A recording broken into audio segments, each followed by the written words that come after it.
The Absolute Universe at DC Comics has been a fresh look on the heroes we know and love in a darker, grittier universe. Darkseid created this new universe, and we have been the ones to reap the benefits. Today, I'm bringing you the full story supercut of the first volume of each Absolute title at DC Comics. Absolute Batman The Zoo, Absolute Superman Last Dust of Krypton, Absolute Wonder Woman The Last Amazon, Absolute Flash of Two Worlds, Absolute Martian Manhunter Martian Vision, and Absolute Green Lantern Without Fear.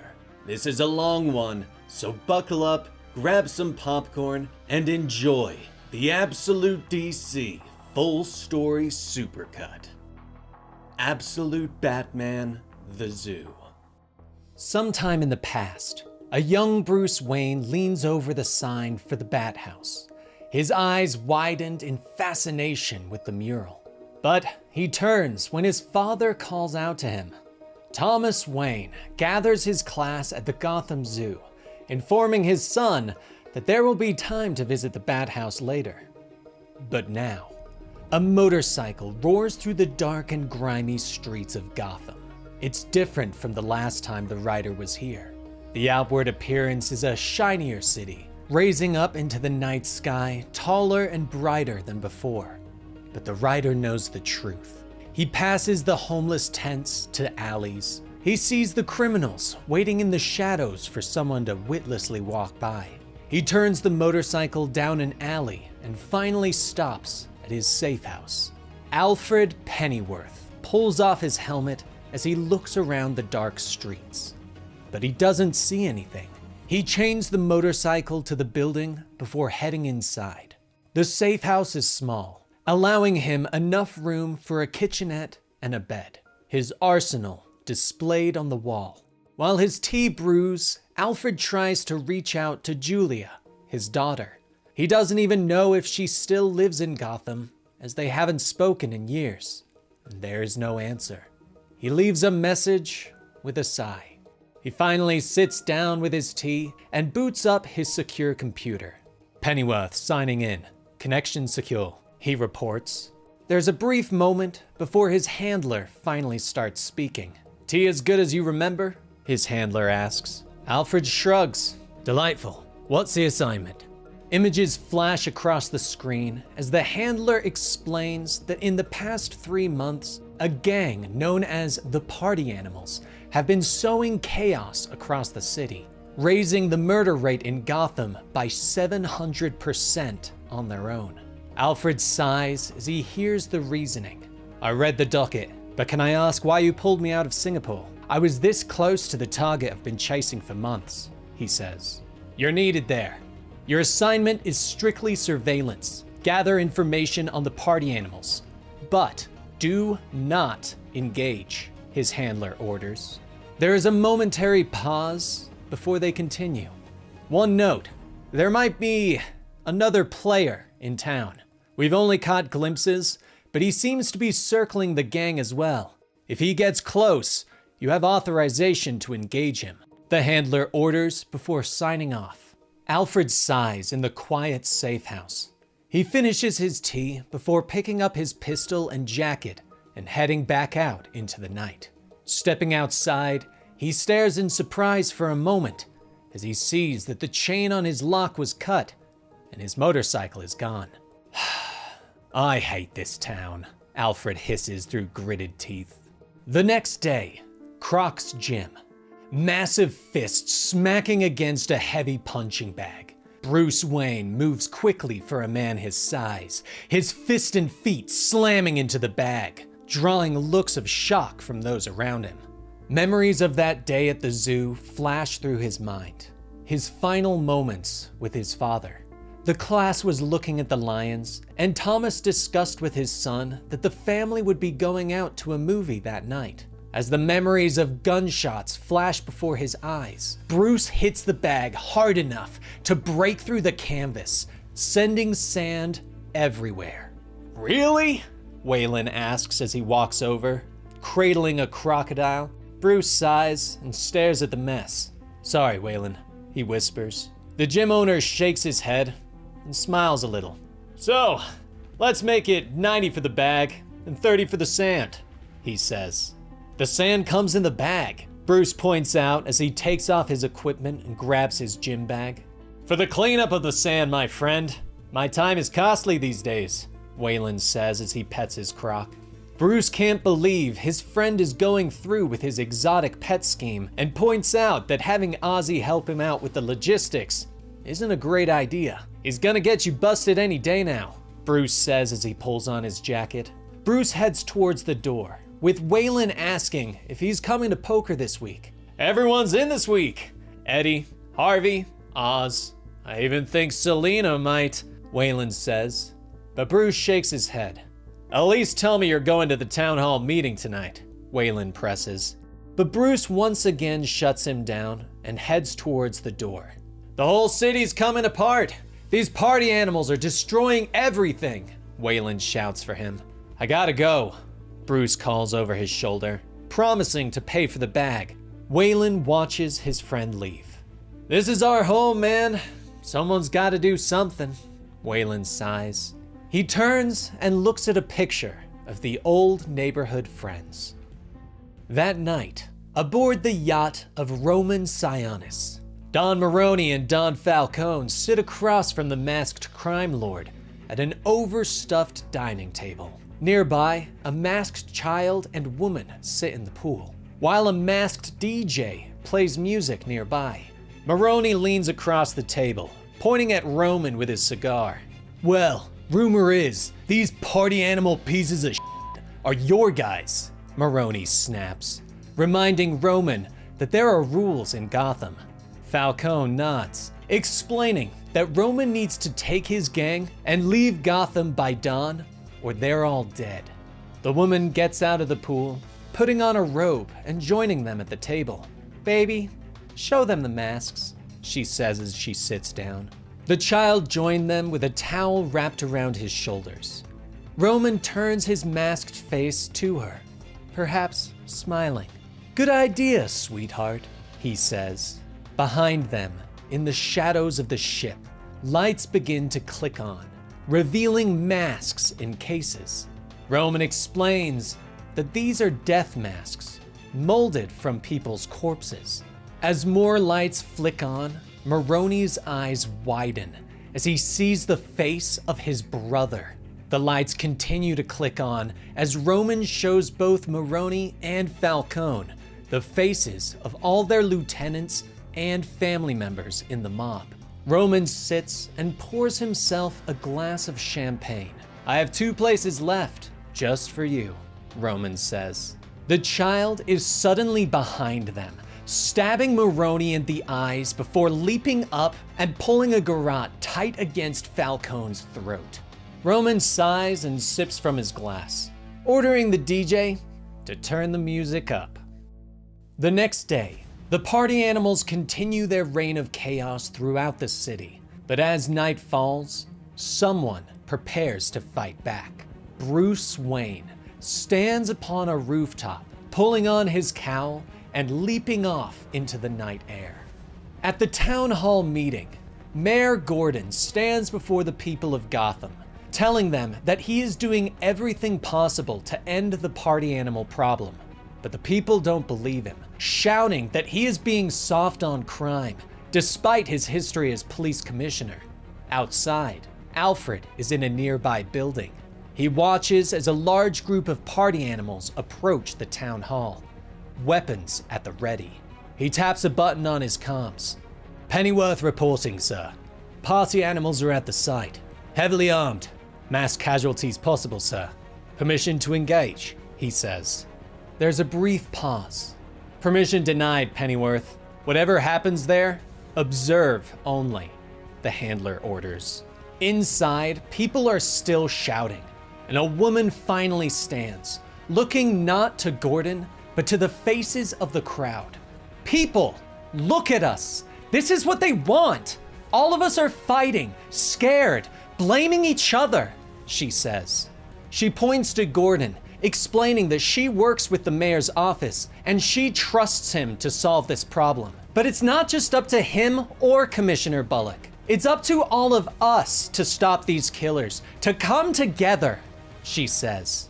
Suddenly, the doors creak open and a grenade bounces into the room. The flashbang detonates and everyone screams in fear as they hit the ground. The doors burst open and masked criminals charge in, automatic weapons raised. But Gordon stands tall on the stage. "Up here! Look at me! Whatever you want, deal with me!" he shouts. The lead party animal nods and aims his rifle.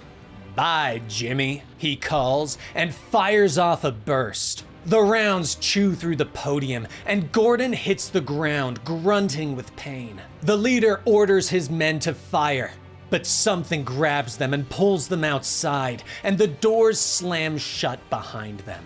Officer Barbara Gordon charges forward and pulls the door open. Her pistol is ready, but she stops short as a masked man stares at her. "Whatever you hear, you do not open this door," Batman growls. Nearby, Alfred watches with interest, ignoring his orders to engage with a vigilante. He watches as Batman drops smoke pellets, obscuring himself from the small army of the gang. Gunfire rattles in front of the city hall, but the Batman moves quickly through the smoke, lashing out with punches and kicks to knock the gang members aside. His cape seems to harden as he twirls, using it as a weapon. The first group is down, but the second charges forward. Alfred watches as Batman reaches up and pulls the ears off of his cowl, revealing blades. He whirls through the crowd, slashing and cutting. Alfred is impressed. Batman's knife work is exact. He cuts where he knows to do damage, but not kill his opponents. An idealist. Bloody hell. Alfred sighs as he watches through his scope. Only a few of the party animals remain, and a large one steps forward, brandishing a meat cleaver. But Batman reaches into his belt, pulling out a set of pliers. He reaches up and pulls the bat signal off of his chest and connects them, creating a battle axe. The large party animal charges forward with a bellow of rage, but Batman whirls and cuts the hand from the gang member's body. The criminal looks down in shock, clutching at the stump where his hand used to be. "I hear they can reattach them sometimes. There's a hospital 3 blocks south of here. Or is it east? I forget.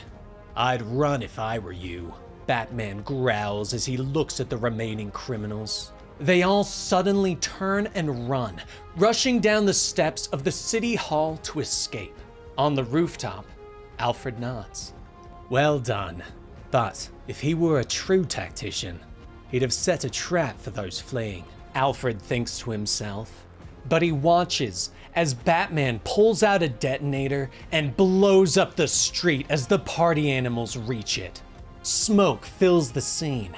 Alfred pulls out his shotgun and descends upon the carnage. Moving silently through the smoke, he comes up behind Batman and aims his weapon.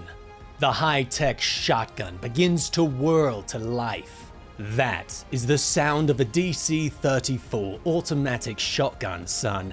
There are only 3 of them in the world. It could blow your brains all over this sidewalk before you even blink. Alfred hisses. But Batman moves fast, whirling and kicking the old man in the stomach. He snatches the shotgun away. "Sounds dangerous," Batman growls before leaping up and away. Alfred leaps to his feet, but is shocked to find the vigilante has disappeared. But the fight isn't over. Alfred spends the next several days tracking the vigilante, putting all of his skills to use in discovering that it is Bruce Wayne. He follows the young man as he moves around the city and learns all he can about him. Bruce Wayne grew up in Crime Alley. His mother is a social worker, his father a teacher. Bruce was smart, excelled in school, but his life truly began when his class took a trip to the Gotham Zoo. There was a shooter, Thomas Wayne had hidden the children in the bat house, shutting the door behind them before turning to confront the shooter. Bruce had called out to his father before they were locked in the dark. For a time, Bruce had lashed out at the world, but then he turned his life around, went to college, varying his studies, mechanics, chemistry, criminal psychology, military theory, socio-cultural history, preparing himself. Finally, he returned home and went to work for the city. Now, Alfred watches as Bruce walks through his old neighborhood, finally arriving at his destination. Alfred watches as Bruce stares up at a woman sitting on her front step. The woman smiles at Bruce. Seriously? Making your poor mother wait an hour out here on the cold, hard streets of Gotham? Martha Wayne asks. Bruce helps her up and puts an arm around his mother's shoulder. Sorry, Mom. I just swung by the zoo. I heard what happened at the town hall last night. Are you okay? He asks as he leads her inside. Alfred watches from across the street. He sighs. He doesn't want to take the kid in front of his mother. Later, Bruce sits in one of his many belfries, the penthouse of the richest buildings in Gotham, a place that is rented but never occupied. He taps a button on his computer setup. There's more to these ape skull masks than first appears. They aren't just for protection or intimidation. When I cracked one open, the circuitry inside, Bruce says into a recorder. But there is a sound behind him and he taps the button to cut the feed. Alfred is moving through the shadows, his pistol at the ready. He knows Bruce is aware of his entrance. Pretty smart, mate, hiding out in the tops of these buildings. All the top floors are owned by companies and oligarchs who never use them. Just hollow investments. You know this because you worked for them, Alfred calls. He steps around the corner, pistol up and at the ready. But I'm closing you down right now, Alfred snaps. But Batman is standing behind him, stolen shotgun at the ready. He racks around and raises the weapon. Alfred cocks an eyebrow at him. Ah, thought you were better than that, son. You get cornered and all those ideals go out the window? Alfred asks. He lowers his weapon and holds out his hand. Give me the gun, kid. You're no killer, Alfred orders. But Batman fires. The blast takes Alfred in the face and knocks him to the ground. He grits his teeth through the pain. Ugh, the damn kid converted the shotgun to non-lethal, he hisses. He looks up at the sound of a revving motor, and Batman suddenly screeches by on Alfred's stolen bike. You're not the only one who follows people. Batman growls at him before roaring forward and leaping out of the building, shattering the window and sailing off into the night. Alfred watches him, blood leaking from the tiny batarangs sticking in his face. Where the hell is he going to land? Alfred hisses. Later, Alfred sits in his safe house in front of his computer, his face bandaged up. I'll get him next time he interferes, he reports. Understood. Just stay focused on the party animals, the handler orders. There's another pause before the handler continues. Oh, thought you'd want to know. Your old target. We lost him somewhere in the Philippines. He's in the wind, the handler says. Meanwhile, in Manila, 2 helicopter pilots are preparing for a flight. The co-pilot turns to his partner. So just sir? Nothing else? He asks. The pilot shakes his head. Nope. Don't even know his real name. When you're one of the 30 richest men on the planet, you can do whatever you want, I guess, he says with a shrug. The pilot reminds his partner not to make any jokes. Why? The co-pilot asks as they watch the man approaching. The guy never laughs. Not at anything. Ever. The pilot begins to say, right before their boss slides open the helicopter doors. His face is obscured by the shadows as he climbs in. The Joker.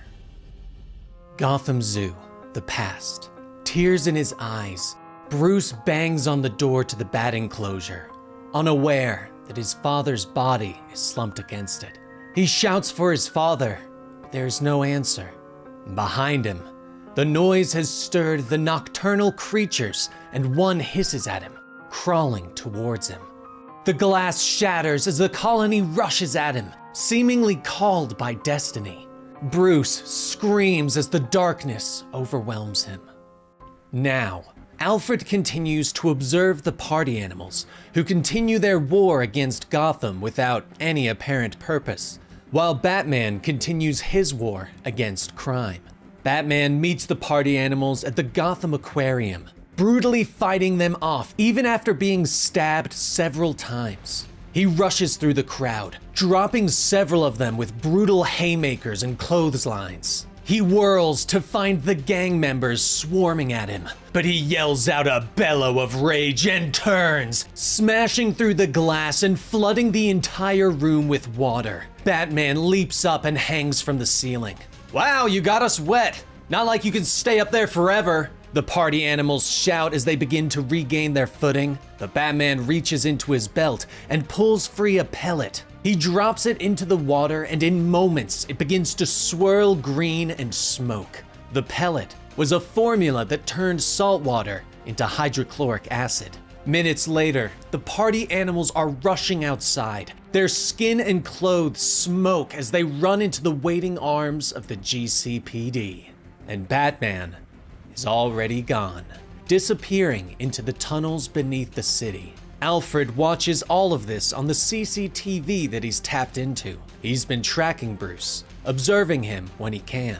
He knows that Batman has bunkers throughout the city that he hides in, almost like caves. He watched as the party animals tracked Batman to his high-rise base of operations. Briefly, he thought of warning the hero, but it turns out Bruce didn't need the help. The explosion could be seen throughout the city. Alfred sighed as he watched the monitors. In the military, he was taught to advance forward and retreat and regroup. But he's starting to think that this Batman knows nothing about retreating and regrouping. He is just the physical embodiment of advance forward. The next day, Mayor Gordon leans back in his hospital bed. The TV is on with the reporters talking about the war between Batman and the party animals. The reporters are talking to former Mayor Hill, who has announced his run for re-election, noting that crime has gotten out of control under Mayor Gordon, and that the party animals and Batman are just the tip of the iceberg. "Turn it off, Bullock," Gordon coughs as he leans back in his bed and sighs. Commissioner Bullock nods and turns off the TV. "Sure, Jimmy. I just thought you'd want to know what's going on," he shrugs. Bullock glares at the final images of Batman. "We need to take him down fast," Bullock snaps, explaining that Batman is forcing the animals to up their game in response to his presence. "You do remember when he saved your life, right?" Barbara Gordon asks from her seat at the edge of Jim's bed, but Bullock whirls on her. "Barb, for all we know, he's on their side. Some kind of secret partner, trying to make us look bad," Bullock theorizes. Suddenly, the door opens and Martha Wayne steps inside.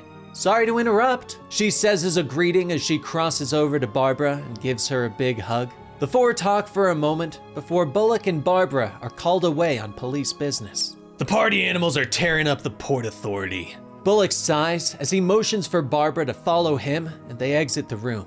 Gordon sighs as he watches his daughter leave. "What is this world we've given them, Mar? When we were their age, we were crazy, sure, thinking we could change it all. But it still felt possible then, you know?" Gordon asks wistfully. Martha nods as she opens a window and lights a cigarette. "Yeah, well, I guess they'll just have to be crazier than we were," she says with a shrug as she takes a few puffs. "You sound like Thomas," Gordon tells her. She nods. "I miss him, Jimmy. It's funny. I actually think he would have liked Batman," she admits. She hands the cigarette to Jim, and he takes a few puffs from it, coughing only a little. "You know, I still think about it every day. When we found him," Gordon says. His memories flashing back to finding Bruce in the bat enclosure, covered in animals as they swarmed over him. He didn't even see Bruce at first underneath all the bats, until he screamed, scattering the creatures. Martha's own memories flash back to Bruce as a child. He became subdued after his father's death, withdrawn, Didn't want to speak to her, didn't want to see his friends. He had just shouted at her, yelled for her to leave him alone. She didn't know it, but he had thrown his science fair medal out the window and collapsed on his bed as tears spilled from his eyes. Now, elsewhere in the city, Bruce Wayne has accepted Waylon Jones's invite and joins his old crew for poker. They gasp in shock and launch friendly barbs from across the room as Bruce removes his jacket and sits down. "Gracing us with your presence?" Oswald shouts. But Bruce shrugs and smiles. "Lay off. I've been busy," he tells him. "Bruce, will you please sit down so I can go back to counting cards?" Edward says. Harvey begins to deal, flashing a politician's smile. "We're playing for the big pot. 1,700 and change up for grabs," he explains to Bruce. Bruce glances over at the empty seat, normally reserved for Selina. "Anyone heard from her lately?" Edward asks.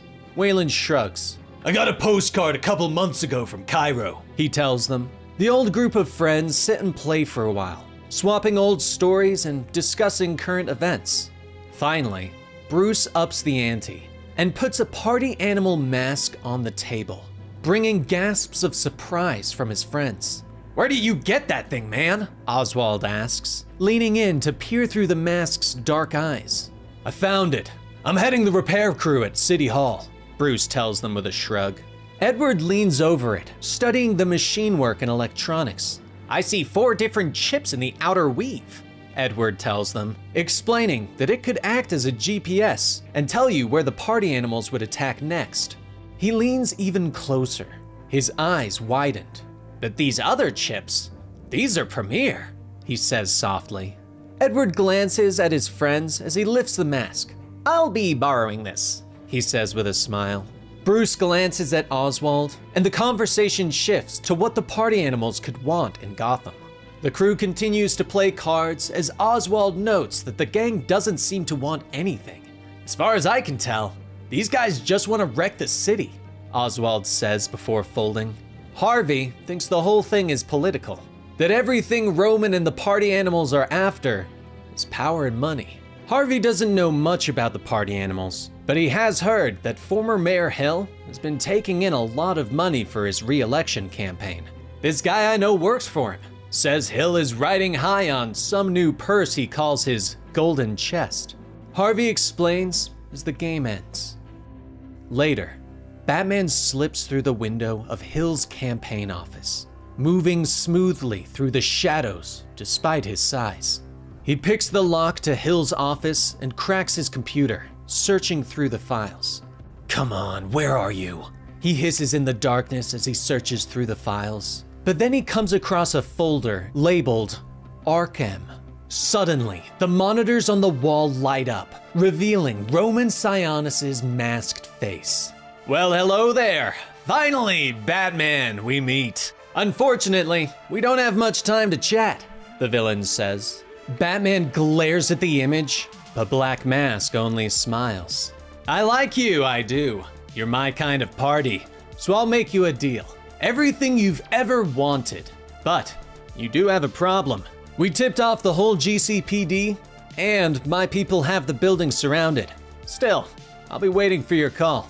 All you have to do is survive," Roman says before the monitors go dark. Batman turns as party animals in the building over launch a rocket at the office. Fire and smoke fill the room as the rocket explodes. But when the smoke clears, Batman is standing ready. He moves fast, rushing towards the elevator. Forcing the doors open, he leaps down the shaft until he lands on one of the cars. He cracks the maintenance hatch to find Alfred Pennyworth waiting for him. "Hear me out," the Brit says as Batman drops down next to him. "You're a good detective, kid, but I've learned some things about the party animals. They're not what they seem." Alfred explains, telling Batman that he thinks they can help each other. "Just give me a chance to explain," he continues. Batman stares at him for a moment. 30 seconds, he growls. Alfred nods. "All right, thank you. But first we need to get out of here. I have a car hidden out back, unless you have one," Alfred says. Batman nods and hits a few hidden switches. "You're standing in it," he says, gritting his teeth as the whole elevator car suddenly lurches forward. Outside, the police are shocked as a massive bat-themed dump truck crashes through the wall and drives over their vehicles. Meanwhile, in the past, young Bruce is crying on his bed, but a voice calls to him from the window. "You lose something?" the girl asks. Bruce looks up in shock at Selena sitting in the window. She smiles at him and motions him to follow her. "Get up, you're coming with me." In the past, Selena Kyle leads young Bruce Wayne across the rooftops, shouting for him to be careful and follow her. She walks a quick tightrope across a cable connecting two buildings and looks back at him with a smile. "Are you crazy? We could die!" Bruce shouts as she looks back at him with a smile, but she shakes her head. "Bruce, it's only 2 stories. At most, you'd break a leg or 2, she tells him. He looks down in fear, but Selena waves her arms to get his attention, telling him to focus on her and only her. "Don't see the drop. Don't see anything past this ledge right here," she tells him. Bruce nods and begins to make his way across, but he slips at the last moment, his arms pinwheeling as he begins to fall. But Selena reaches out and grabs his hand, pulling him to safety. "Look at me," she says softly. "You're okay," she tells him as they walk across the rooftop, still holding hands. Present day. There is a roar of a massive engine as the Bat dump truck roars down the Gotham Broadway. Alfred pushes open the doors that were once attached to an elevator and looks around in astonishment. "What the hell are you doing? You can't just plow straight through the city. They'll overtake us in no time," he shouts at Batman. Behind them, there is a roar of motorcycles as the party animals give chase, pulling free weapons and cheering with joy at the excitement. "You'd better talk fast," Batman growls, reminding Alfred that he has 30 seconds to plead his case. But Alfred is distracted as the party animals open fire and bullets begin to bounce around him. "In my field, there are rumors of a man called Black Mask," Alfred shouts as he draws his pistol and returns fire, explaining that Black Mask funds terrorism, government destabilization, and violent disruption throughout the world. "I believe that Roman Sionis, the leader of the party animals, may be the Black Mask," Alfred shouts over the sound of his pistol thundering in his hands. 25 seconds, Batman growls. His eyes widen as one of the party animals pulls out a rocket launcher and fires, but the Bat truck suddenly swerves, screeching around a corner. Alfred reloads and keeps firing, tagging several of the gang members. "Bloody hell, we need to abandon this thing and find a vehicle that can go fast," Alfred shouts. Inside the cockpit, Batman almost seems to smile in the shadows. "I'll pretend you didn't say that," he says as he taps a button. Alfred looks around in surprise at the screech of hydraulics, and suddenly, the dump truck transforms into a high-speed monster truck. "You have 20 seconds, if you manage to hold on," Batman calls as he steps on the gas, and the monster truck's engine belches flames as they speed down the road. The party animals push their vehicles to keep up, still firing at Alfred as he pulls himself inside the truck. "Listen to me, damn it! I can help you!" Alfred snaps. Batman nods. "Prove it! 15 seconds, he calls. Alfred drops down into a gun turret and activates the weapons. He opens fire, the machine guns firing mini bat projectiles with an electrical charge, stunning and taking out the vehicles of their pursuers. "If Sionis is Black Mask, then he's too big to fight, too dangerous," Alfred shouts, but Batman shakes his head. "I'll build bigger then. 10 seconds, he growls. But Alfred disagrees. He continues to fire as he suggests that Batman take the deal that Sionis offered him, to stand down for 1 week and receive a reward. "Quit! Forget it!" Batman snaps. He taps another button, and a massive wrecking ball on a chain drops out of the back of the monster truck. It bounces along behind them, taking out several of the party animal vehicles. Alfred shakes his head in amazement, and he turns back to Batman, explaining that Batman won't be quitting. He can take whatever Sionis pays him for the deal and use it to build stronger, better, save lives through diplomacy. You can set up Batman as something real in Gotham, something with impact, Alfred says, explaining that his employers will gather intel on Black Mask's activities in Gotham and eventually take him down. We all win, Alfred says. Batman suddenly hits the brakes, and the monster truck screeches to a halt. Alfred looks out through the ball turret and realizes that they are now surrounded by police at the end of the Gotham Pier. There's no way back, and the bay is in front of them. Alfred readies himself and turns back to the radio. We make a decent team, kid. Tell me you have something to get us out of this one, and let's keep it going, Alfred calls. Batman pauses for a moment before nodding. The lever in front of you, he instructs. Alfred reaches down for the lever and pulls it, and the ejector seat is activated, and Alfred is launched into the air, splashing down in the bay in surprise. Batman hits the gas, and the monster truck launches off the pier and disappears into the bay. Back in the past, Bruce and Selina finally arrive at one of her favorite roofs. A small gathering of cats come out to welcome them, purring as Selina sits amongst them. I heard you're in a new place. How is it? Bruce asks. Selina shakes her head and continues to pet her friends. Not there anymore, she says, explaining that while people like the idea of fostering a child, they don't usually like the reality. Well, where are you now? Bruce asks as he pets the cats around him. Selina smiles and looks up. I'm here with you and them. I come up here and these guys, they always show up, purring, she says with a smile. After a while, the two continue their journey, finally arriving at an old movie theater. So, why are we here? Really? Bruce asks as they walk inside. Selina smiles and motions to a row of seats. Because I want to show you something, she says softly. Suddenly, the movie begins to play, and Zorro appears on the screen.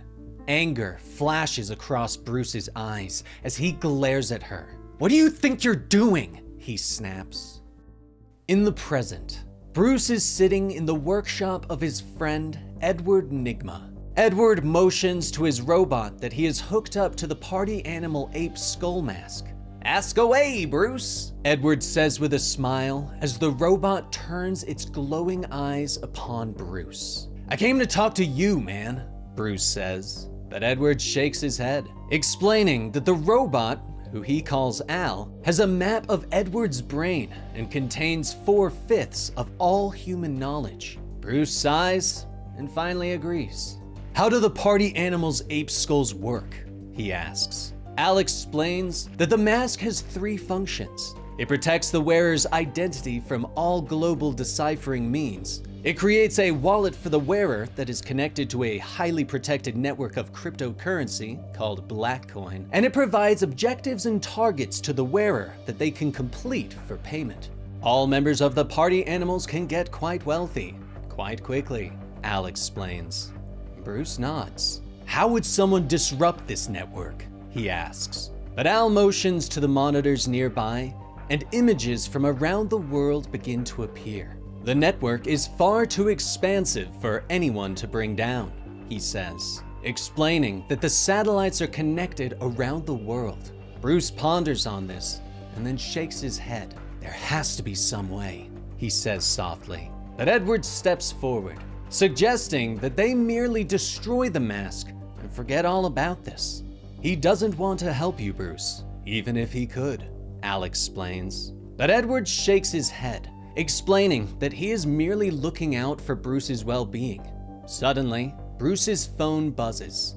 He answers it to hear Harvey Dent's voice. Harvey explains that he looked into the ARC-M fund and discovered that a lot of it comes from a company called JK Holdings.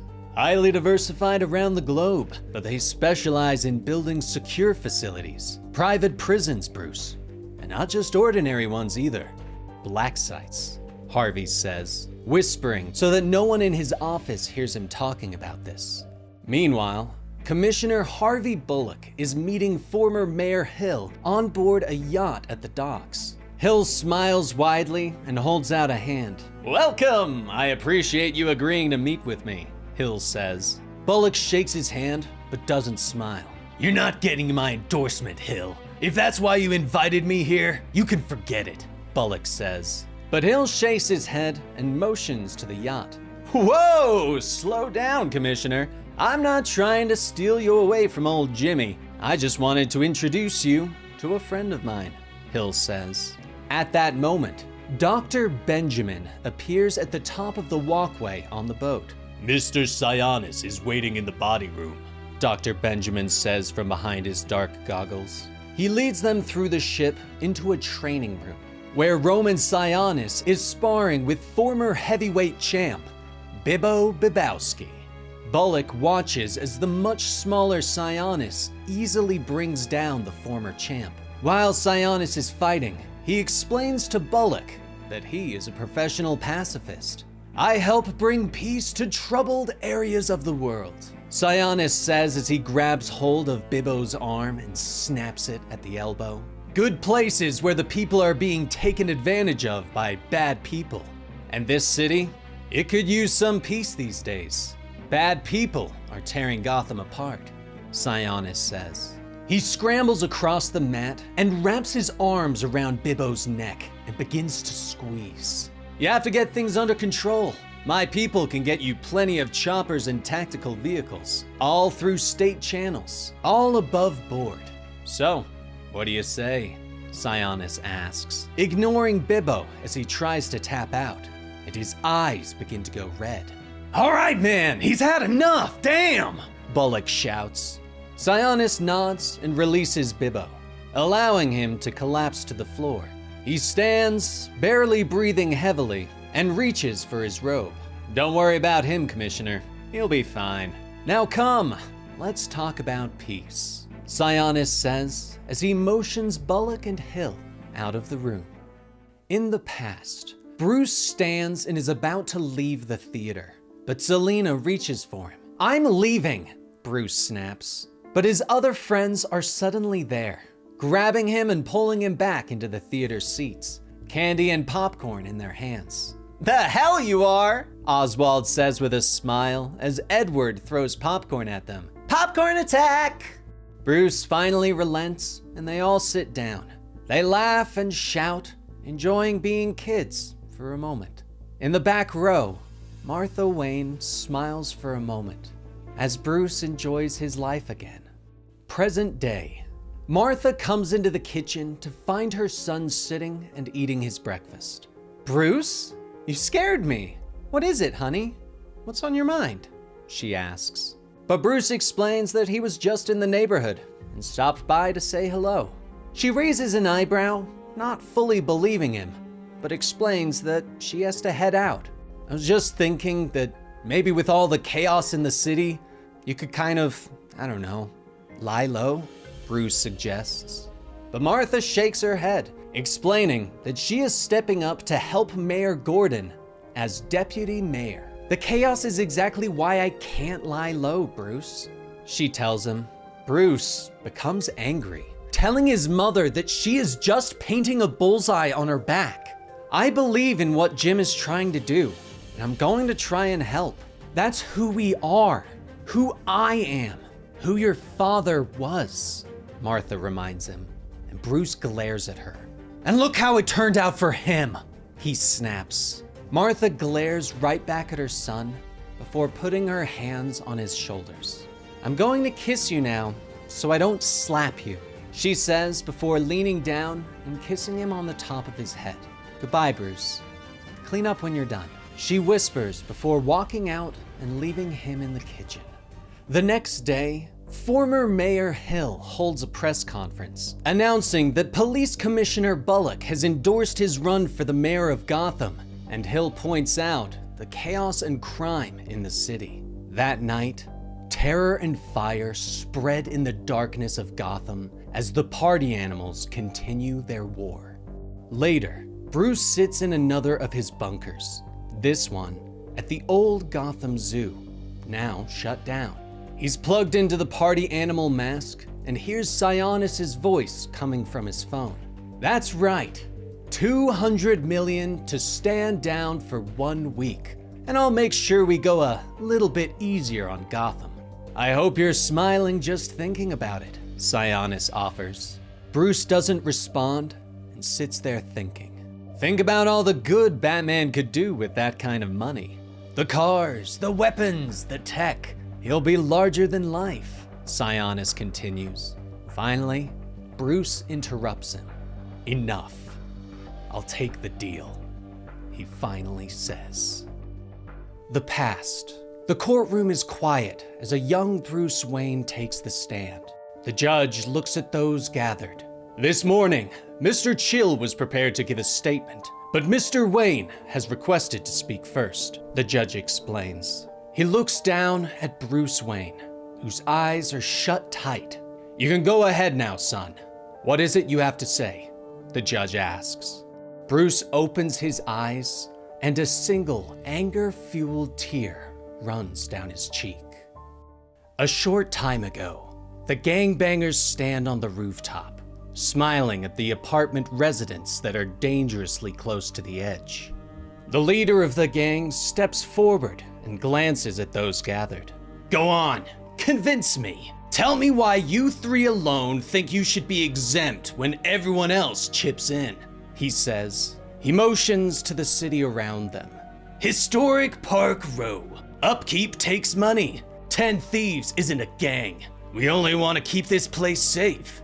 And without proper funding, we just can't do that, the gang leader says as he steps forward, demanding to know why Mrs. Wynn refuses to pay. But she glares at him, refusing to pay anyone for the right to live in her own home.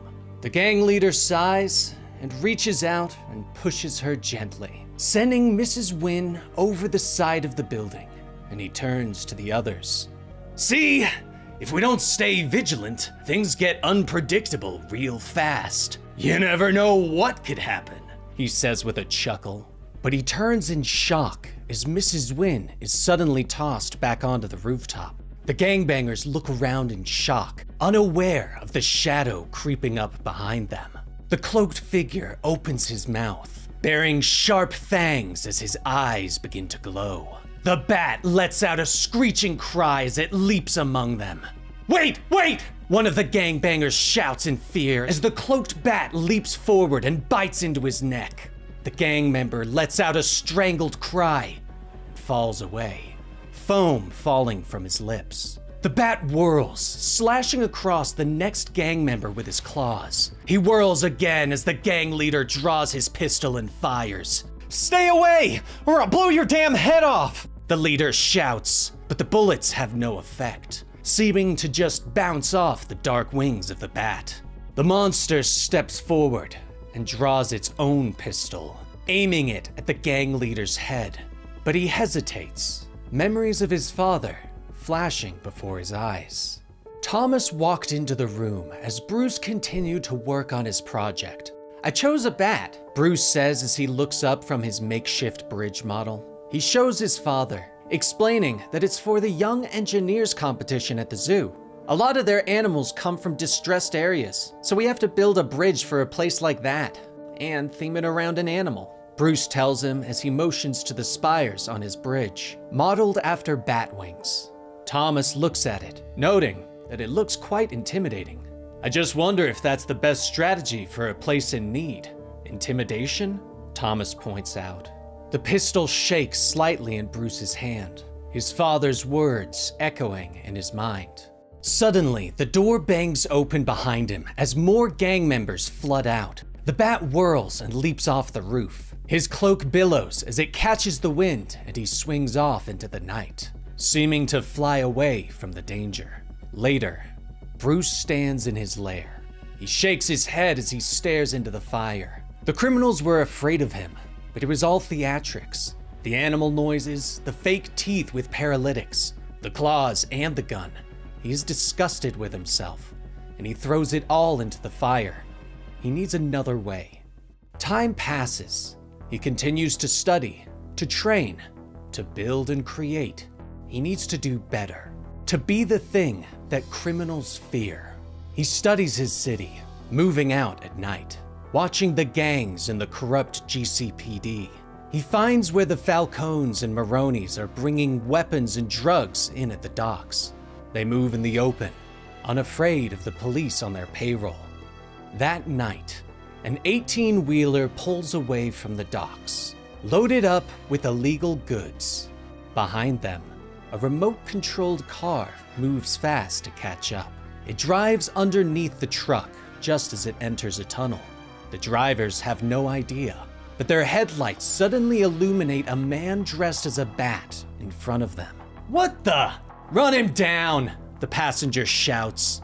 But Batman is prepared. He hits a button on the remote control and the small car detonates, slamming up into the 18-wheeler and smashing the trailer into the roof of the tunnel. And the truck behind it hits the brakes, but screeches to the side and slams into the guardrail. The mobsters get out quickly, trying to figure out what happened, but Batman is suddenly there, leaping from the shadows. He lashes out with foot and fist, knocking the mobsters down in mere moments. Batman stands there as the last goon falls. He is barely breathing heavily. "I think maybe I figured it out," young Bruce tells his father as he shows him his newest version of the Bat Bridge. It's smaller now, less intimidating, but more functional, able to adapt to different situations depending on the area, like bats with echolocation. Thomas watches as Bruce shows him everything, and he smiles. "It's really impressive, bud. I love it," Thomas tells him. And Bruce nods. "Do you think it's good enough to win?" he asks. Thomas shrugs slightly and looks down at his son. "I don't know, but all that matters is that you feel like it's the best you can do. That it shows what's special about a bat, at its core," Thomas tells him. Bruce ponders this and questions how you can know what something is at its core. Thomas thinks about it for a moment and tells his son that at one point he wanted to be a heart surgeon, to help people. But eventually he married Martha and they had Bruce, which meant that he couldn't afford med school, so he became a teacher instead.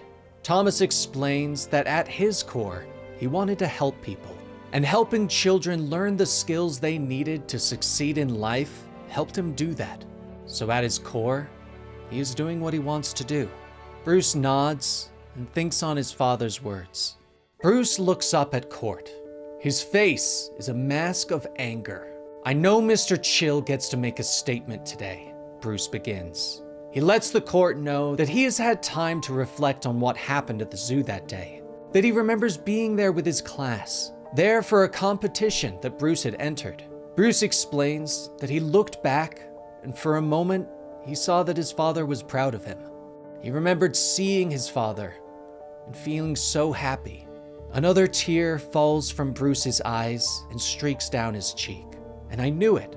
In that moment, this was as happy as it gets. Ever. I wanted to stay in it, to never leave that moment, Bruce says softly.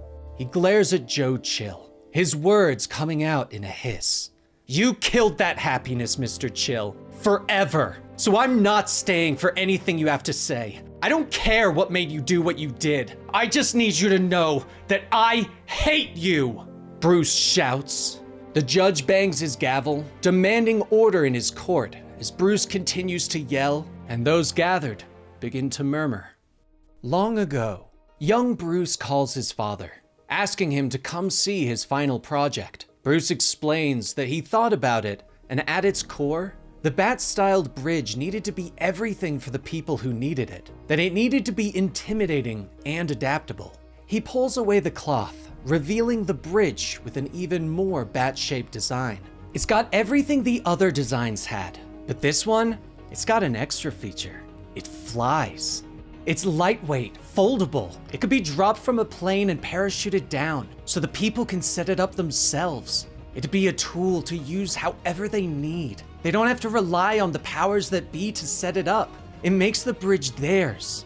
They can use it for aid, for defense, even offense, Bruce explains with a smile. In the not-so-distant past, Bruce continues to build bigger and better. He trains, making himself stronger. He studies the world. He creates his armor, his equipment. He finds his belfries, his bunkers around the city.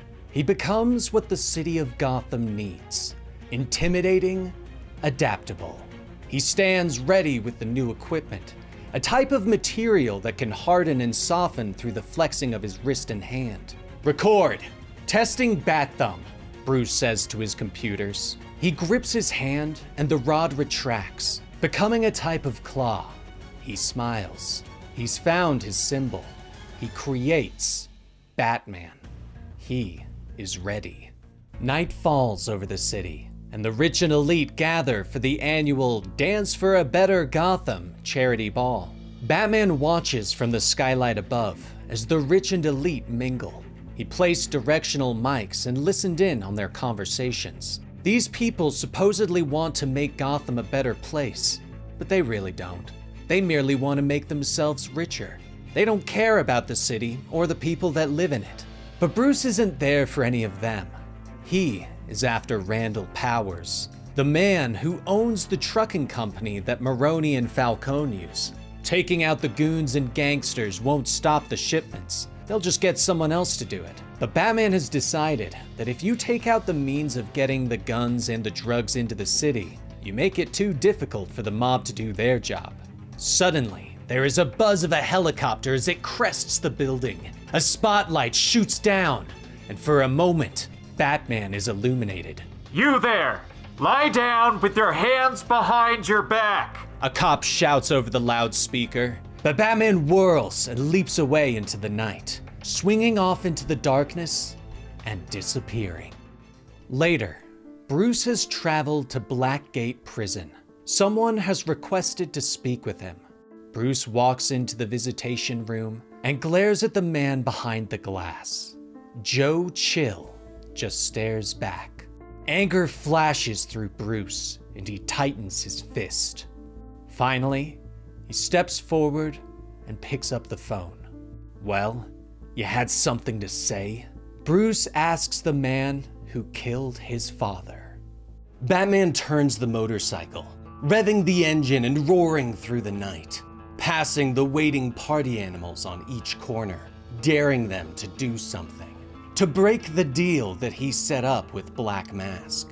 Alfred is watching him with the tracker that he placed on the motorcycle, hoping the young vigilante doesn't do anything stupid, doesn't do anything to break the peace agreement. But Batman keeps moving, finally arriving at the meeting location they set up. Well done, Alfred whispers.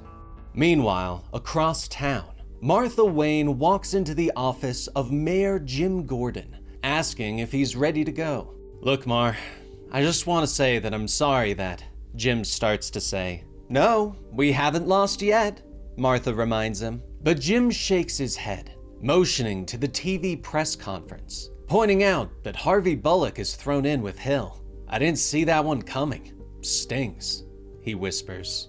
But he turns to her, explaining that he isn't saying that he's sorry for potentially losing the election. He's sorry that they aren't turning on the memorial light at the Gotham Zoo. When you see Bruce, tell him I said so. Please, because that's what really stings, Gordon tells her.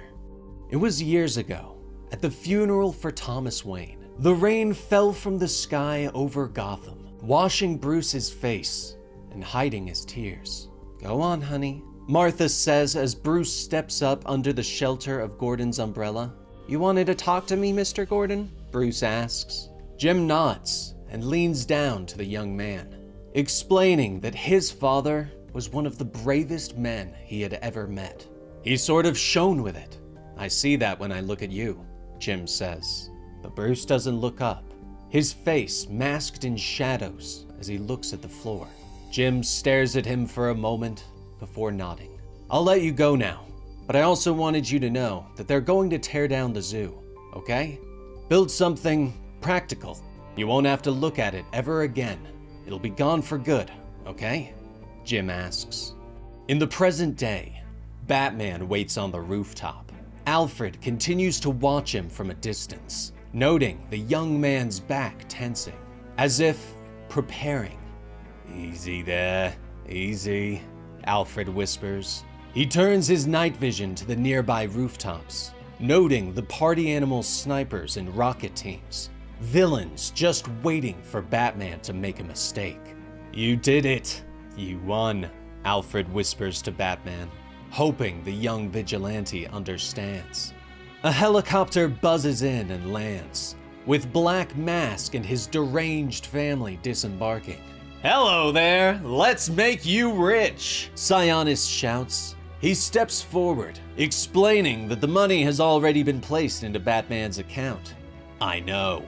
I already used it on something, Batman growls as he stands. Sionis stares at him for a moment. Amazing! On what? How much did you use? I have to know, Black Mask shouts. In the past, young Bruce runs to Gordon, shouting that he doesn't want the city to tear down the zoo. I don't want them to make something practical. I want something there that makes everyone look, something that shines. Bruce tells a surprised Gordon. Back in the present, Batman stands tall and taps a button. I spent all of it, he says. The button activates the memorial light at the zoo, which shines into the night past the outline of $200 million in cash, casting a bat into the night sky over Gotham City. The light is bright, casting the entire rooftop in brilliant illumination. Black Mask looks up in surprise. Huh, that is one ugly bat, he notes with disdain. He turns back to his men.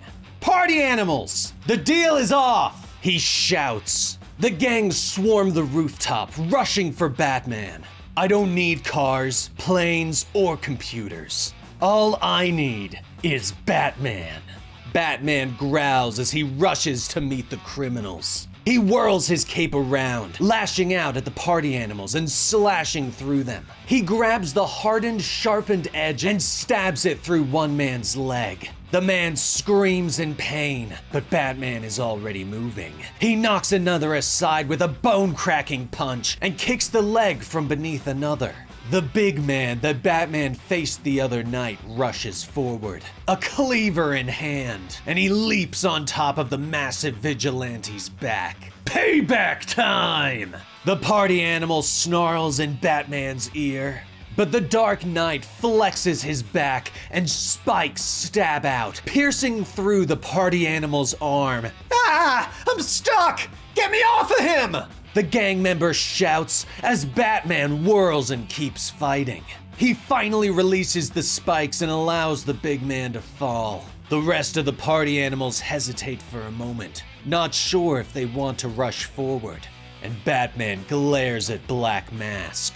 All the crimes the party animals have committed, it was all manufactured by you, so you could profit. You don't care how many die, Batman growls, preparing to fight the rest of the party animals.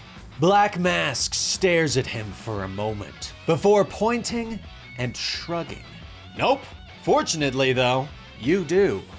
Fire, Black Mask orders. The nearby snipers open fire, but the rounds aren't meant for Batman. Bullets zip across the rooftop, hitting the members of the party animals and dropping them. Everybody get down! Batman shouts, moving to try and protect the gang members. But nets are fired next, and suddenly, Batman is pinned to the ground. He struggles for a moment, but the nets are too strong, and he can't break free. Black Mask steps in front of him, shaking his head in disappointment. Man, you had it too, all right there. The ticket to the big party. All you had to do was reach out and grab it, he says. Batman roars with anger and reaches for Sionis, briefly grabbing his pant leg. But Sionis grabs him by the arm and twists it around, cracking a bone. Batman breathes heavily, but smiles as he glances up. I have just what I wanted. Everything you set up here, everything you confess to, it's already at every news station in Gotham. He spits. Sionis leans down so he's face to face with the Dark Knight. My God, you actually think you achieved something here, don't you? He asks. The woman steps forward, drawing a knife from Batman's cowl and begins to slash him with it, drawing blood and screams of pain. You think you're a hero, but I hate to tell you, pal, you're not even the main character. Sionis whispers as the child steps forward and hits Batman with a burst from a flamethrower. The big man is up next and pulls the bat symbol axe from Bruce's chest before knocking him off the rooftop. Batman plummets through the air, but his cape catches the updraft at the last second and acts as a parachute, slowing him down briefly before he slams into a car. The GCPD arrive quickly, buzzing over the scene as Batman crawls to safety in a car park. A squad car screeches around the corner, and Barbara Gordon is shocked as Batman steps right in front of her. She slams into him with her car and he flies through the air. Barbara hits the brakes fast and gets out, drawing her weapon on the still moving Batman. "Freeze, or I will shoot!" she shouts. But Bruce doesn't stop moving. He pulls open a manhole cover and crawls down into safety. "Then do it. Go on," he gasps as he disappears. But Barbara doesn't shoot. She just stands there and watches him leave. Back on the rooftop, Sionis makes his message to Gotham City while his party animals leave packages all over the streets. He calls for the people to rise up, to cast off the yoke that society and the elite have placed on them, that struggling against the system isn't noble in any way, and that they all have a moment of pure ecstasy and acceptance as they burn the world to the ground. Later, Alfred steps out of the shadows into Batman's lair, finding the young hero trying to stitch himself back together. "Stop glaring and set my arm." Bruce growls at him as he continues to stitch himself up, but Alfred shakes his head. "Do you have any idea what you've done?" he asks. Bruce nods, explaining that he placed a tracker on Sionis when he grabbed him at the end. "Help me close these wounds and Bruce starts to say, but Alfred shakes his head. "No, I'll never help you again. Goodbye, kid. And just know, what's coming next is on your head," Alfred says before turning and walking away, leaving Bruce alone in the shadows. Meanwhile, Martha and Jim step out into the streets, shocked to find the party animals have left a package on the corner. "Jim, what's going on?" Martha asks softly. "Oh no," Jim whispers as random people begin to arm themselves with weapons and party animal masks.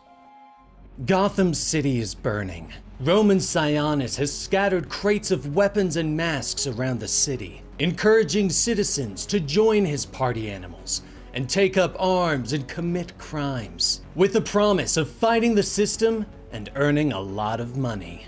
Waylon Jones watches the news from his gym, a bat in hand as he prepares to defend what he has built of himself.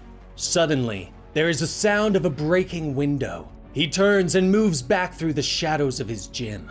"Oh, you picked the wrong gym. I'm the Croc, and I've been hungry for a fight," he calls.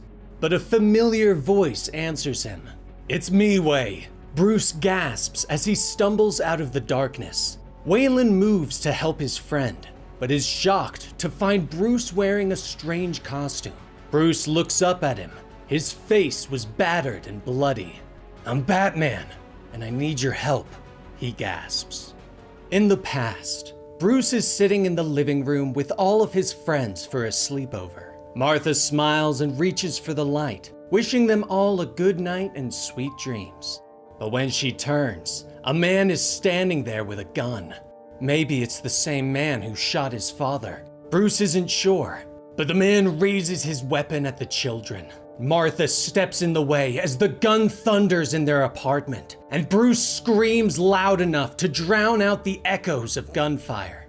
Bruce sits up sharply. The scream dies off as he awakens from the dream. He is alone, laying in his bed in the dark. Climbing out of bed, he heads downstairs to find his mother on the couch, looking through some family albums. "Mom, Bruce whispers, but she smiles at her son and motions him forward. "Shh, get over here," she tells him. Bruce nods and crosses the room, curling up on the couch next to his mother and putting his head on her lap. The present day. Mayor Gordon and Martha Wayne find themselves on the streets of Gotham, investigating one of the party animal crates. "What the hell is it with these?" Martha asks as she pulls out one of the masks. But Jim sees the crowd of masked citizens coming towards them. Everyone is armed. "Hey you, stop blocking that crate," a man says as he stalks forward, a rifle in his hand. But Martha isn't paying attention. She pulls on the mask and marvels at the HUD inside. "My God, Jim, the money he's offering," she whispers as the list of crime payouts begin to scroll across the HUD. Jim nods and draws his old pistol, aiming it at the approaching man and shouting for him to stop. But Martha's eyes widen as the HUD scans Gordon and announces that there is a $1 million bounty on the mayor. "Mar, you need to get out of here, now!" Jim snaps at her. But she shakes her head, explaining that he's a party animal target. "So no, I'm not going anywhere. We need to stop this," she tells him as she pulls off the mask.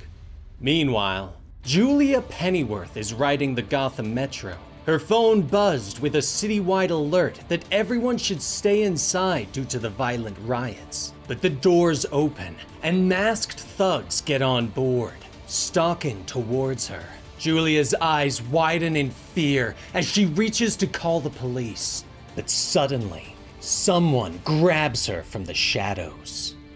Meanwhile, Oswald is flying his plane over the harbor. He glances back at his costumed friend, still angry about his secret. "You're f***ing Batman? And you didn't think it was something to mention?" he shouts at Bruce. But Bruce shakes his head as he pulls on his cowl and readies himself at the door. "I was trying to protect you, Ozzy. All of you," he says. He points down at his target below in the bay, not having the time to argue with his friend, reminding him that he needs to get on Sionis' yacht and shut down the servers that send messages to the party animal masks. Ozzy looks back in shock as Bruce prepares to jump.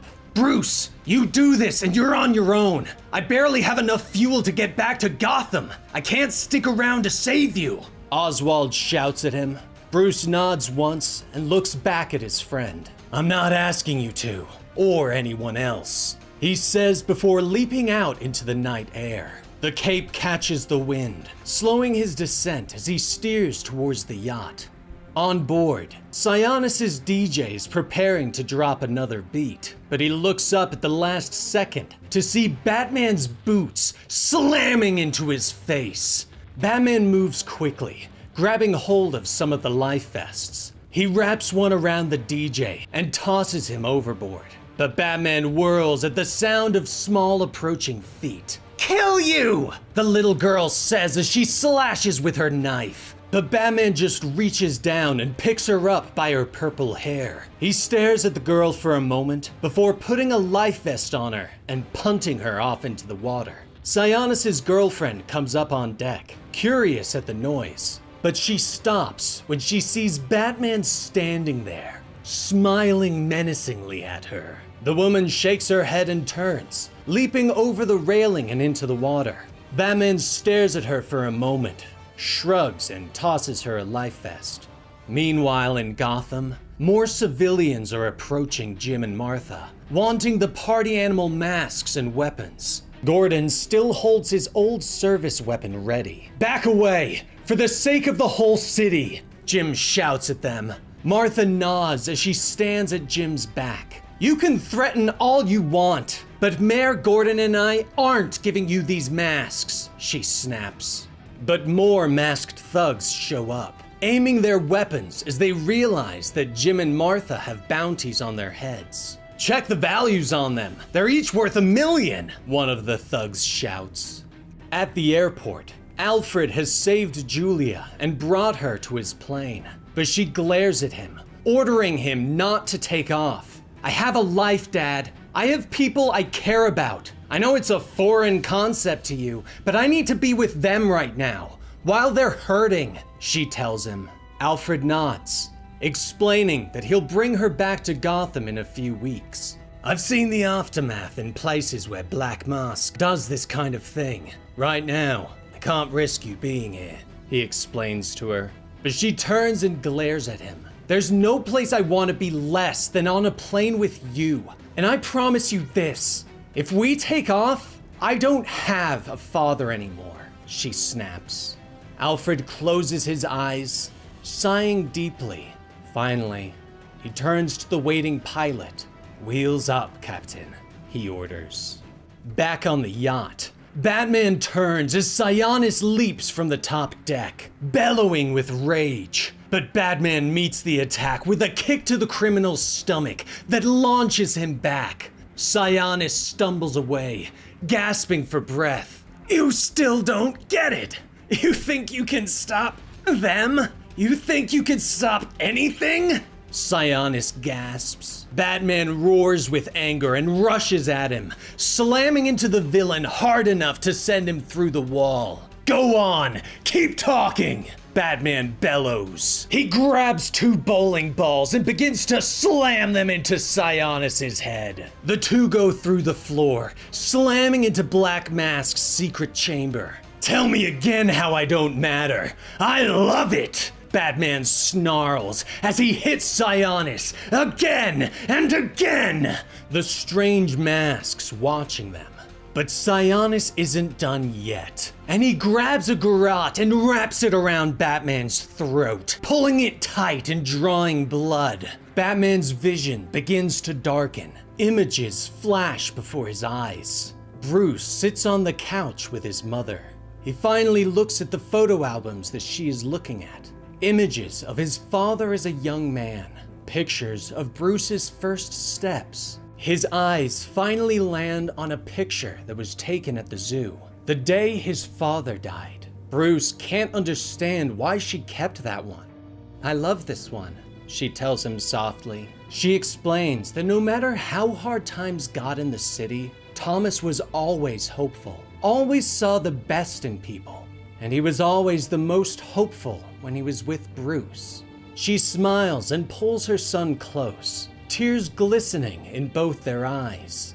Batman grits his teeth. His gaze shifts down at Sionis. The bat ears on his cowl suddenly shift forward, and Batman brings his head down to stab them through Sionis' mask. The villain lets out a scream of pain as he rolls around in agony. Batman stands, unwrapping the garrote and throwing it away. He reaches down, wrapping a life vest around Sionis' throat. "You lunatic! You'll lose everything! Everyone you love! I promise you, you have no idea what you've started!" Sionis gasps, but Batman says nothing and tosses him over the side. Finally alone, he moves through the yacht, finding the server room quickly. He draws a belt of grenades and pulls the pin, tossing the belt into the room and moving away. The explosion rips apart the yacht,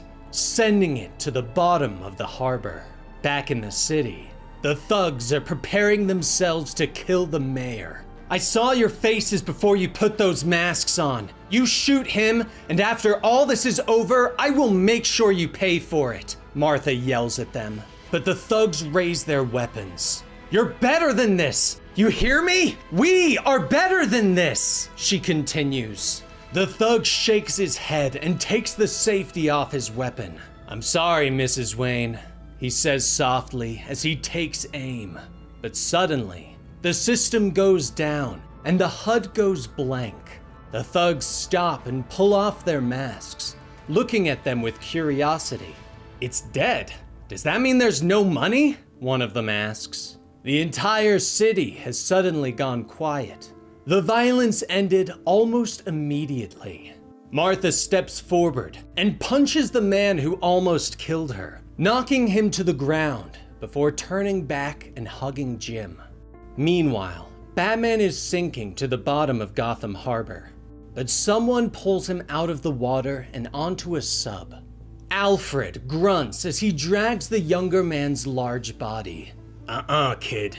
If I'm sticking around, so are you. He says softly as he lays Batman down and reaches for his medkit. Now, let's get you patched up.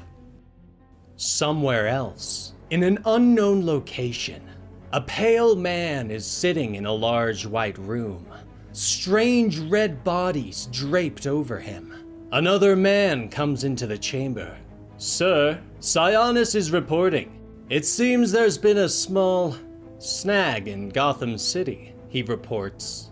The pale man nods and begins to move. The strange, bloody bodies seem to give him vitality as he stands, his skin becoming a normal shade once more.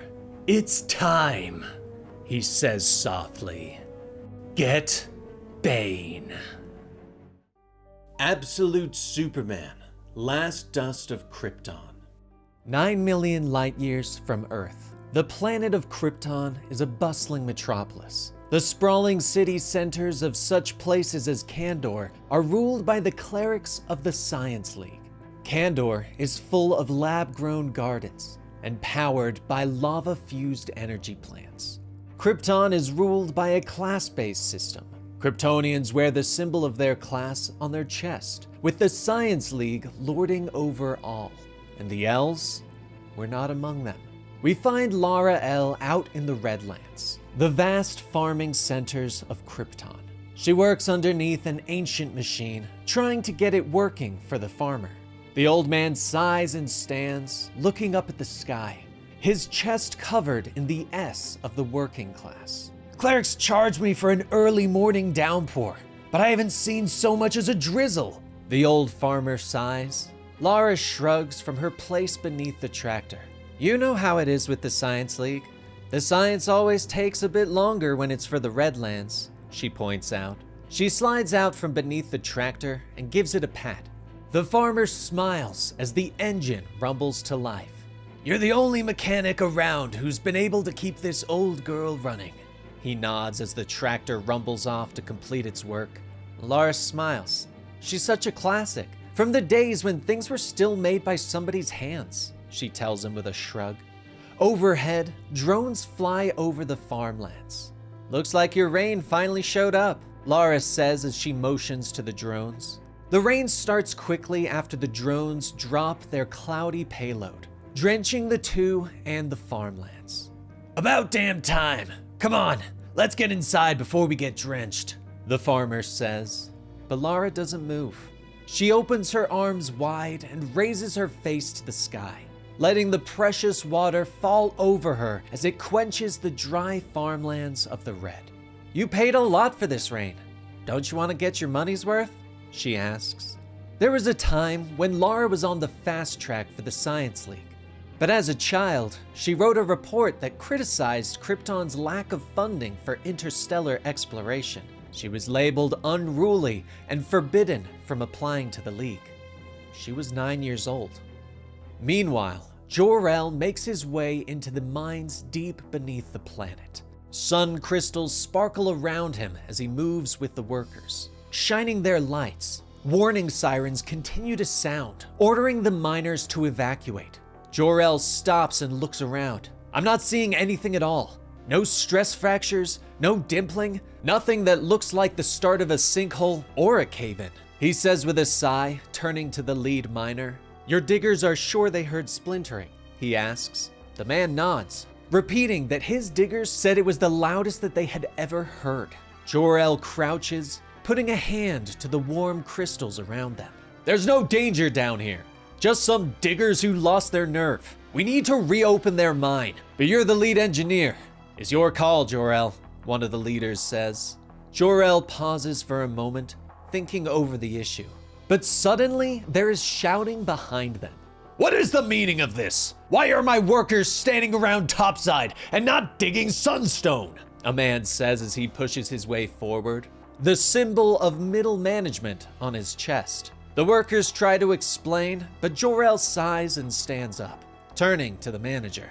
"I shut it down. I'm here from geological engineering, and I have some concerns about this mine's stability," Jor-El says, explaining that the mine will stay shut until he can have his drill probes make sure that it's safe.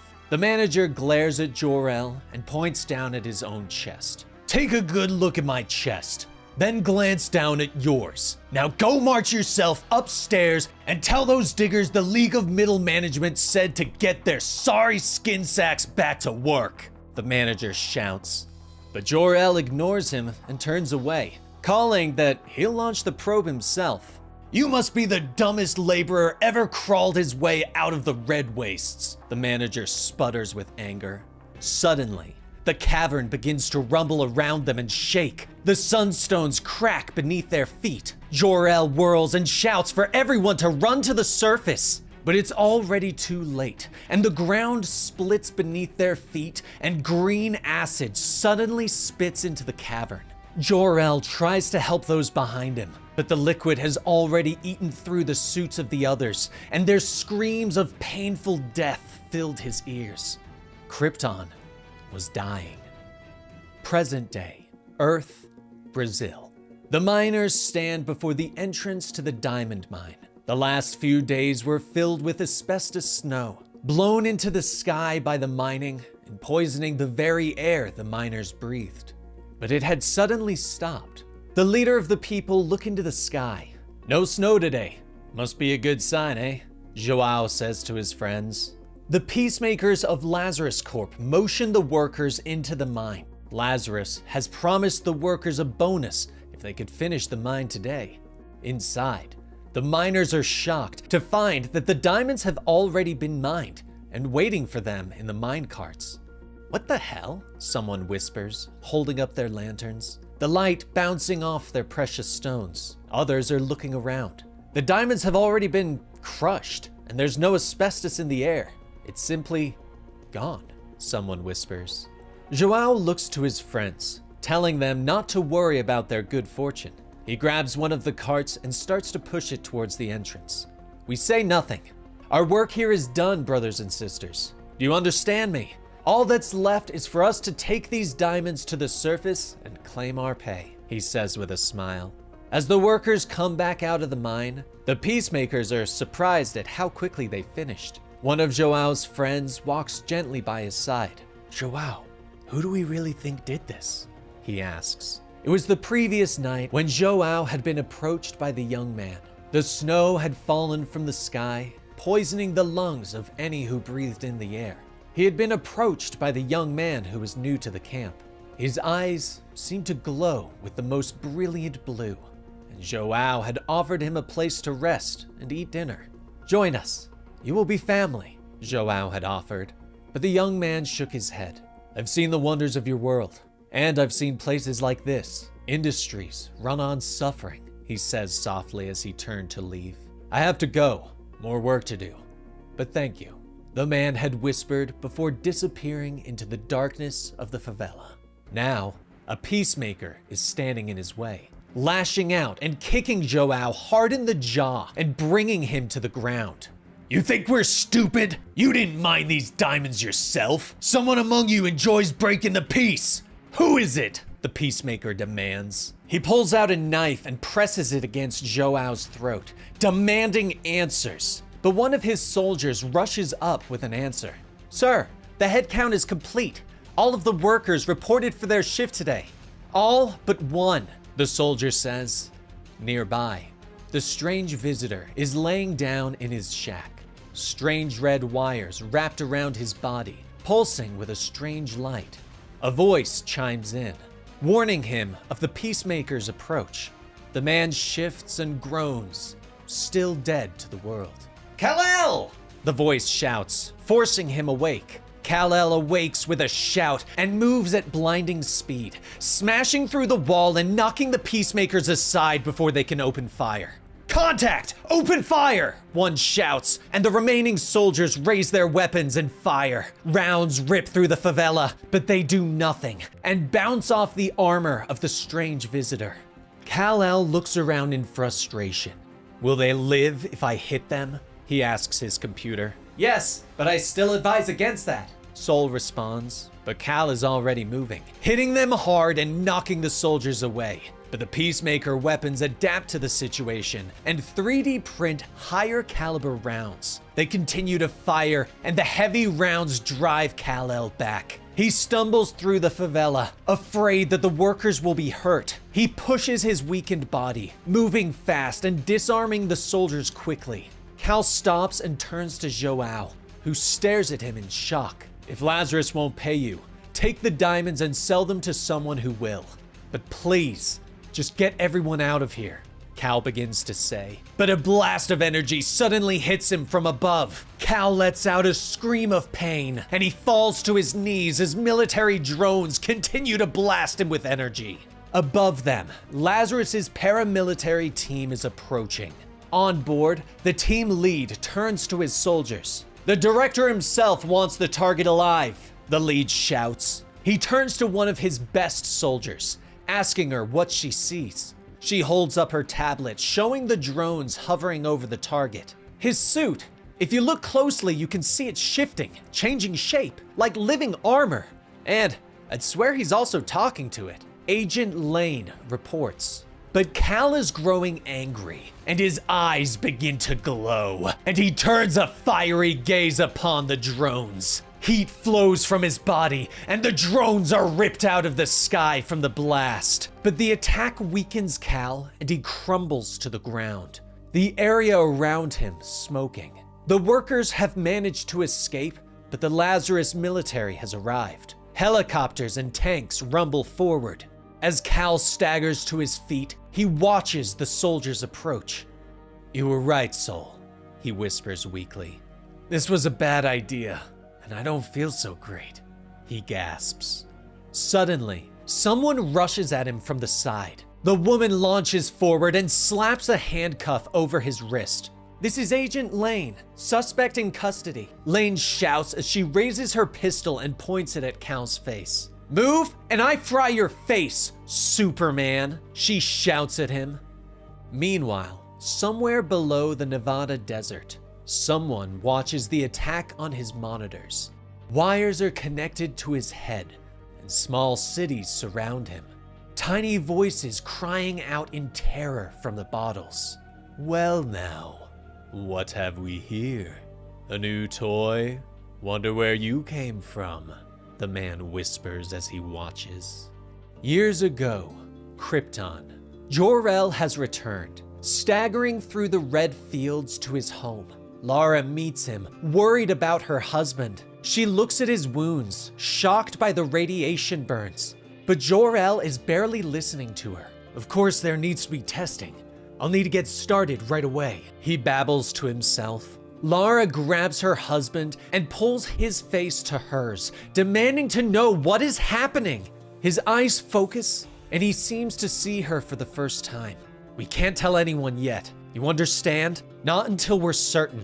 We must be certain before we warn the world, he says. Jor-El looks up as his son approaches with the family dog. Dad, are you okay? Young Kal-El asks. Jor-El finally calms down and hugs his family, apologizing for worrying them. But Lara smiles. Jor, whatever this is, we'll get through it the way we always do, together, she says as they hold each other close. But elsewhere in the field, a small crack begins to open in the ground, and a green radiation begins to spill out. Krypton is dying. 6 years ago, in the L house within the Redlands of Krypton, Kal-El leans over his desk and groans. The teacher of his class is grading people on his nearby view screen, but pauses when he gets to Kal's assignment. Kal, I'm confused about what you've turned in here. Your paper is quite descriptive, but it doesn't appear to employ any generative text at all. You did source the cleric's luminarium, didn't you? The teacher asks. Kal looks up briefly at his camera. I wrote it. he says softly. The teacher stares at his image for a moment before nodding briefly. You wrote this yourself? That's... Cal, I'd like to talk with you and your parents after class, the teacher says before everyone signs off. Now, Earth, Brazil. Cal stares in shock at the woman who recently cuffed herself to his arm. She raises an energy pistol at him, the sparks dangerously close to his face. Get on your knees, she shouts. Cal raises an eyebrow at her before lifting his arm to stare at the cuff, knocking Lois off her feet. Okay, let me just... He says to Soul as he tries to pull the cuff off. I can't break this, Cal says to his armor, ignoring the fire, smoke, and armed woman before him. Cal, you are weakened. You are vulnerable here, Soul reminds him. But Cal shrugs as he continues to work. I'm chuffed with her. What do you want me to do, Soul? Rip her arm off? Cal asks. Lois has had enough and raises her weapon, firing a blast into Cal's face. He lets out a groan of pain and stumbles back. I will deal with the handcuffs, Soul tells him. Cal nods. Just don't hurt her, he orders. But other agents of Lazarus have begun to surround them. They raise their weapons, ignoring Lois's orders to stand down. Weapons suddenly thunder in the clearing, and Cal immediately steps in the way of the rounds, protecting Lois from the danger. Suddenly, the armor begins to morph, and a red dust wraps around them, flowing like a cape. Let me go! Get this thing off of me! Lois shouts as she raises the pistol again. Did she forget she's the one who chuffed me? Cal asks Soul, but the adaptive armor is still working. Fascinating. This metal reforms itself as quickly as I can sever it. This will take some time. Also, it's cuffed, Soul informs him, and Lois fires again. Cal is less surprised this time, but still angry. Stop doing that! You're making it very difficult to save your life! He shouts at her. She bares her teeth at him. Oh, so now you're talking to me? She snaps back. Cal looks around and sees the Lazarus forces are getting closer and closer. Large tanks have begun to roll in. Finally, Cal sighs. Soul, use the dust to hold onto her. Don't let this tear her in half, he says. Lois's eyes widen in surprise as the red cloud wraps tighter around her and Cal leaps into the air, taking them away from the conflict at super speed. But a helitank is following them. Holy hell! He's flying!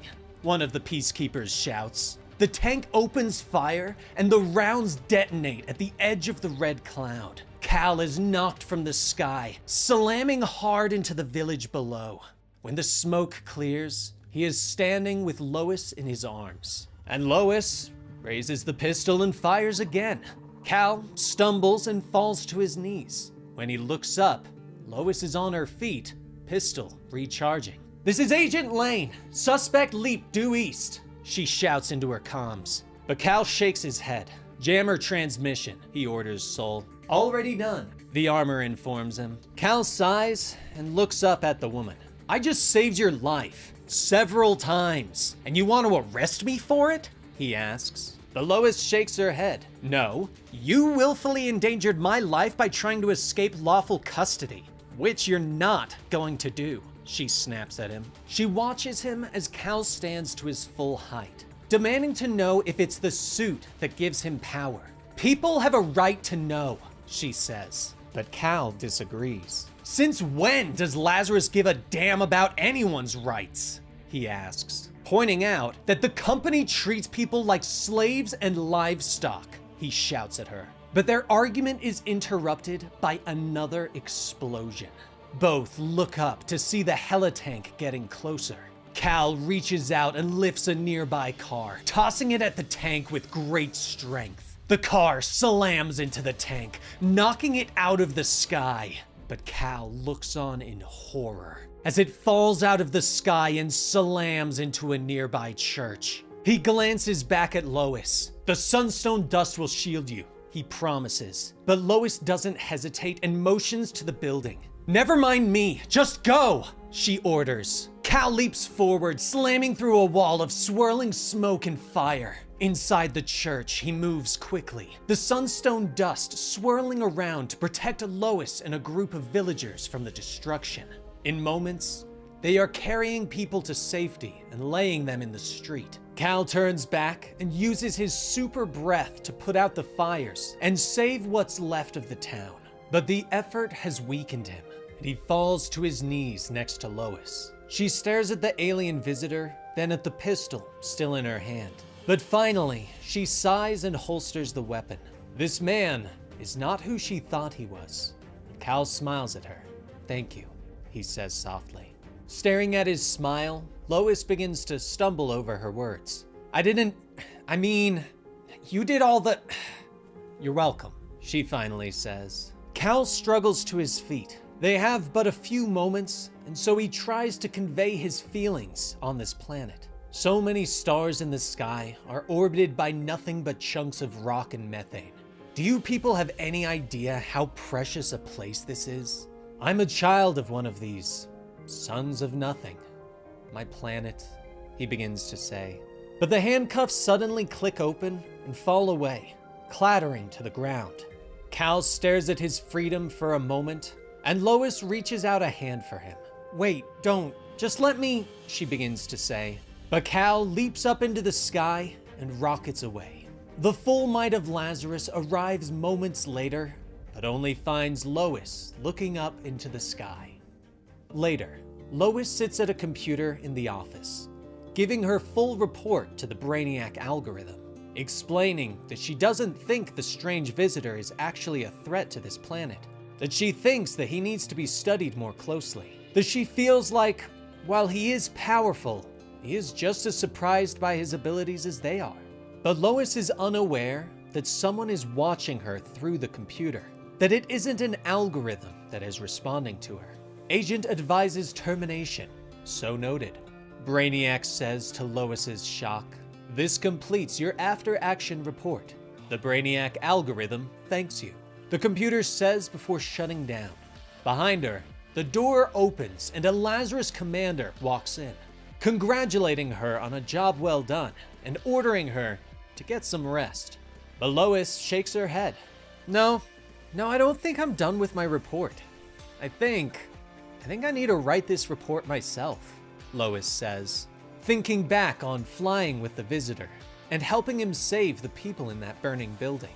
The commander shrugs and wishes her good luck before walking out of the room.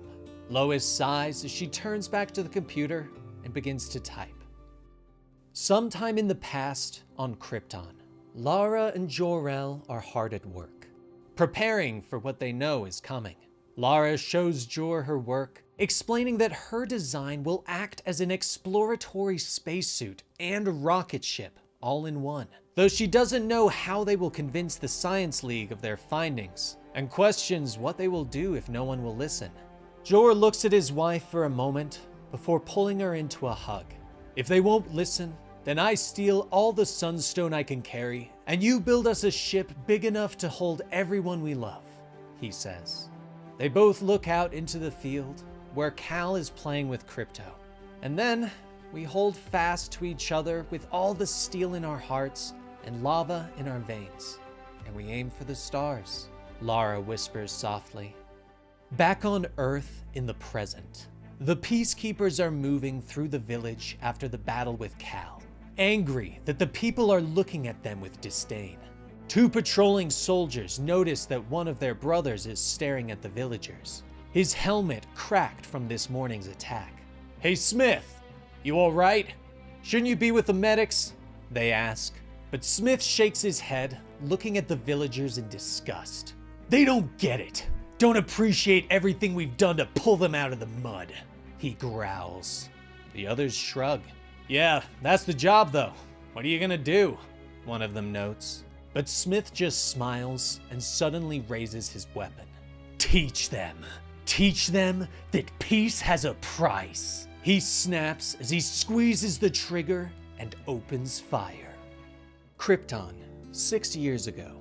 Kal-El lives a happy life, though he doesn't fall into the mold of a normal Kryptonian child. He was never coordinated enough for sports, always pushed aside by the bigger, more aggressive kids. so he knew that he would never qualify for the Law Guild Training Academy. When it came to his studies, his grades were never good enough to get him into the Science Academy. He didn't like to speak up in class and was always forced to speak with his teachers about the problem. But Cal didn't care. He wanted to work in the Laborers Guild, like his parents. He loved the Redlands, loved to run through the fields with his dog Krypto. His two favorite people in the world were his parents. They would take him for hikes and camping in the purple prairies and rolling pink hills of the Kryptonian countryside. One day, they were hiking into the Red Crystal Caverns, and his parents stopped him. "Cal, we wanted to talk to you about something, son." Jor-El told Cal. His parents explained that Cal's teacher has reached out to them. She said that you've refused to utilize the Science League's Luminarium for your reports, that instead you're writing them yourself, Lara continues. Cal nods, hanging his head as he explains that he just enjoys writing. "My words make me happy," he says softly. Both Cal's parents kneel before their son, pointing out that by not using the Luminarium, Cal is challenging 3,000 years of Kryptonian tradition. Suddenly, they both smile and ruffle his hair. "Keep it up," they say in unison. Cal is shocked. "I don't care about your grades. You're the sharpest, most caring kid in the world. We trust you to find your own path," Lara tells him. Cal smiles and tells his parents that he knows he wants to be a laborer and live in the Redlands like them. All three stare out at the Kryptonian plains. The red sun is setting in the distance. The rest of the day was a happy one for Cal, but he didn't know that Jor-El was working, continuing to extract samples from the red crystals, hoping that his findings were wrong, but they weren't. But Cal was aware of the change in his parents. Ever since his father's accident at the mines, he had been distant, distracted. He was constantly going out and taking samples, and Lara used all of her free time to work on something in the garage. Cal would check on them from time to time, overhearing bits and pieces of conversation. "We're going to need more sunstone, just to be sure," Lara called one night, unaware that Cal was watching from the doorway. "Lara, we don't have much time," Jor told her, explaining that he's almost ready to bring his findings to the Science League, and that hopefully they won't ignore all his evidence. "I know, Jor, but when they throw you out of the building and come here and try to take everything we've built, I need to know we'll be done trying to reason with the people who don't respect our voices," Lara had told him. Cal didn't know what they meant, but could tell that his parents were worried. Cal turned away from the garage, distracted by Krypto's barking. Clicking on his flashlight, he shines it at something in the grass. A rabbit was dead. Its body seemed to burn away from a strange green gas. "Aw, what happened to the little guy, Krypto?" Cal whispered. He moved the light around, shocked to find more creatures who had suffered the same fate. "Krypto, where's my bike?" Cal whispered. So, Cal did a little investigation of his own. Riding his hoverbike through the plains, he found that the plant life had also suffered from the strange gas that rose up from beneath the earth. Herds of zerts were driven crazy and stampeded off cliffs. Fish were dying off in the Kogo Lake, their bodies floating to the surface of the tainted water. Strange events were happening all over Krypton, and Cal began to write. One of the things he enjoyed most about everything he'd seen. Gathering evidence. A week after this started, his class was taking a field trip to the Kandor Science League. Along the way, they saw several events that were reported as natural disasters. Cal continued to write, finishing his story. Before he could stop himself, he had submitted his findings and story to his school's news board. Before they had even arrived in the city, the story was wiped from the school board, and the notes deleted remotely from Cal's computer by the Science League. Cal was dismayed, but followed his class into the Science League. While the other children talked about how they couldn't wait to join the league and work in the city, Cal looked out the window in bewilderment. Why would anyone want to work this far from the ground? He questioned as he looked down at the city far below. But the class was suddenly interrupted by yelling from the hallway. "No! I have to see them!" Jor-El shouted as the guards tried to pull him away. Cal stepped out, shocked to see his father. "You have to listen. I'm a geological engineer. I know what I'm talking about. Your lives are in danger." Jor-El continued, but the captain of the guard shakes his head.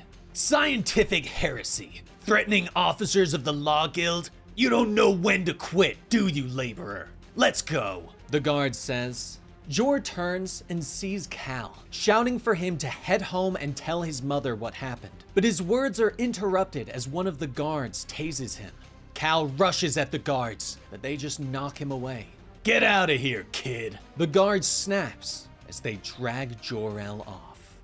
Later, Cal returned to the farm, running to tell his mother what's happened. He quickly fills her in as she heads to the garage. "Listen to me carefully, Cal," Lara says as she slides open the door and begins to grab gear. "I want you with me for this, but if anything goes wrong, you get on your bike and you come back here as fast as you can, and you go straight into that garage and call for Sol, okay?" Lara says to Cal as she rushes inside the garage. But Cal is confused as to who Sol is. "Hello, I am Sol. How can I be of service?" A computer voice calls from the shadows, but Lara waves it away. "What are you gonna do, Mom?" Cal asks meekly. Lara suddenly turns around, now clad in strange glowing armor and carrying a big gun. "I'm gonna get your dad back," she says simply. Later, at the Law Guild office, the doors suddenly explode inward as Lara steps through with her cannon, aided by Krypto, who has a strange red dust cape. "Jor-El! Find him, Krypto!" Lara shouts as she keeps firing the lava cannon. The guards move to fire back, but Krypto moves at blinding speed, bringing them down quickly. Jor stares in shock from his cell. "Krypto?" he gasps. The dog barks and wags its tail. Suddenly, after a few more explosions, Lara steps through the door, her armor sliding away to reveal her smiling face. "Guess the suit works," Jor tells her, and she nods. "You're an idiot. Let's go home, my love," she tells him. But Cal is out in the main chamber, and he hacks into the Law Guild computers, trying to learn the truth. He is shocked to find that the science clerics know the truth about everything that is happening to the planet, and have for some time. They have begun work on spaceships, hoping to save themselves from the disaster that will befall Krypton. But Cal keeps typing, wanting to get the story to the people, and he publishes it from the Law Guild computer, letting all of Krypton know the truth about the Science League and what's happening to the planet. Later, the family returns to the farm, and Jor and Lara begin to tell Cal the truth, but he stops them. Krypton is dying, Cal finishes for them. He looks at his parents in shock and motions to the garage where he has been spying on their work. "And you want to shoot me into space to save me, all alone," he says, tears beginning to form in his eyes. But Jor and Lara kneel down and hug their son. "I'm not going. Not without you," Cal gasps. But Lara shakes her head. "We'd never shoot you into space by yourself," she whispers. They lead him into the garage and show him the completed spaceship, much larger in size than he thought. "We're going together," his parents explain. Cal looks up at the spaceship in wonder. "So, where are we going?" Cal whispers. The present day, Central Kansas, at the Smallville Senior Living Facility. The nurses shake their heads in sadness, talking about how Martha Kent keeps asking for her son, but they know she doesn't have any next of kin. In her room, Martha holds up a hand, looking out the window. "Angel, where did you go? Fly back to me, my sweet angel boy, back to where you belong." Lois sighs as she continues her interviews. She has traveled the globe: India, Botswana, Brazil, Belarus, Mexico, Vietnam, South Africa, the United States, and Egypt, interviewing those who have seen this Superman, who he has talked to, who he has saved. She tries to explain that she is trying to help him, that she knows of his amazing powers, but also knows that he struggles to control them. Sooner or later, he's going to hurt himself or someone else. He's afraid. He needs help. He wants help. I can help him, she tries to tell them, but they won't speak to her, won't listen. They don't trust Lazarus Corp, because these people know what Lazarus really is, what they really do to these countries. I'm not asking you to trust Lazarus. I'm asking you to trust me. And I'm fully aware that I have to earn that trust, she says. In Egypt, she meets a woman who is missing an eye. Lois looks at her. Who gave you that wound? Lois asks softly. A short time later, Lois's baton falls again and again on Peacekeeper Crenshaw. Other peacekeepers stand nearby, ignoring the sound of the baton connecting against Crenshaw's face and body. I hear you like to cut people for fun, Lois growls as she steps away. Crenshaw shakes his bloody head and struggles to stand. Kill you, you stupid! He starts to gasp, but Lois hits him in the mouth and drops him. Which hand's your knifing hand? You don't show me, I'll assume it's both, she snaps. Crenshaw finally holds up his right hand. Lois reaches out and breaks the fingers. After this, we're done here, Peacekeeper. Except for one last thing. You're under arrest, she growls as she turns and walks away. But the interviews continue. Finally, the people are talking, but they aren't telling Lois what she wants to hear. They explain that she isn't following Superman for Lazarus. She is following him because she was in his presence, and you can't help but want to be around him. They all tell her that they hope Superman does lose control, that he realizes that the only way to save Earth is to kill every member of Lazarus. It is why he has come, they all agree. Later, Lois finds herself on the site of a battle with Superman in Pakistan. Lois sighs as she surveys the destruction. Superman, if you can hear me, your friends were wrong. I'm not chasing the storm. I am the storm, and you can't hide from me forever, she whispers.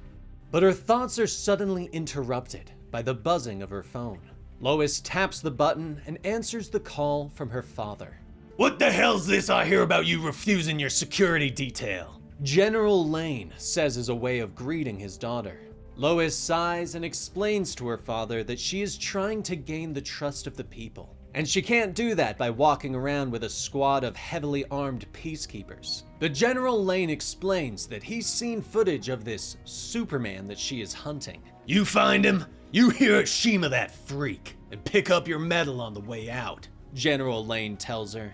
But Lois shakes her head, pointing out that while his property destruction is in the trillions of dollars, he has a 0 body count. He's just some sort of, I don't know, mumbly little hippie boy, she tells her father. Back at his house, General Lane puts on his Lazarus-made prosthetic legs and steps out onto the porch. That's what they said about Charles Manson once upon a time. Take the peacekeepers with you, Agent Lane. Fear's a hell of a lot safer than trust. Every time. You remember that, Lois, General Lane orders. Lois finally gives up the argument with her father and hangs up the phone. Later, she steps off the Lazarus patrol base and into the city, ordering the Peacekeeper squad to stay behind. She moves through the marketplace, watching the people around her, passing graffiti on the walls that warns of the Omega Men coming. Lois keeps moving, aware that someone is following close behind. Meanwhile, Peacekeeper Smith has been ordered to psychological counseling with the Brainiac program. He tries to explain that he couldn't help himself. The way he tossed us around as if we were nothing, and those people, they were smiling about it, having a great laugh. So I, Smith says, but the Brainiac program interrupts him. Yes, you were in shock from the trauma you endured at the hands of this Superman, and your weapon accidentally discharged in the vicinity of unarmed civilians, Brainiac says, as if it didn't hear Smith. But the Peacekeeper shakes his head. No, Missed! But I was trying! I was definitely trying to shoot them! He stammers, explaining that he was trained to maintain peace at all costs. Sometimes I worry I could do some really awful things in the name of... He continues, but Brainiac once again interrupts. Brainiac understands what you are saying. Your gun misfired. The weapon was defective.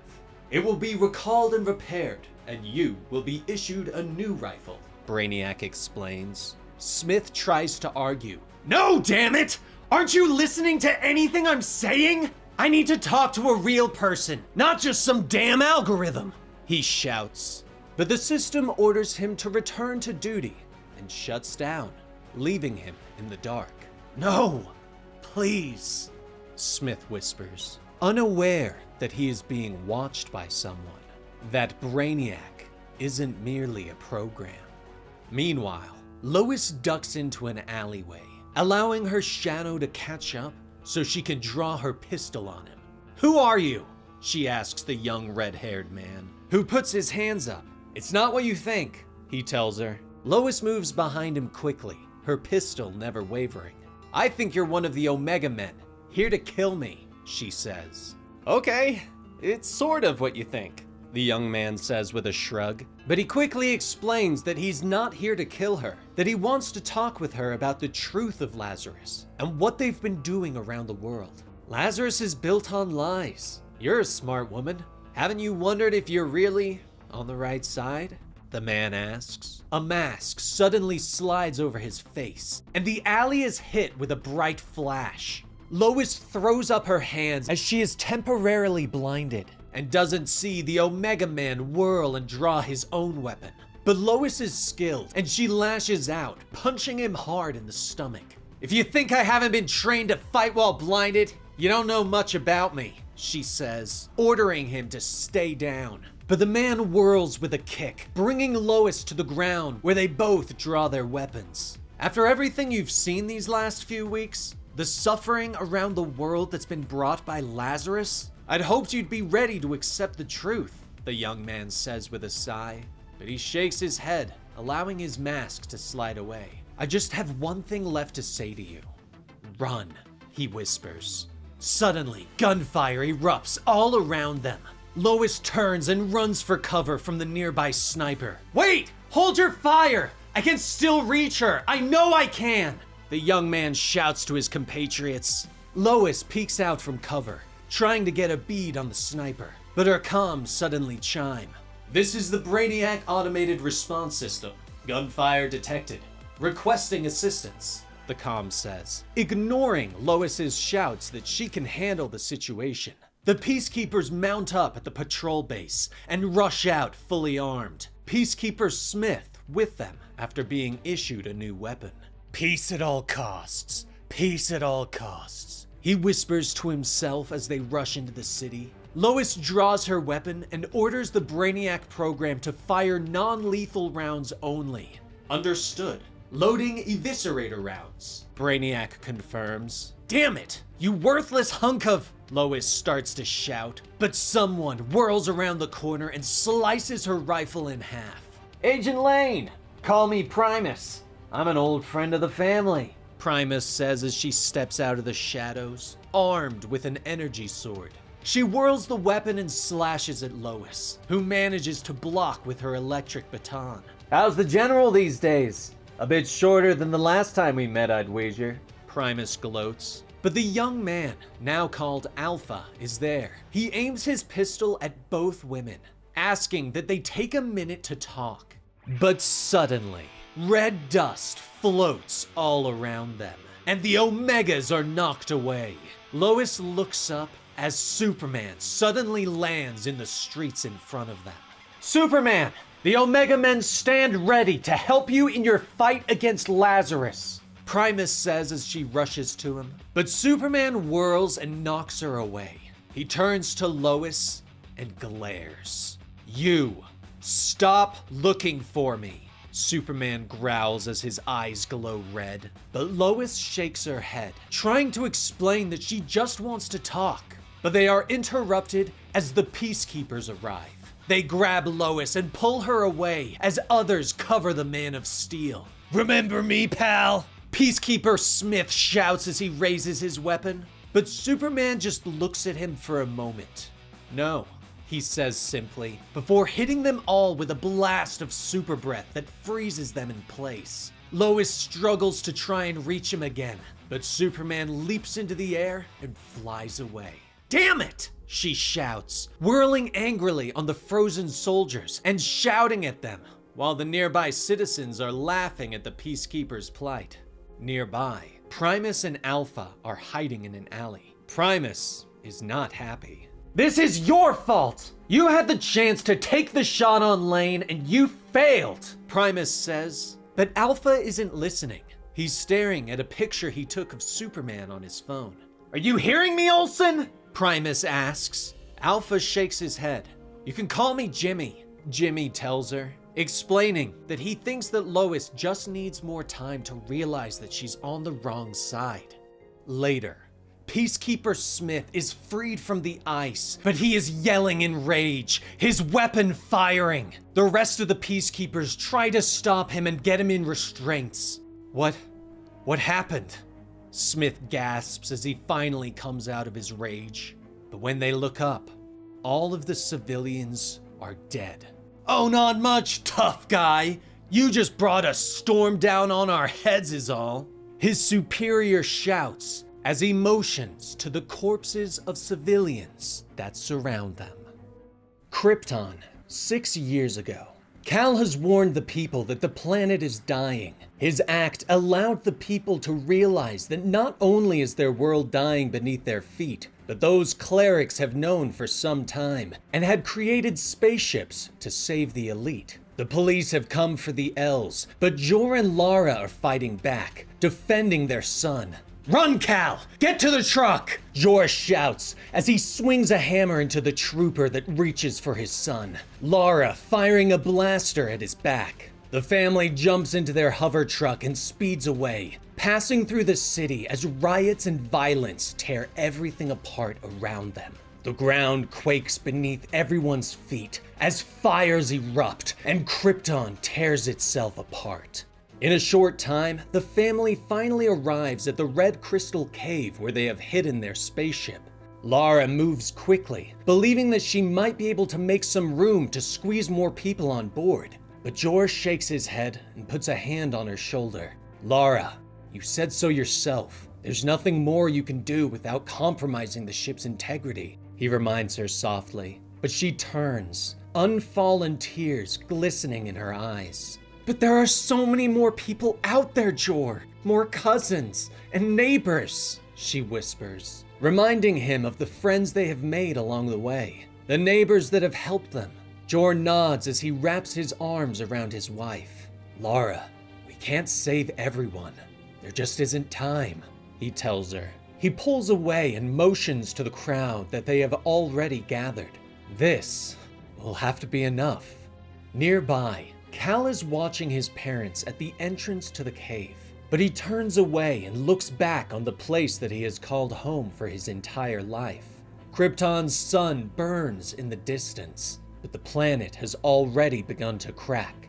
Green, radioactive fire has begun to sprout from the ground. In other circumstances, one could almost say that it was beautiful. Earth, Pakistan. Now, at the Peacemaker outpost, the red dust rolls towards the Peacemaker tanks in a terrifying wave.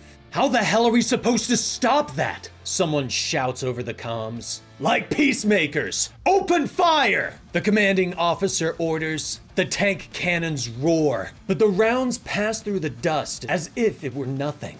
The red dust swirls underneath the tanks, launching them into the air.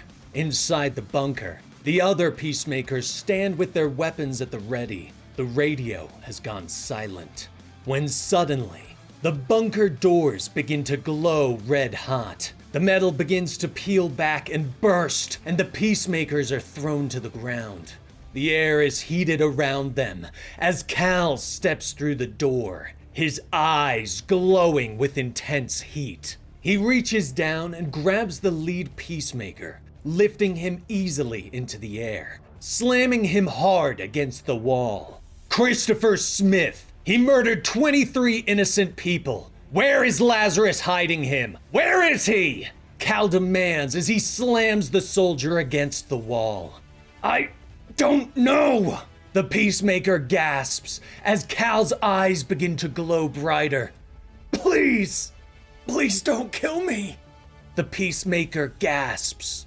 Cal's eyes suddenly return to normal as they widen in shock. He drops the Peacemaker to the ground as he looks around at the destruction that he has caused.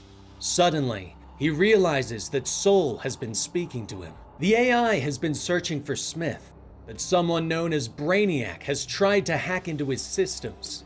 "I found him," Soul reports as Cal steps back outside and walks by the destroyed tanks. "Smith?" Cal asks. "Brainiac. He's at a research and development facility in the Nevada desert," Soul reports, explaining that he's tapped into Brainiac's camera feeds and can see him sitting in a room, surrounded by miniature alien cities stored in bottles. "Cal, there are people inside them. People who won't stop screaming," Soul says. There is a pause before he reports that Brainiac would like to speak with Cal. He is offering Smith's whereabouts as an incentive, Soul informs him. But Cal doesn't answer and leaps into the air, flying away. Krypton, the Redlands. Then, Lara is shouting for everyone to board the ship and allow it to bond with them to create their spacesuits. Cal is nearby, Krypto by his side. He stares out at his home and steps outside of the cave. Krypto barks at his young companion, but Cal wants something to remember his home. "Yeah, I know, buddy. I'm just saying goodbye and wondering what the next planet will be like," Cal says softly to his friend as he reaches down and picks up a handful of dust from the Redlands. But the ground suddenly cracks beneath his feet and gives way. Lara and Jor rush to help their son, but luckily Krypto already has him, pulling the young boy away from the green fire. In the cities, the people have learned of the cleric's spacecrafts. They rush the landing pads, trying to force their way on board to save themselves. Green fire erupting around them, destroying everything. No one made it to safety that day. The fires brought everything down, at least in the cities. Back in the Redlands, the L's craft has taken off, launching away from the dying planet. On board, families huddle together as the craft shakes. Cal finds a young girl by a window and puts his arm around her as she looks out the viewport with fear in her eyes. "Hey, don't be scared. This is a great ship, the best ship that's ever flown. My mom and dad built it," Cal tells her. But suddenly, a massive chunk of Krypton is launched into the air, slamming through the spaceship and tearing it in half. The survivors are thrown clear, spilling out into the open air. Cal screams as he plummets back towards the planet, but he can suddenly hear a voice.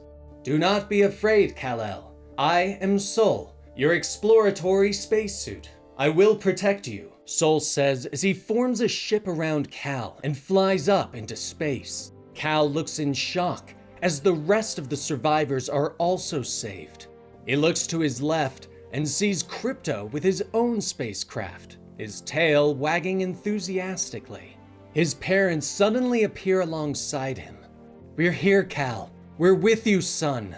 Always." They call to him, smiles on their faces. The Sol spacecraft pushes through to leave the planet's atmosphere, but the eruptions are intense. The fires leap up into the sky, and some of the crafts begin to falter. Large chunks of Krypton chase after them, as if the planet wants no survivors for what the Kryptonians did to it. Cal's craft is suddenly shrouded by the green flames, and the planet erupts behind him in a last dying gasp.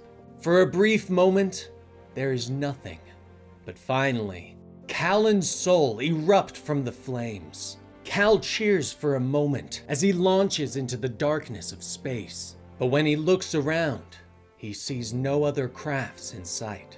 "Mom! Dad! Can anyone hear me? Anyone!"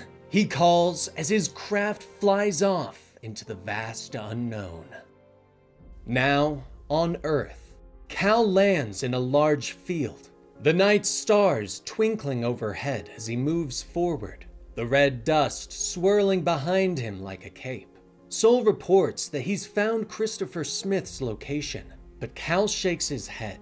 "Forget Smith. I don't want to know where he's hiding," Cal says as he looks at his hands, admitting that he's afraid of what he'll do if he comes face to face with the man. "Right now, I just need to be alone. I need to be reminded, Sol. Reminded of home," Cal says as he begins to walk forward. He steps on a road and passes a sign. "Smallville, Kansas. 10 miles ahead," the sign reads. Deep space, 6 years ago. The last ship of Krypton flies through the dark vastness of the stars.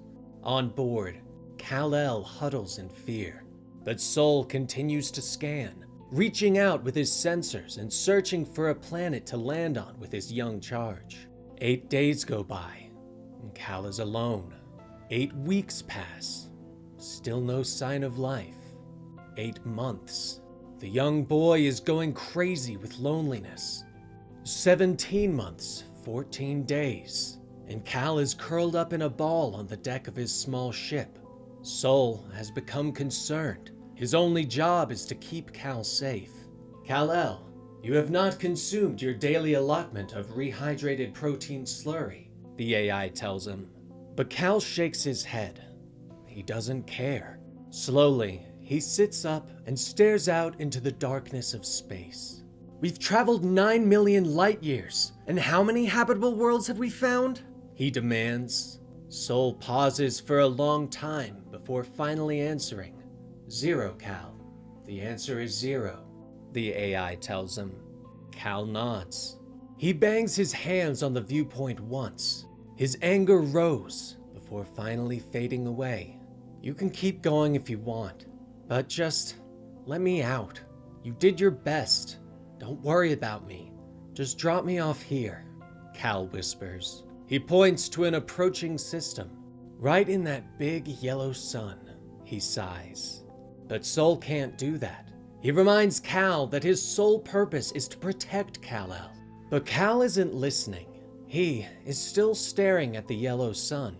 But suddenly, his body starts to feel warm, and his eyes begin to glow. "Sol, why is it so hot in here all of a sudden? I'm burning up!" Cal says as fear begins to creep into his voice. "Turn around! Get us away from that star!" Cal gasps, but a chime suddenly sounds. "Wait, life-sustaining world detected," Sol suddenly says, aiming the craft for a blue world before them. But heat begins to radiate from Cal's eyes as he screams in pain, and the ship begins to break up as it enters the atmosphere. Far below, Martha and John Kent look up from their dried cornfield in Kansas. "Damn, weatherman said there'd be rain," Martha sighs, but John shakes his head and clutches at their dying crop. "Must be nice to have a job where you get to be wrong more times than not," he points out. Martha nods her head and looks to her husband, reminding him that the Lazarus Corporation has drones that can alter the weather over their fields, and explains that someone in town saw them. But John shakes his head. "Martha, we both know such a thing ain't possible," he tells her. But he looks around and ponders whether it's true, whether Lazarus really can do the things rumors say. "If it is true, what hope have we got of winning against something like that?" he whispers. But suddenly, there's a roar from the sky, and a great fireball slams into the field by their house. Cal steps from the flames, unharmed, but yelling as if every cell in his body is going into overload. But he can still hear Sol's voice as the red sand-shaped AI unfolds as the ship wraps around him protectively. "Kal-El, I regret to inform you that my energy cells are quite depleted. I must power down for brief. Soul says softly before fading away. Cal looks up as two people approach. He holds out a hand and calls for help, but John and Martha don't understand what the young boy is saying.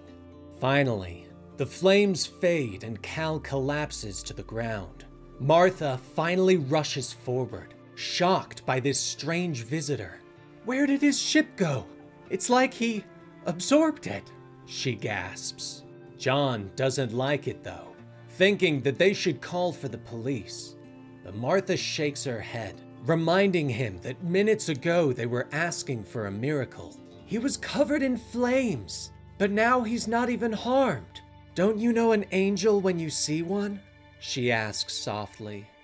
And so, the Kents tried to take care of the boy. His body burned with a fever for days. He would thrash in his sleep as he recovered, his limbs so powerful that he would break the bed with one swing. One night, they found him drifting in the air, floating over the bed.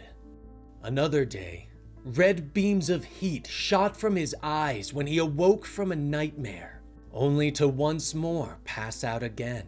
Eventually, his body would calm. The fever would go away, and Cal slept peacefully. John found Martha sitting by the visitor's bedside. "Martha, we can't keep him here. If we do, he's gonna be the death of us. You know that, right?" John asks. But Martha shakes her head. She can sense that the boy is confused and suffering. "He's been through something awful to get here. You can tell," she whispers. She looks back at her husband, reminding him that they've lost everything. "But maybe we can still save him," she says quietly. Suddenly, Cal's eyes open and he launches from the bed in the blink of an eye. Jonathan jumps to protect Martha as Cal smashes through the bedroom wall and runs out into the world, streaking across the field fast enough to tear plants from the ground. He suddenly stops and stares at this strange world around him. He is alone, and Soul doesn't speak to him. Cal doesn't know it, but Soul has been quiet for weeks. But somehow, as Cal stared out into the fields of this new world, he could sense that he had found his new home. 2 weeks later, the Kents still can't understand Cal's speech, but he still aids them, using his incredible strength to help them around the farm. John is trying to fix a tractor enough to get it started and drive it into the barn, but Cal simply picks it up. "Heavens, don't reckon I'll ever get used to that," John whispers as he watches the boy carry the tractor over his head with one hand. Cal has become like a son to them in the short time, and though neither of them know it, both John and Martha have thanked him for saving them both.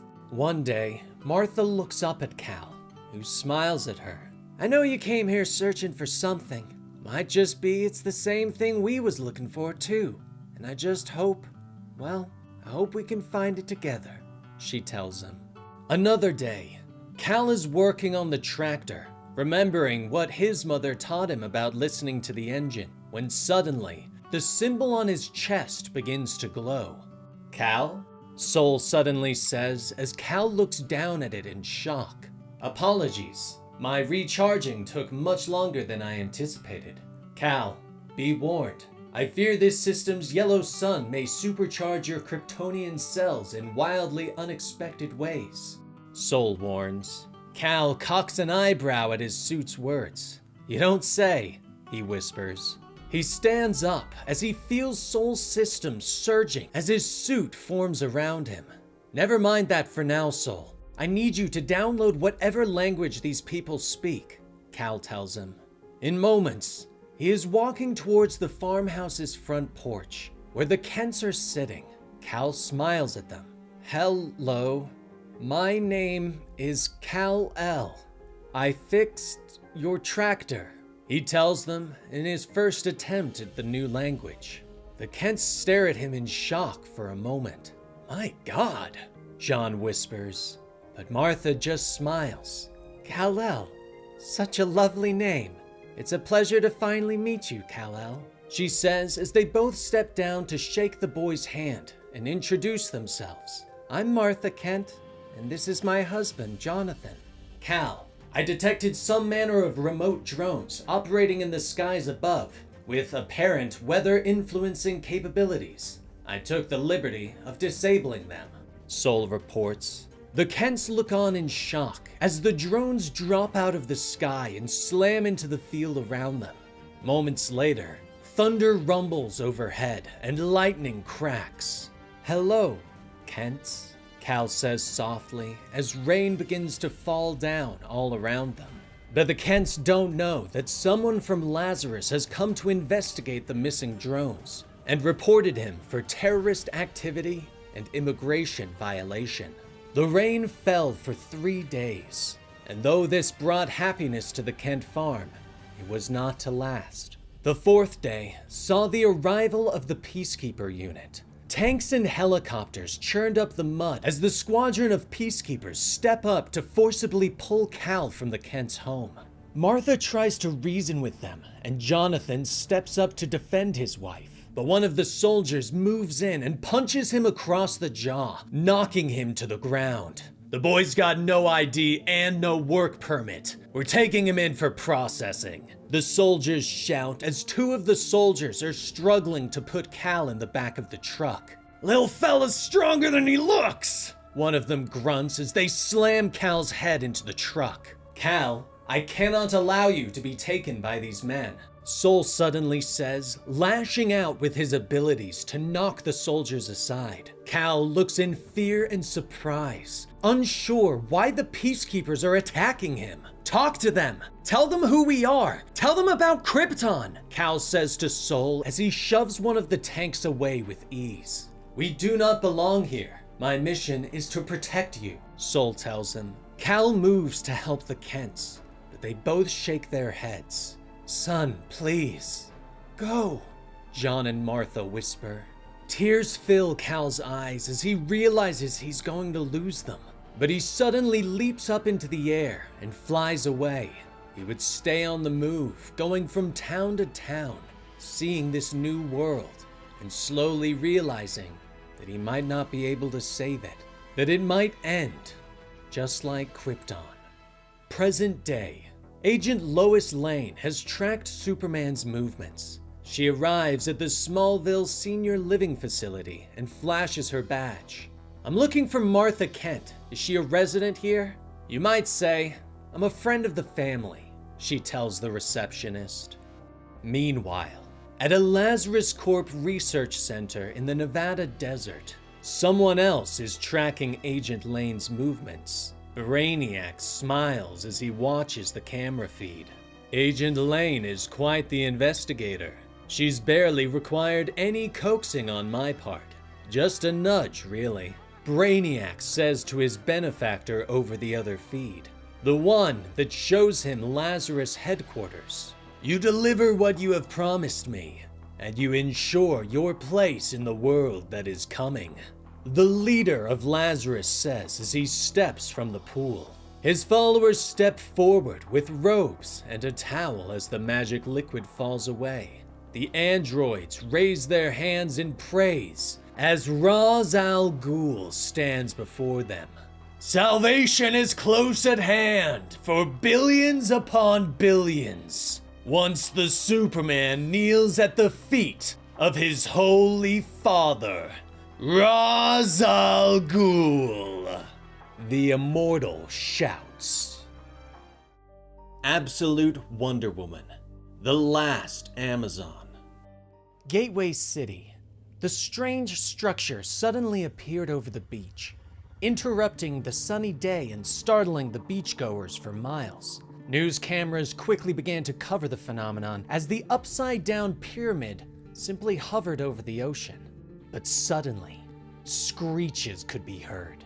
Small red creatures, lizards with wings, suddenly flew from the pyramid's crevices. The monsters swooped down on the population of Gateway City, causing the people to run in fear. Windows shattered and people ran in a bloody panic. One person falls, trying to cover their head as the monsters swoop on them. But suddenly, there is a crack of lightning across the blood-red sky, and the creatures scatter as a rider descends on a flying skeletal horse. The rider draws a massive sword and slices through the monsters. She leaps from her mount, landing in a heroic pose on the beach. Flayed monsters fall around her as she removes her helmet and reaches down to dip her fingers in their blood, smearing it across her face. She raises her hand, and an ancient spell escapes from her lips. The spell lashes out, stunning the monsters and dropping them to the ground. And through it all, a smile plays across her beautiful face. Long ago, on the wild Isle of Hell, the witch Circe continues her endless toil in the darkness. But suddenly, there is a sunshine upon her back. "Never thought I'd be happy to see the sun," she says with a sigh as she stands and turns. Apollo, god of the sun, slowly descends upon her. "Come forward, witch. You may kneel," he tells her. Circe frowns and shields her eyes. "I'm fine," she says with a shake of her head. He holds out a bundle in his hands, offering it to her. Circe looks at it in surprise and takes the baby girl. "This is a baby. Why have you brought a baby to hell?" she asks. Apollo has already begun to float away, the sun rising over the island. "The baby is Diana, princess of Themyscira. She is the last of the Amazons, and has been taken from them by my father, Zeus, as punishment for their crimes against the gods," Apollo declares. He tells Circe that Diana may never again see her people, and they have all been imprisoned. Apollo suddenly stops his ascent. "From here forth, the word Amazon is banned. So I decree," he bellows, his words springing forth like rays of the sun. He looks down at the witch and smiles. "Try it for me, Circe. Try to say the word. I want to see," he asks. Circe looks at the baby in her arms and whispers the word. But it comes out soundless, like it had never existed in the first place. Satisfied with his work, Apollo turns and continues his ascent, with Circe holding the baby in her arms. "This is hell. What if it dies?" she calls. Apollo doesn't bother to look over his shoulder. "The gods care not. This is where she belongs now, for however long she is," he calls before disappearing, casting the isle once more into twilight. Circe sighs and places the child on the rocks. Diana gurgles as Circe sits quietly and studies her. Suddenly, a glowing snake begins to make its way towards the child. Circe doesn't move, unsurprised that hell would take the child so quickly. The snake opens its mouth wide and prepares to strike, but the child is fast, and Diana reaches out and snaps the snake's mouth close. And she giggles as she flings it away. Circe stares in surprise for a moment before smiling at the baby. And so, their lives continue in hell. At first, Circe regards the child with little interest, helping her, but not caring for her. But time continues on, and the powerful sorceress begins to raise Diana, taking care of her, teaching her, growing to love her as her own. In this way, the two make a meager life on the Isle of Hell. The years pass, and both Diana and Circe grow older, until the day finally comes. The present. The warrior Diana turns away from the pyramid. The beach is littered with the stunned bodies of the demon lizards. She stalks towards the National Guardsman. "Are you in charge here, soldier?" she asks. But the young man can do little more than stare at her with a gaping mouth and stumbling over his words. "You should evacuate all civilians within a mile," she tells him. She motions to the lizards on the beach. "They are but harbingers for what is to come," she warns him. Suddenly, the pyramid begins to shake and open from the bottom. Diana sighs and looks back. "We are out of time. Evacuate your civilians and bring your army," she says. She turns back as the pyramid seemingly uncurls and gives birth to a massive demon creature. The monster falls into the ocean and stalks towards the city. But Diana stands in its path, her blade at the ready. She glares up at the monster. "You are not welcome, Harbinger Prime. This world will defend itself. I stand before you with the mythical Athena blade, forged by Hephaestus himself. It is more than capable of sending you to your maker. This world is protected," Diana declares. The creature regards her for a moment before opening its mouth. Its words are like thunder, pushing Diana back. "But it is not," the beast declares. Suddenly, Diana's skeletal Pegasus swoops down, breathing fire on the monster. The monster turns from Diana, swatting away the pest. The warrior uses this moment to attack, but the monster turns back to her, beams of energy leaping from its eyes and bringing Diana to her knees. "Ugh, damn laser eyes, every time," she groans as she struggles to her feet. The beast stands tall, letting out a bellow for the smaller creatures to rise. The demon lizards awaken and attack once more, their wings and beaks slashing at Diana's skin. "Again you stand? We warned you!" the beast hisses. It fires again, the blast taking Diana off her feet and sending her bouncing along the beach. A short time ago, Diana sits with Circe in their cave on the Isle of Hell. Sitting before the fire, the two sit in their chairs. Finally, Diana works up the courage to speak. "Mother, I want to ask you about this word," Diana says, motioning to her book. Circe nods and smiles, closing her own tome. "I thought you might," she says softly. "It's important." "I'm afraid," Diana whispers. But Circe shakes her head. She knows that her daughter fears little. "You're not afraid of the word. You're afraid of the change saying it will bring," Circe says. She reaches a hand for Diana's cheek. "Say the word, Diana.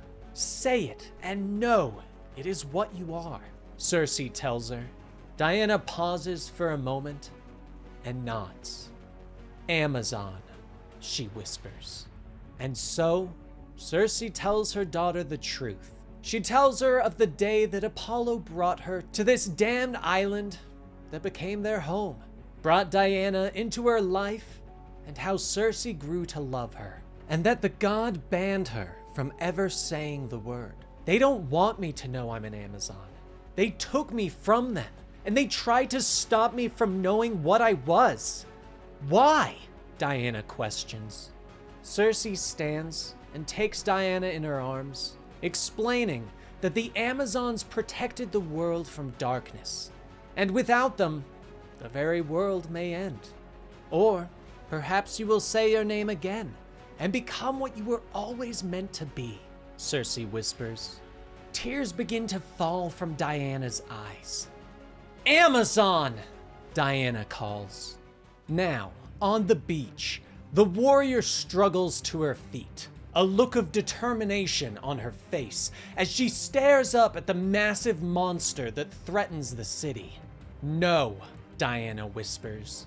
She reaches into her pouch, pulling forth a lasso of magical power, its red fibers whirling around her as she stalks forward. The monster looks down at her once more. "Away, warrior! You are beaten! Leave us, as we must prepare the way! This world is ours now!"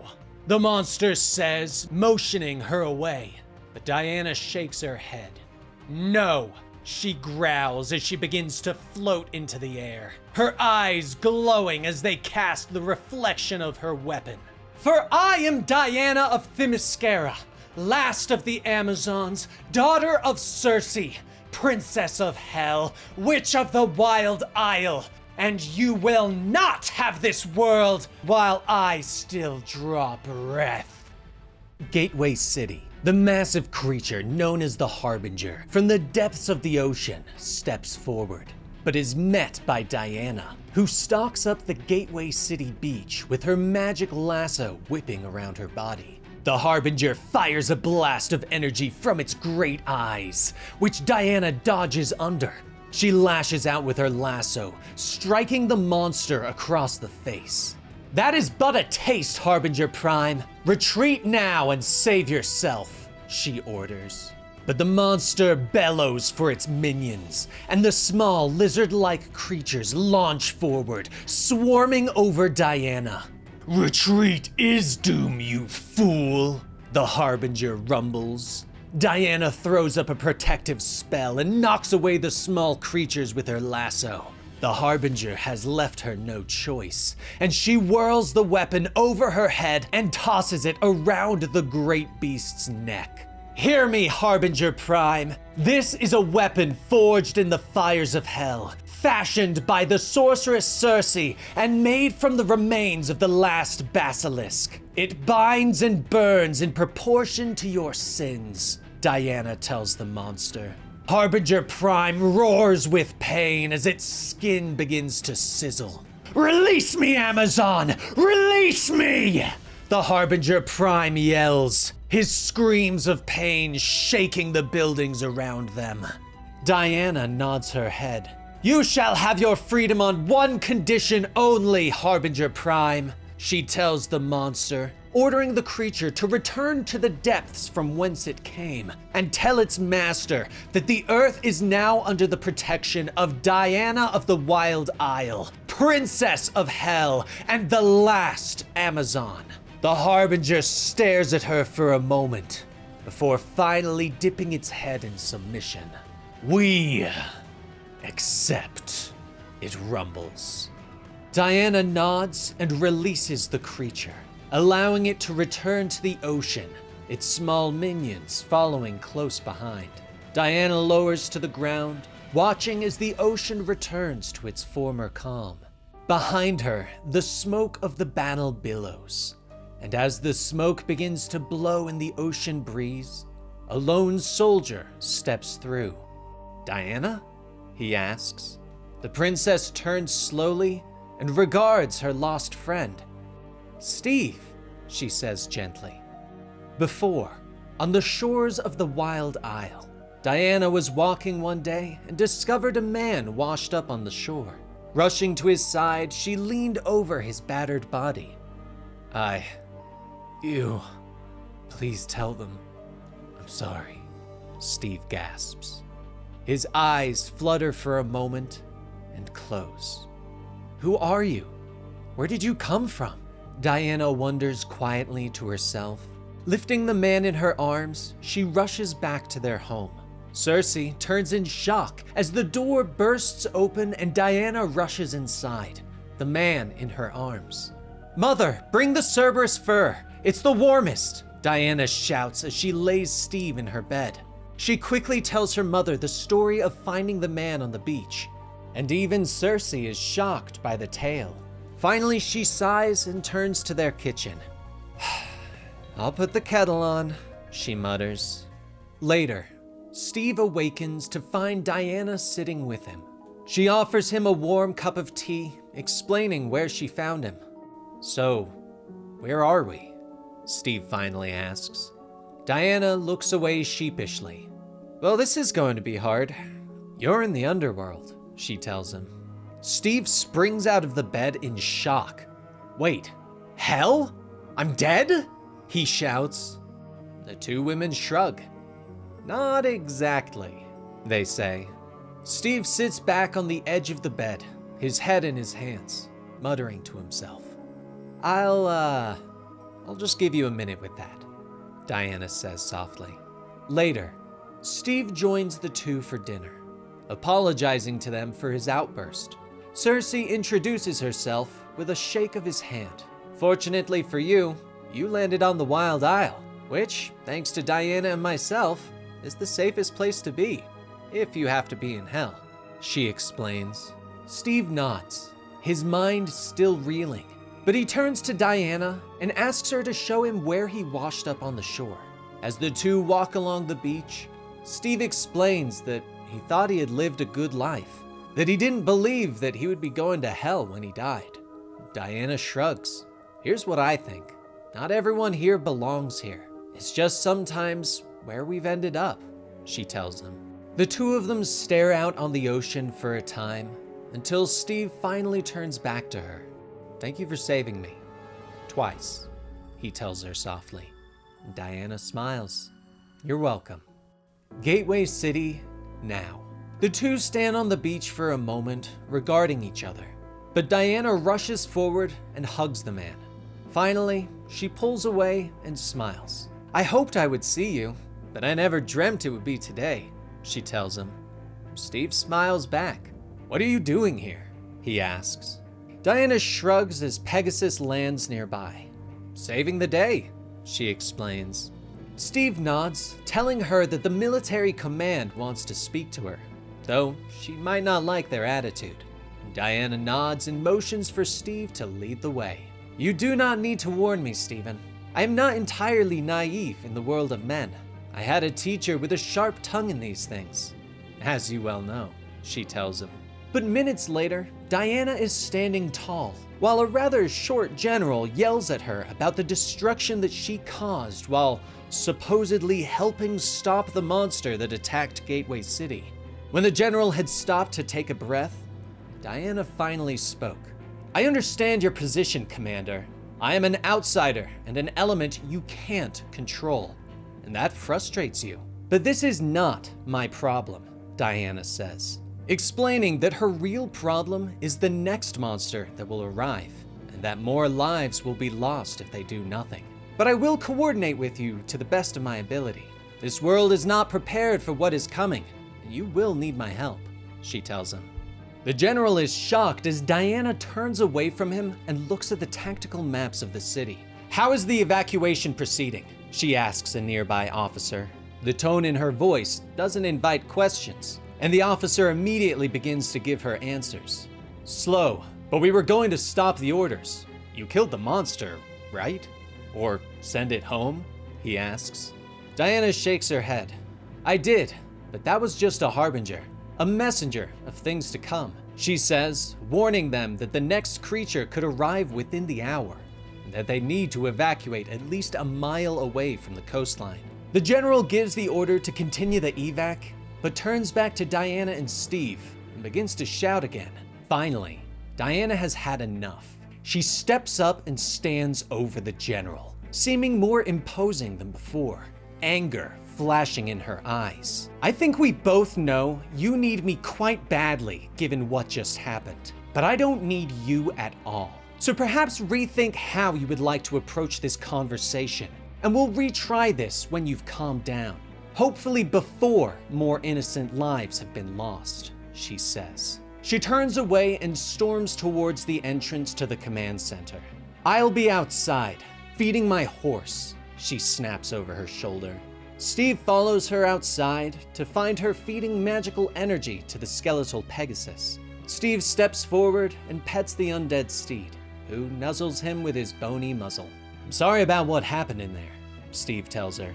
Diana nods her head. It's disappointing, but I expected it, she tells him. She informs Steve that other heroes will appear to fight what's coming, but Pegasus rears up and whines before she can explain more. A wave of magical energy washes over the city, and Diana turns to see the soldiers falling to the ground and clutching their heads. She moves forward, pushing through the psychic energy. She approaches the beach and stares in shock. Steve joins her, and they both stare up in horror at the great creature that has risen from the waters. Oh my God, Diana, what is it? He asks. Death personified, she whispers. She begins to walk forward, ordering Steve and the others to completely evacuate the city. "I'll buy you some time, but the Tetracide leaves nothing behind," she says as she moves forward into the water, the great monster rising up before her. Far away from the shoreline, where Diana fights against the mighty demons, the staff of the Gateway City Natural History Museum watch the battle unfold on the news. But no one is staring as hard as Barbara Minerva. The hot coffee is forgotten in her hand as she recognizes the warrior woman on the TV from something in her studies. "Wonder Woman," Barbara whispers before turning and rushing out of the room, pushing past her startled coworkers in her mad dash. Meanwhile, at the boardwalk, Diana has returned to the military command center as the Tetracide continues its slow movement towards the shoreline. Diana enters the command center and leans over the table. "I used magic to slow it down, buy us some time, but the Tetracide is very resistant to magic. My mother would have been more effective, but alas, we only have me," Diana tells them. She turns to look at the gathering of soldiers. "Before you leave, and you should all leave immediately, it's important that I tell you how the Tetracide kills, so that you may have a hope of fighting it after it has killed me," Diana tells them. The soldiers move closer, their eyes wide with fear as Diana tells them all that she knows. She explains that Tetracide literally means four killer, and that the great creature kills in four ways: death of fear, death of mind, death of body, and death of soul. "Death of fear doesn't sound so bad," one of the soldiers points out, but Diana shakes her head, explaining that the monster will emit a sound that will make it so that all who hear it will no longer be capable of feeling fear, and because of this, they will be drawn to the Tetracide. They will rush to the great monster and will walk right into its waiting jaws, where they will suffer the great agony in the death of mind, body, and soul. "I don't want to be dramatic, but the people who are crushed to death in the race to the Tetracide's maw will be the lucky ones," Diana says as she looks at those gathered. "So please, for the love of Hera, leave this place. Run if you can," she tells them. Diana pauses for a moment as they all watch her. Then, with a final nod, she walks out the door. Steve follows her quickly, but Diana begs him to try and get as many people to safety as he can. "I cannot help them once the sound begins, and it will begin very soon," she says over her shoulder as she stalks towards the beach. Pegasus waits for her. The great monster is still in the distance. Diana sighs and places a hand on the bony steed. "Pegasus, keep your distance. Attack with hellfire if you can, but stay out of reach. If it lays one tentacle on you, that's it. And I'm quite sure Zeus will make certain that you're not resurrected again, my friend," she says softly as she lays her head on his bony muzzle. Pegasus leaps into the air with a stamp of his hooves. Diana begins to fly, readying her sword and lasso. "Tetracide, I wish you no ill will. I only seek to protect these people, this city, this world. I will give you the same offer I gave the Prime Harbinger. Leave now and never return, or die by my hand," Diana calls as she floats before the monster. The Tetracide's response is a roar that echoes across the city. Diana sighs and nods her head, a steely determination in her eyes. "So be it," she says softly. Diana whirls and throws the massive sword, sticking it into the Tetracide's head, the lasso wrapped around its hilt. She flies fast, racing around the monster and wrapping it up with the lasso. "Goddess Nike, lend me your winged speed, if not victory," Diana prays. The Tetracide is quickly wrapped as Pegasus swoops in and fires bouts of hellfire upon it. But the plan doesn't work, and a massive tentacle reaches up and pulls the sword free, and the lasso falls uselessly with it. But Diana doesn't stop moving. She reaches inside her magic pouch as she swoops back towards the monster, a brief spell whispering from her lips as she draws forth a massive axe. "Strike true, my friend," she calls to the blade as she flies among the tentacles, slashing and cleaving them from the monster. But one of the slippery appendages reaches out and wraps around her arm, pulling tight. "No!" Diana screams.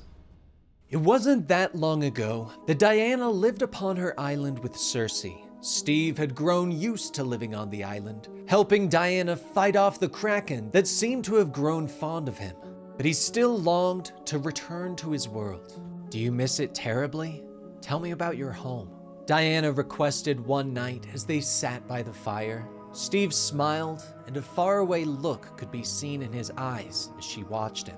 He told her that Gateway City was on the coast, and when the sun would hit the ocean, it would seem to dance before your eyes. That night, as Cersei cooked their dinner, Diana began to study. Eventually, she closed her book and stood. "Steve, would you mind grabbing some firewood from the pile by the door?" Diana called as she crossed the room to her mother. Once they were alone, Diana whispered her plan to Cersei. "I found it, Mother. The way to send Steve home. This spell," Diana whispered as she showed Cersei the book. But Cersei points out that the spell requires a worthy sacrifice, not a small one. "I understand it perfectly," Diana tells her before Steve returns.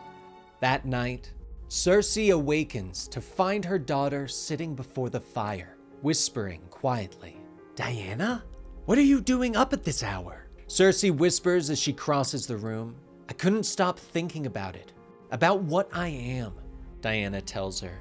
She glances up. "If I am a great warrior, and will someday be an even greater one, a savior of humanity, as you say, then I cannot fail in my first mission for humanity," Diana tells her. But Cersei doesn't understand. Diana motions to Steve, who is asleep nearby. "One good man is all it takes to save the world. He wasn't a gift, Mother. He was a test," Diana tells her. Cersei shakes her head and reaches for her daughter. "We don't know that," she whispers. But Diana pulls aside her cloak, revealing her severed arm laying before the fire. "If we are right that I am a great warrior, then the dominant arm of a great warrior is a worthy sacrifice," Diana tells her mother, who gasps and kneels by her daughter's side. "Diana, what have you done?" she cried. The next morning, Steve finds the women on the beach, standing before a roaring green fire as they cast their spells. He is shocked to find Diana is missing her arm, but before he can question the events, the spell takes effect. Steve begins to disappear. "Diana!" he calls. But the island is gone, and once again, Steve finds himself on the beach of Gateway City, shocked and confused. The spell was cast, and Steve was gone. Diana looked sadly at where he once stood. "I'm sorry you didn't get to say goodbye," Cersei tells her daughter, but Diana shakes her head. "I will see him again," she says softly. In the present, the tentacle tightens on Diana's arm, but she whispers a spell, and the arm suddenly disappears with a crackle of magic. Diana falls through the air, but begins to fly again and returns to the command center. "Are you okay? Your arm! It took your arm!" one of the officers says as he rises to her side. But Diana shakes her head, angry that the soldiers have not retreated yet. "I'm fine. I lost my arm long ago. In its place is a magic arm my mother and I made. I can get it back, but it will take complicated magic," Diana says. She looks around, questioning the soldiers if she was unclear about them retreating. "You need to leave now," she says to the officers as she clicks on a prosthetic arm. She turns to find Steve standing before her, a hand reaching out for her missing arm. "This is how you got me out. You gave them a hero's arm," he says softly. Diana smiles and places a hand against his cheek. "I believe I called it a warrior's arm, but it was more than worth it," she tells him. Steve looks up, explaining that he doesn't want to abandon her to this monster. "I know. It's why you were worth saving. But you need to listen to me and go," she whispers. Diana heads back outside, hoping to buy the evacuation more time. But as she steps outside, she stumbles into Dr. Barbara Minerva. "Miss, you shouldn't be here," Diana tells the excited woman. Barbara stares at her in awe, and Diana turns to leave. "Wonder Woman!" Barbara suddenly shouts. Diana turns back to her in surprise. "The Amazons! It's what they would call their champion. You are one, right? An Amazon?" Barbara says, her words rushed out. Diana stands before her. "You know about the Amazons?" she asks. Barbara nods, explaining that she has studied the myth of Amazons her whole life. She even wrote her dissertation on it. But suddenly, the screech of the tetracide echoes through the city. "I must go. We will speak on this more," Diana says before leaping into the air and flying away. She stands on the beach once more, staring at the tetracide as it grows ever closer. But Diana finally has a plan, something that might save the people of Gateway City. Diana gathers a news reporter and his cameraman, bringing them to the highest building in the city to work her magic. She looks up at them as she begins to trace a magic sigil. "This is not for recording, gentlemen," Diana tells them, explaining that magic is very powerful and sacred, and someone must earn the responsibility to wield it. She begins to cast her spell, and finally looks at the reporters to begin broadcasting. Once the camera is rolling, Diana begins to speak to the people of Gateway City, warning them of the horror that is coming, but asking them not to be afraid.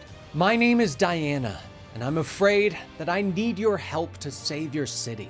This will be difficult to hear, to understand, but to save you from the fate of the tetracide, I'm going to briefly make the entire city deaf," she tells them. She knows that the people will be afraid, but they need to remain calm and help those around them while she battles this great evil. "I came here to save your city, but today it will be up to each of you to save your city instead. I know you can do it. Wonder Woman believes in you," she tells Gateway City. She reaches for a magic vial in her pouch and smashes it in the center of her sigil.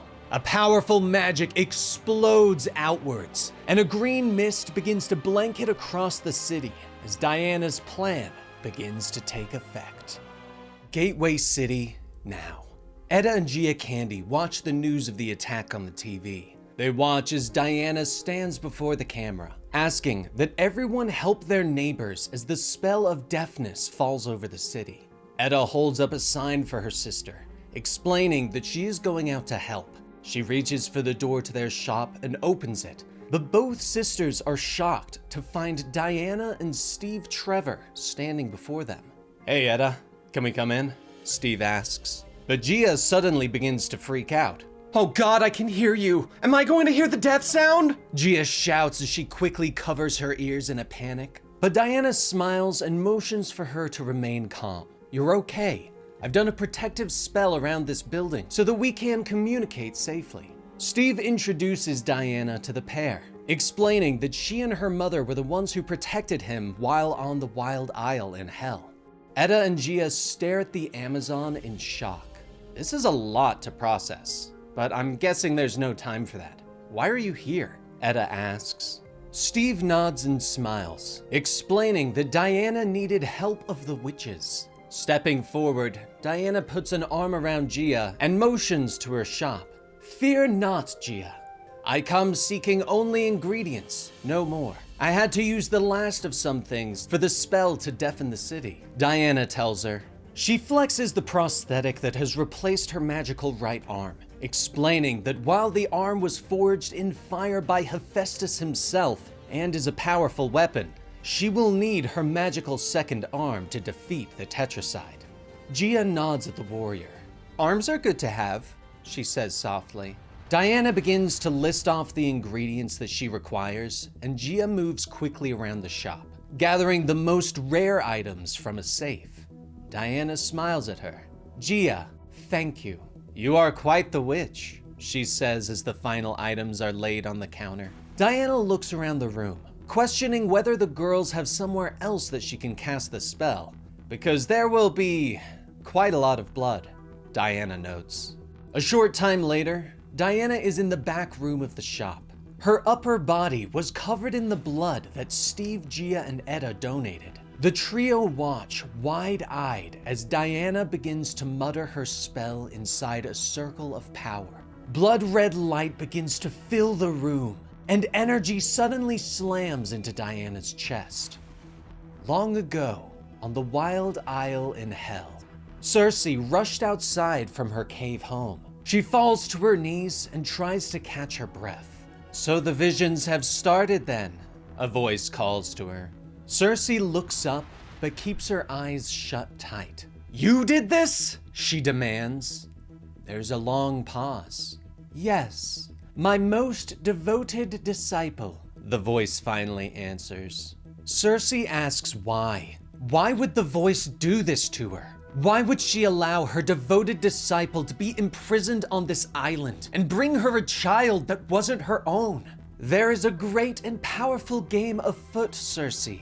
A new path has been set," the voice says, explaining that she foresaw that Cersei would love and care for the child, and that the child's love would in turn change Cersei. "I could see that only one such as you could raise the hero that we would need. I see that you will, in time, defy even me to protect her," the voice says. Suddenly, a light fills the sky that Cersei can see even through her tightly shut eyes.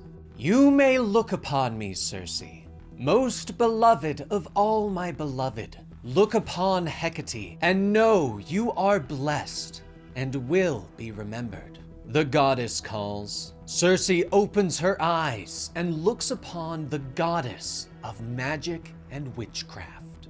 Shortly, she returns to the cave, where Diana is asleep on her bed. Cersei looks at her daughter, remembering the visions of the future that she saw in her dreams, of the hero that Diana would become. Diana suddenly opens her eyes and reaches for Cersei. "I had a bad dream," Diana whispers as Cersei lays next to her, whispering that she too had a bad dream. Diana yawns and pulls tight against her mother, asking what her dream was about. Cersei takes a moment, staring up at the rocky ceiling of their cave dwelling. "The future," she finally whispers softly in the darkness. The door to the stockroom opens and Diana steps out, her magical arm returned and glowing. "Thank you, my friends. My strength has fully returned. I owe you a debt, and it will not be forgotten," Diana says as she moves to wash the dried blood from her body. She moves towards the door, preparing to head back out to battle the Tetracide. But she is shocked as she looks at the pier, as smoke and fire show the creature's path into the city. "By Hecate, no!"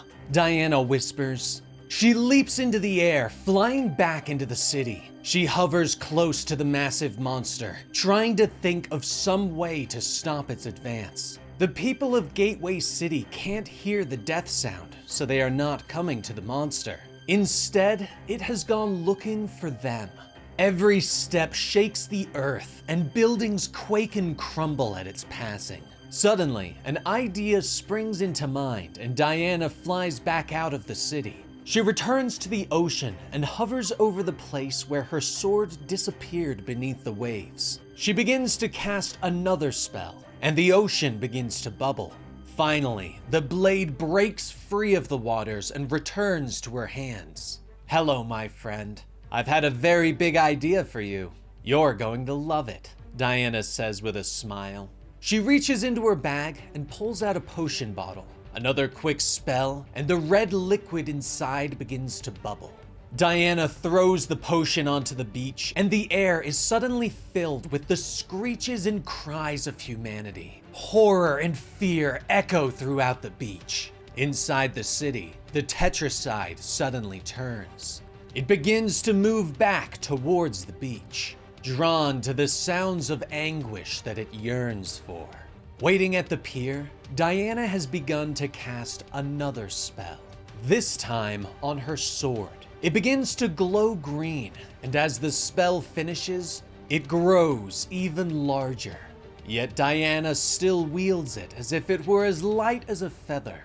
She leaps into the sky, holding a sword so massive that it could stand against the likes of the Tetracide. Yet the monster does not seem to notice as it continues towards the cries of anguish. Diana hovers over the great monster, ready to strike with her blade. Finally, she shouts an order to Pegasus, who blasts the Tetracide with hellfire. The monster looks up and opens its mouth in a roar. Diana responds with her own battle cry and charges downward. The sword is pointed at the monster's mouth, and there is a sickening sound as the metal pierces the great monster, cutting it in two. The monster trembles for a moment before falling to the side, defeated. Victorious, Diana walks away, with news cameras capturing the entire ordeal. Meanwhile, in the Oval Office, the president is watching the event unfold. He looks at a nearby woman. "Kale, you're the National Security Advisor. Advise already," he demands. The blonde woman turns to him. "Mr. President, even if she killed that thing, I'd say we still have a very big problem on our hands." Diana stands on the beach, glaring up at the Tetracide as its body slides apart, cleaved in two by her mighty greatsword. But Diana knows the truth. While the monster is severely wounded, it is not yet dead. Her sword tumbles through the air, shrinking as she catches it. Suddenly, there is a sound of approaching fighter jets. Diana looks up as the US military opens fire on the Tetracide with missiles. The powerful weapons fly through the air, but the Tetracide lets out a bellowing roar and swats away the three missiles. Diana watches in horror as the missiles turn back towards the city. "Hera, no!" she whispers. She leaps into the air and quickly gives chase, whispering words of magic and tossing a spell to stop the weapons. "Hecate, please, aid your servant in her hour of need," Diana whispers as she throws the spells. Two of the missiles are grabbed and turned away from the city, but the third missile manages to continue forward. It grows closer to striking one of the buildings, but suddenly, Pegasus is there, opening his bony jaws and breathing a burst of hellfire that destroys the weapon.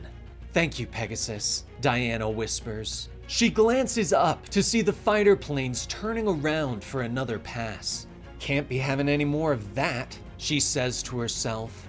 Shortly, the fighter pilot glances up from his instruments. His eyes widen as he sees the female warrior flying alongside him.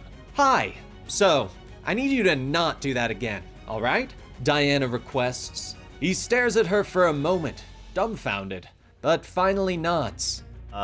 Yes, ma'am," the pilot says with a nod. Diana nods back and flies off. Finally, she is floating over the mighty Tetracide, which is already slowly healing, pulling and knitting its bisected body back together. Diana stares at it. She has only been buying time up to this point, but now, she needs to end this fight. She reaches down to her belt and begins to unravel her glowing lasso. Her mind fills with memories as she thinks back to her time on the Wild Isle in Hell. Cersei had handed her daughter the lasso as they sat around the fire. "It's a last resort, Diana, but you will need that more than once where you're headed," Cersei had warned. Diana smiles sadly at her mother and sighs. "Would it trouble us so to talk about some of my future in a positive light, Mother?" Diana asks. Cersei looks up at her daughter and nods. "Diana, I'm very sorry if I've given you the impression your future is negative, because it's not.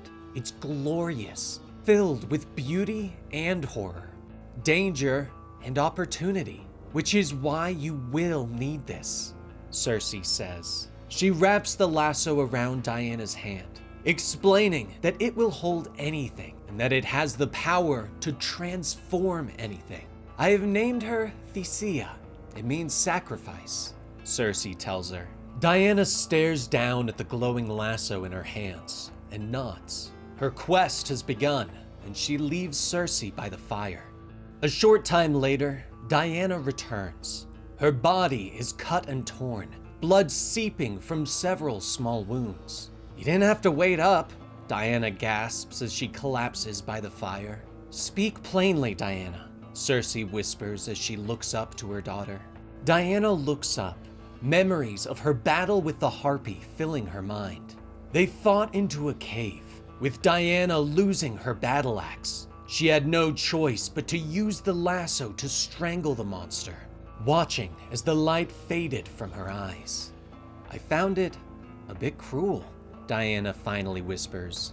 Cersei stares at her for a moment, anger flashing in her eyes as she stands. "Diana, not everything you meet will decide to be your best friend. Many will try to kill you even before shoving away your hand of friendship. Theseia is made exactly for that," Cersei says before turning away and walking back to their home. Diana sighs as she watches her mother leave. She tends the fire, slowly putting it out. She either cannot see the cruelty in it, or she does not care, Diana whispers. But suddenly, there is a light within the smoke as the fire goes out. Diana looks up as her goddess Hecate floats before her. "You're right," Hecate tells her. Hecate leans down to her chosen warrior, explaining that Cersei made her daughter a cruel weapon, but would only do so because she knows that Diana would need it. Diana bows her head. "This weapon, perhaps we do not see things the same way," Diana says softly. But Hecate shakes her head. "This lasso is your mother, girl. She made it with love and pain, fire and blood. It's a lasso of transmogrification, because transformation is what she knows best. And for you, she demands only the best," Hecate whispers before disappearing in the smoke as it dissipates. Shortly, Diana returns to her cave and finds her mother, asking for her forgiveness. "There's nothing to forgive," Cersei says softly, not looking up from her tea. But Diana kneels before her mother. "Theseia is not a weapon I would have made for myself, but I see that is a good thing. As for myself, my vision is narrow. I will always benefit from my mother's eyes. I was wrong to doubt you," Diana whispered. Now, she floats over the tetracide, staring at the monster as it continues to heal. She lowers to the beach and looks down at the lasso in her hands, looking at Theseia that her mother had created, and a plan begins to form in her mind. Of course, it was in front of me all the time. I am become her, she who is both terrible and tragic, cursing and cursed, forever entwined in injustice, a living hell. This mantle must I accept today, for a far greater good, in hope and faith that I will once again someday become Diana of the Wild Isle, Diana, last of the Amazons, Diana, daughter of Cersei. Mother, please do not forget me. For now," Diana whispers as she begins to wrap the lasso around her arm, remembering her mother's words, her teachings. Diana's body begins to transform, growing in size as her skin becomes thick and scaly. "Now, I am doomed. I am Medusa, and none that see my face shall live," she roars as she raises up as the half-snake creature, her hair twisting and hissing. Back at the magic shop, Steve, Minerva, and the sisters watch the transformation on the news. "What happened to her?" Steve whispers in horror. "She's Medusa," Dr. Minerva says as she explains the story of Medusa to the three. Back on the beach, Medusa slides forward, hissing as the tetracide roars at her. She stares at it, and the tetracide stares back with its many small eyes. Those eyes regard Medusa, and the curse suddenly takes effect. The tetracide stops moving, its body transforming into stone, stopping forever. But Medusa isn't done. She turns back towards the city, sliding forward, searching for more prey. It's dead. Why is she still Medusa? Minerva asks as she watches her laptop. Maybe it's not that simple? If you become something else, how do you remember what you were? Edda asks. Steve ponders this for a moment before nodding. He tears the sleeve from his shirt, making a blindfold. Your friends remind you, he says as he heads for the door, not allowing the sisters to stop him. Meanwhile, Medusa is moving through the streets, her tail lashing out and smashing buildings as she slides forward. But a voice calls out to her. Diana? Steve says, moving forward, his eyes covered. Diana, I know you can hear me, and I know you understand that this is not who you are. You must remember, you are Diana, Witch of the Wild Isle, daughter of Circe, the last of the Amazons, Wonder Woman, hero of Gateway City, Steve calls. Medusa holds her hands to her ears as the scales begin to fall away. The snake body begins to shrink, and once again, Diana stands before him. One good man can save the world, Steve. Thank you, Diana whispers to him. But the battle isn't complete just yet. Thanking Steve once more, Diana flies back to the beach and punches the now stoned tetracide hard enough to crack the stone and shatter it, making sure the beast is destroyed. She returns to the beach to find her new friends waiting for her. What now? They all ask. But Diana smiles at them. Oh, there's so much to be done. I'm not going anywhere, she begins to explain. But suddenly, a hole opens up in the sand behind them, and a massive glowing hand reaches up, grabbing Diana and pulling her into the hole, leaving her friends stunned on the beach and staring after her. What the f***? Edda finally shouts after a long pause. Diana finds herself in the throne room of Hades, Lord of the Underworld. Diana does not hesitate to kneel before the Lord of the Dead. Princess, let's see that pretty face, Hades orders from his throne. His body is a swirling wisp of god particles on whose head hovers a red crown. Diana does not protest and removes her war helm. Lovely. Princess, you cannot leave the underworld, he tells her. Diana smiles and raises her head slightly, staring at the fearsome god. Except, I did, she says softly. Hades' eyes smolder for a moment as he glares at her. Yes, you did, and we'll be getting to how you did that in short order. But first, disarm yourself, princess, he orders. Diana motions to her armor, pointing out that she has no weapons. But Hades is no fool. He knows that as a true witch, nearly everything she is wearing is a weapon. The princess sighs and begins to unclip her armor and drop it to the floor with a clatter. I am surprised, sire, she notes. You are a god, and yet you fear my weapons? But Hades waves away the notion with an air of arrogance. Curiosity rules this more than fear, I'd say, he says, noting that Diana's tongue has been sharpened by her witch mother. Finally, Diana stands before the god, clad in only her normal clothes. She motions down to the armor that surrounds her.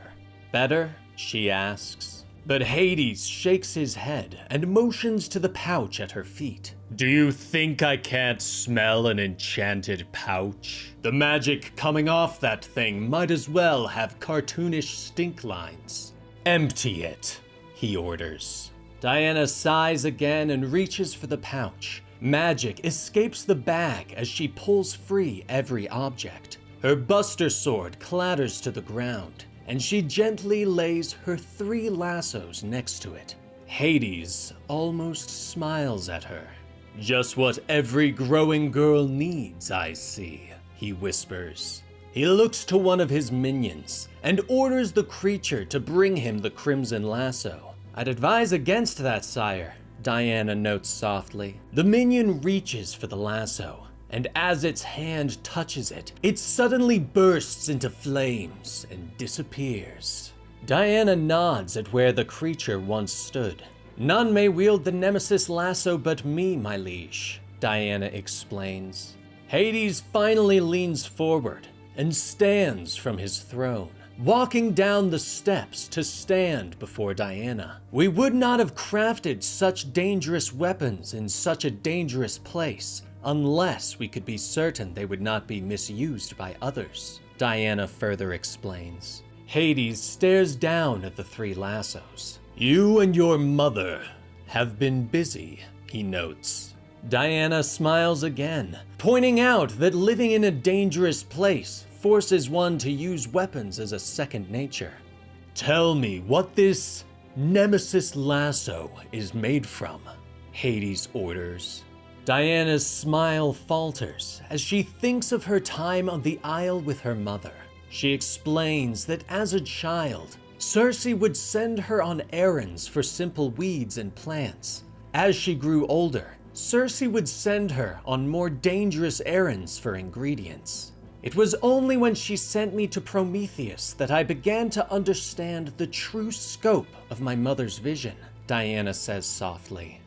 Long ago, lightning cracks in the distance as Diana pulls herself up Mount Prometheus. Rain pelts down on her bare arms as she struggles up the side of the mountain, wishing to remain invisible to the eyes of whatever god might be watching. Finally, she reaches the place where Prometheus is chained, pinned to the side of the mountain and awaiting the punishment that was ever close. Diana stares at the giant god for a moment before unhooking the great axe from her back. She holds the blade out and slices gently along her arm, casting a spell with her blood and blessing the weapon. Prometheus looks up as the weapon begins to glow, noticing the warrior for the first time.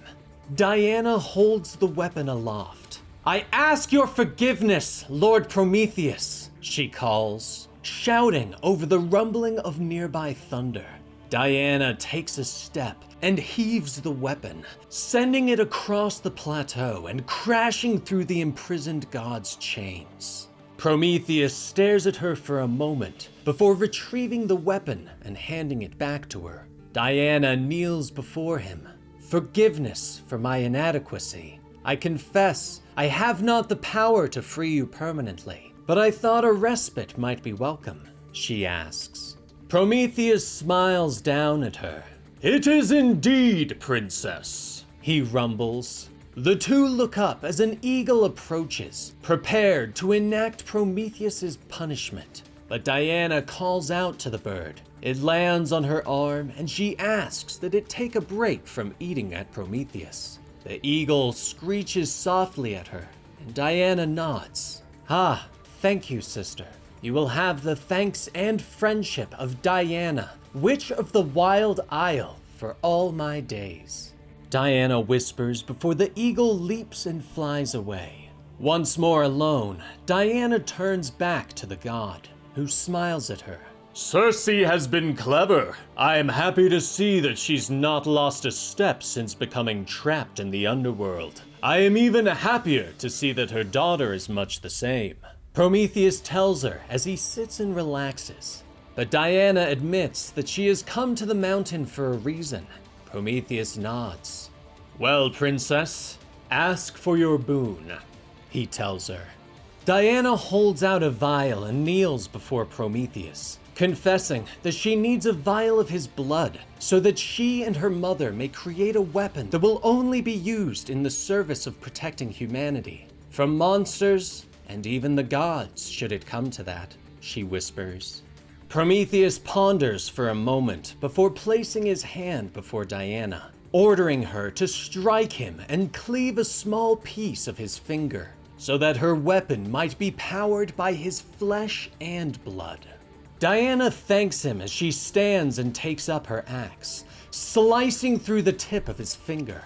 Bless this offering of flesh and blood in Hecate's name, she whispers as she picks up the piece and places it in her bag. Next, she holds up the vial and fills it with the draining blood. May it bring justice to the world, as Prometheus so divines. The blood of Prometheus, god of fire, fire of life. We thank you for your sacrifice, she whispers. But Prometheus is not done. He points to where his blood has spilled. Fire erupts, and a skeletal horse pulls itself from the earth. Diana, my last gift to you, Prometheus says, introducing her to the reborn Pegasus. Pegasus, like so many, has been radicalized by injustice. You will make a fine pair, Prometheus tells her. He bids her a fond farewell, wishing her to take leave before his punishment begins anew. Diana nods and mounts Pegasus and flies away. Now, in Hades' throne room, Diana finishes her tale.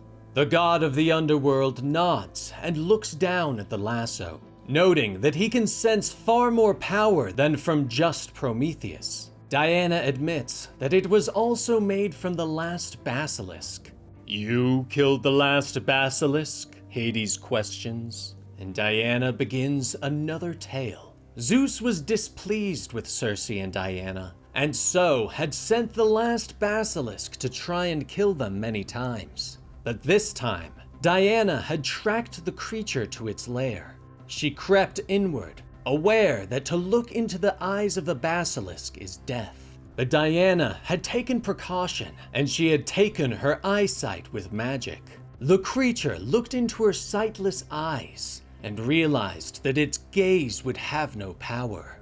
Princess, the monster hissed. But Diana was ready and knew of the basilisk's weakness to exploit. In addition to removing her sight, she also removed her sense of smell and threw a magical vial at the basilisk, overwhelming its senses. It roared with pain and prepared to strike, but Diana met its attack and used her weapon to cleave the head from its body.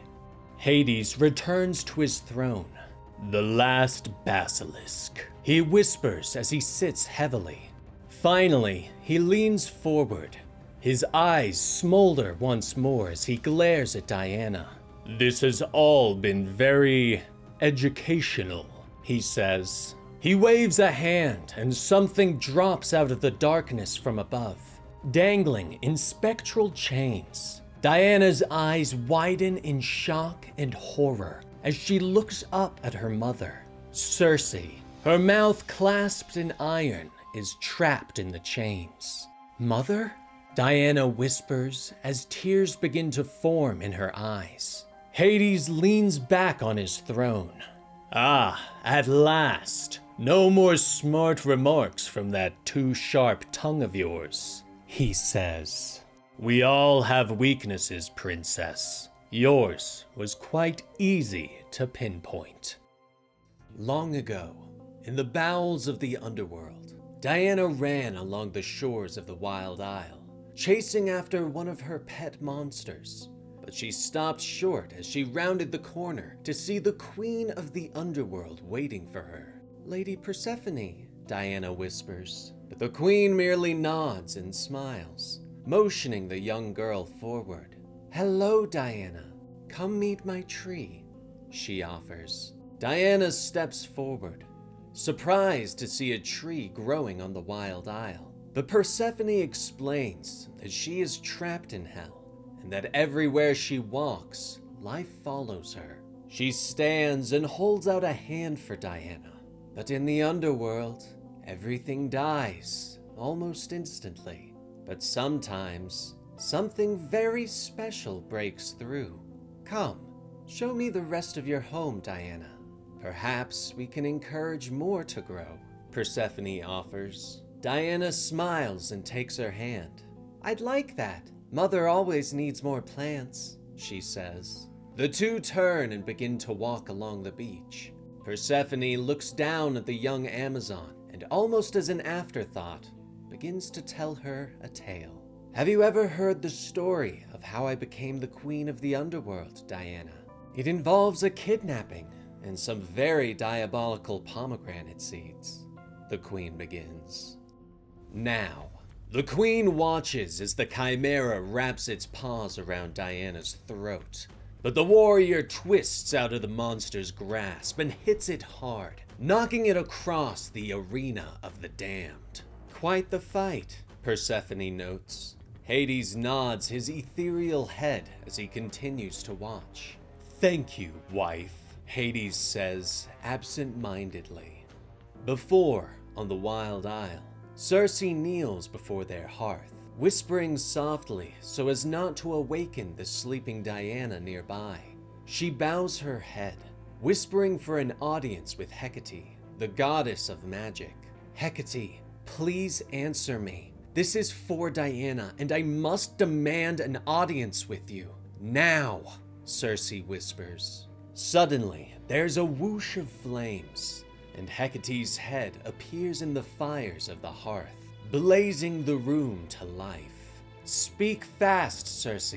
I only have seconds, Hecate orders her. Circe nods and explains that she knows what she must do, but she doesn't know how she is supposed to get her young daughter out of hell. How am I to accomplish this impossible task? Circe pleads. But the fiery head merely nods knowingly. There will be 2 escapes. The first is temporary, and you need not concern yourself with.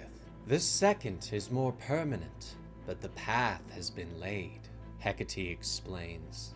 Circe doesn't understand, but Hecate can't tell her more. Ears are everywhere, Circe, she whispers, promising that Hecate saw what Zeus was planning long ago and began a new game. The way has been prepared, Hecate whispers as she explains that she once told Hades a fairy tale that impressed him long ago, before a strong breeze came through the cave, putting out the fire. Circe sighs and looks up. The breeze stirs again and knocks a book from its shelf. She reaches for it and flips it open, revealing the tale, The Lady or the Tiger. Now, the chimera takes a deep breath and roars. Flames erupt and bathe Diana, forcing her back long enough for the creature to rush forward and slash the warrior with her claws. The Amazon gasps with pain as blood spills from her wounds. Hades smiles and glances at his other captive. Circe sits beside his throne in chains, her mouth covered, tears falling from her eyes for her daughter's pain. Care to place a wager, Circe? Hades says. Before, Circe and Diana lay in their bed as Circe tells her daughter the tale of the Lady or the Tiger. Once upon a time, long ago, there was a beautiful princess, Circe began, turning the pages as the tale continued. She told Diana of a princess that fell in love with a handsome young man, but the king refused to allow them to marry, as the man was not a prince, but a poor farmer. He ordered his guards to take the man to the arena, where he would face 2 doors. The king declared that the gods would decide the man's fate. Behind one door was a beautiful woman, and behind the other was a tiger and certain death. Can't he reason with the tiger? Or fight it as a last resort? Diana asks her mother. But Circe smiles and shakes her head. No, Diana. Most people can neither communicate with tigers nor fight them and live, she explains quietly. The story continues. The princess was still very much in love with the man and told him that she would signal which door he must take. But the princess learned that the beautiful woman behind the door was someone that she was deeply jealous of, a woman who the young man had once loved, and the princess had long hated. Now, she had to choose the fate of her love. When the time came, the young man looked up at the princess, and she gave a signal. He trusted her completely, and so walked towards the door that she motioned to. And Cersei closes the book. "The end," she says gently. Diana looks up at her mother in confusion. "Wait, what?" she asks, unsure of why the story has stopped, pointing out that they don't know what happened. "I think that's the point, darling," Cersei tells her softly. But this just confuses Diana even more. And over the years, Diana thinks on the story, trying to decipher its meaning and the lesson her mother was trying to impart. Finally, when she is a teen, Diana figures it out. Now, she punches the Chimera once more before whirling and kicking it across the arena. Persephone sighs and glances at her husband. "Tell me again, what is the point of the fighting, husband?" she asks. Hades shrugs. "Well, you know I like a good fight, and sometimes someone loses a limb. Very exciting," he tells her. Diana wipes the blood from her nose as the monster rushes once more. "I am sorry, sister. Yield and fight another day," Diana pleads. But the Chimera roars in anger and charges. But Diana grabs a hold of the monster's throat and brings her to the ground. "She is beaten, Hades! Do not make me kill her!" Diana shouts. But Hades shakes his head. "Only one of you may leave the arena, princess," Hades calls. Diana glares at him. "If you force me to kill her for nothing more than sport, then you are not the god I thought you might be, and it will draw a fateful line between us," Diana snarls. But she has no choice, and she twists the head of the mighty creature, stopping once the bones snap. "Rest easy in your next life, sister. Forgive me," Diana whispers as she lowers the Chimera to the ground. She wipes the blood from her wounds and begins to recite a spell. Her eyes start glowing and she rises up from the floor of the arena, magical energy pouring off of her. "Hades, you are no god, no lord. You are the warden of a prison. Nothing more," Diana calls. Hades stands, his ethereal form pulsing with anger. "You dare to speak to me in such a way? The Lord of the Underworld?" he shouts. "I do," Diana growls. She floats forward, power radiating from her as Hades is forced back. How is she this powerful?" he hisses. But she smiles at him, pointing out that her power comes from being unjustly trapped in hell. "I believe we have a game to finish. A question of 2 doors?" Diana asks. Hades glares at her for a moment before nodding and pointing to the 2 doors in the arena. "Pick a door, princess, so I no longer have to look upon your face. Behind one door is certain death. Behind the other, freedom," Hades tells her, before revealing that if Diana should win her freedom, she will never be allowed in the underworld again until her death. He smiles back at Cersei. "You will lose your daughter forever. Your wild isle will be barren stone once more, for all eternity," he gloats. Diana looks to her mother and sees a tear rolling down her cheek. But Cersei motions gently with her head, just like the princess in the story. Diana trusts her mother and flies down to the door, pushing it open to reveal a golden light from within. "Thank you for trusting me, Mother," Diana whispers. But she turns away from the door and flies back up. "What's this? Did I stutter? You've won your freedom, and you may not return," Hades says to her. But Diana shakes her head and steps forward. She picks up her mother's chains and snaps them. About that, It seems some time ago, I had the occasion to eat some pomegranate seeds your wife gave me. Diana says as she frees her mother. Hades glares at his wife. What have you done, Persephone? Hades demands. The queen shrugs, pointing out that she has done nothing but feed Diana one of his treasured seeds, meaning that she must return to the underworld for 1 month for every seed taken. But Diana did this out of love. It wasn't tricked like Persephone was. And so, Diana must return. Unless, of course, would you like to break the rules of the seed?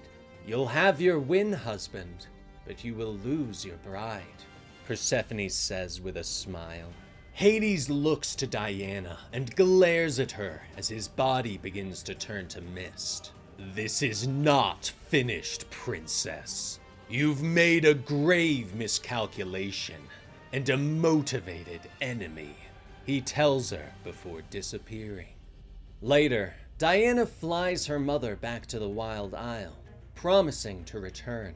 I'll send you a message as soon as I build the Hyron in Gateway City, as we planned, Diana tells Circe. She holds out a hand to her mother.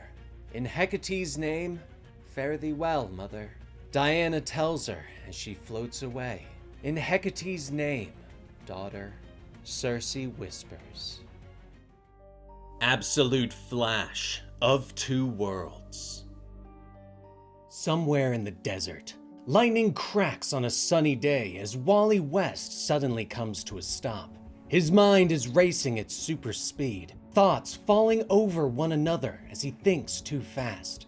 He looks around quickly. His body seemed to vibrate instead of moving like normal. He doesn't know what he's done, what's happened. He just knows that he messed up badly and that it's all his fault.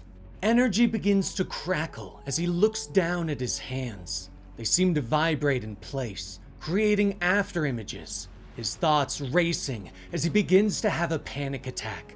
Suddenly, he screams in pain, clutching his head as he falls to his knees.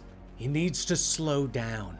Just breathe and slow down, he thinks to himself, just like she taught him to. But when he opens his eyes, he finds himself on the train tracks, where he was 2 days ago.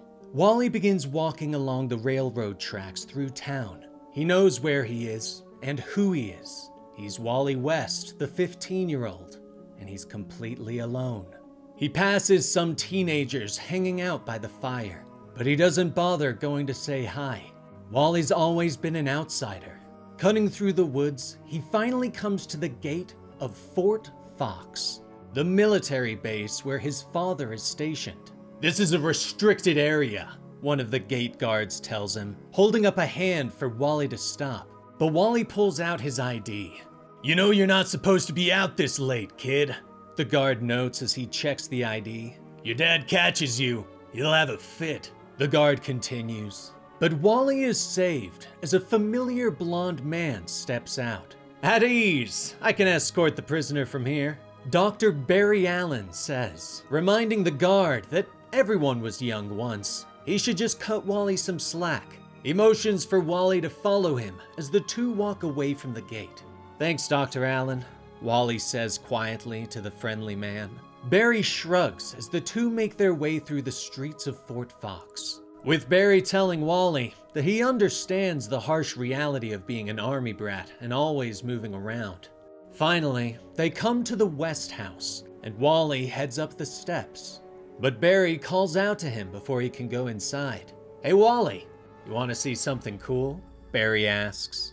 Wally ponders it for a moment before nodding and walking back down the steps. Shortly, the two are walking through the more restricted areas of the base. So, your dad tell you anything about what we're doing here at Fort Fox? Barry asks. Wally shakes his head, explaining that he and his father don't really talk much since his mother died. He and I really don't have much in common, Wally explains. Barry nods as they come to a security door.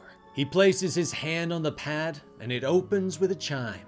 Yeah, me and my old man too, Barry tells him. The two walk inside, and Wally is amazed by the strange lab. Some glass pods are lined along the walls, with research monkeys staring out at them from behind the glass. "What exactly are you guys doing down here?" Wally asks softly. "Project Olympus is, well, I can't tell you everything, but we're working on the very razor's edge of physics and biology. But that's only the beginning. Where we can go from here? Well, we're breaking new ground every day," Barry tells him with excitement. They come to Barry's workstation, and he sits at his desk, explaining that he thinks Wally is too smart to just be sneaking off post, and that he should come down and help in the lab. "Maybe you can work part-time down here every once in a while," Barry suggests. But Wally shakes his head. "I mean, that would be awesome, but my dad would never let me. Besides, isn't this all, like, super classified?" Wally asks. Barry smiles. "I can pull some strings. I'll even talk to your dad. I'm sure he'll understand," Barry says. But he looks up sharply as a new voice joins them. "No, I won't," Colonel West says as he enters the room, glaring at them both. "What the hell are you doing down here?" the Colonel snaps at Wally. "They called and told me you were caught sneaking back in," he continued. But Wally shakes his head. "I wasn't sneaking back in. I just went for a walk in town and lost track of time," he explains. But Colonel West isn't having it, and the two begin to argue back and forth, an argument they've had more than once. Finally, Barry steps in. "Colonel, I was just showing Wally around. Thought he might get a kick out of some of this stuff," Barry says. But the Colonel glares at him. "You know damn well the civilians are not allowed down here, Alan. You're lucky I don't report this," he snaps before turning back to Wally and ordering him to return home. Now, Wally is back sitting in the desert. His mind and body have finally slowed down. He thinks back on that day, realizing that he should have never gone down to the lab with Barry, that he should have just run away when he had the chance. Suddenly, he looks up. There's a dust cloud approaching. They are coming for him. He turns and starts running, heading for a nearby cave. A V-shaped drone buzzes overhead, watching him. "Positive ID, Wallace West. Do I have permission to attack? I can take him and save us a lot of trouble," Harkness reports. "Negative. Return to the unit," the captain orders. Nearby, the vehicle comes to a stop, and the squad departs. "So, what'll it be, Captain?" Harkness asks, his boomerang drone circling overhead. Captain Snart steps to the front of the team. "Jesse, Lisa, split up and flank him. Harkness, you and I are going head on," Snart orders as he puts on his glasses. "We take him alive, for now," he orders. Inside the cave, Wally is still running, but his body suddenly seems to vibrate again, and he cries out in pain as he closes his eyes. But when he opens them, he finds himself 1 day ago, on his bed, playing his guitar, when suddenly his father comes into the room. The anger has passed, and the Colonel sits on the edge of the bed with his son. "Look, I just want to talk about last night, about what you saw in the mountain. The work they're doing here, it's dangerous, Wally, and I need to be here, but I also need to keep you safe," Rudy explains. But Wally's heard all of this before. This is an argument that they've had before. He stands up, snapping at his father about the things that he needs. "And what am I supposed to do, Dad? Sit in my room and just wait for you to get new orders so we have to move again?" Wally yells. He suddenly whirls back on his father. "At least Barry showed some interest in me, saw some potential in me," Wally snaps. But Rudy suddenly stands up. "Barry, you are not to talk to him again, you understand me?" Rudy snaps at his son. Wally glares at him for a moment before snapping a sarcastic salute. "Yes, sir," he says before running out of the house and into the rain. He stops for a moment before looking down at the puddles around him. Suddenly, there is a strange flash of an image of Barry yelling in pain. Lightning cracks in the distance over the mountain, and Wally starts to head in that direction. Inside, he calls out for Barry, but is met with only silence. He walks through the chamber with the strange glass pods and jumps back as one of the test animals slams against the glass, screeching at him. Wally runs out of the room and into the main chamber, but is shocked to find the strange machines activated. Barry looks up from the center of the room, where he stands in a strange orb, wearing some sort of suit. He looks at Wally with wide, surprised eyes. "Wally, get away, son! Go! Run!" Barry shouts. As Wally hears Barry tell him to run, he finds himself back in the mountain. He can hear Snart and Harkness in the darkness behind him, but the two soldiers stop short as Snart draws his weapon. "The kid is close," he whispers as Harkness's boomerang drones fly off into the darkness. But Wally is still running through the mountain, his thoughts racing as the events from that day play in his mind. He knows he messed up, but he needs to slow down. He needs to breathe.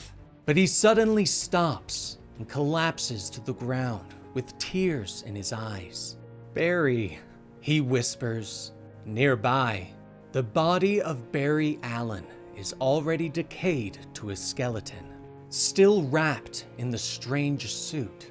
"You did this, Wally. You killed him," he thinks to himself. Flash forward to 1 year later.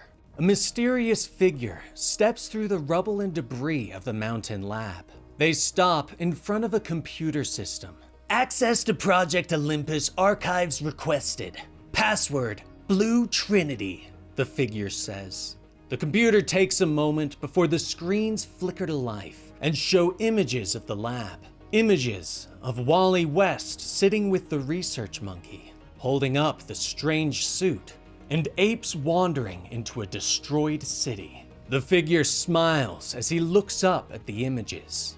"Mirror, mirror on the wall, time to make this whole world fall," the mysterious man says with a smile. Now, Wally falls to his knees. The skeleton of Barry Allen lies before him. He clutches at his head as thoughts race through his mind so fast that he can barely understand them. But there is a noise behind him. "Found him," Digger says over his recon boomerangs. Wally looks as the boomerangs turn towards him and start firing small lasers. But Wally shifts and dodges the lasers as he moves to run away. But he is unaware that Captain Cold is freezing over the entrances to the cave, preparing to funnel Wally through a different exit. Meanwhile, Glider and Trickster are waiting outside. "I don't like this. Something's not right about this op," Trickster notes as she plays with one of her grenades. "He's on the run," Digger shouts over the comms. Wally turns and runs deeper into the mountain, passing several cave exits that have now been blocked off with ice. He keeps running and pushes towards an opening of light, unaware that Glider waits for him. The woman swings her energy weapons as Wally steps out of the cave, but the world suddenly seems to slow down around him. Energy seems to crackle through the air as he suddenly pushes through the attack, moving so quickly that Glider doesn't touch him. But Wally is moving at super speed in Glider's eyes, cracking like lightning as he tumbles to the ground. "What the f***?"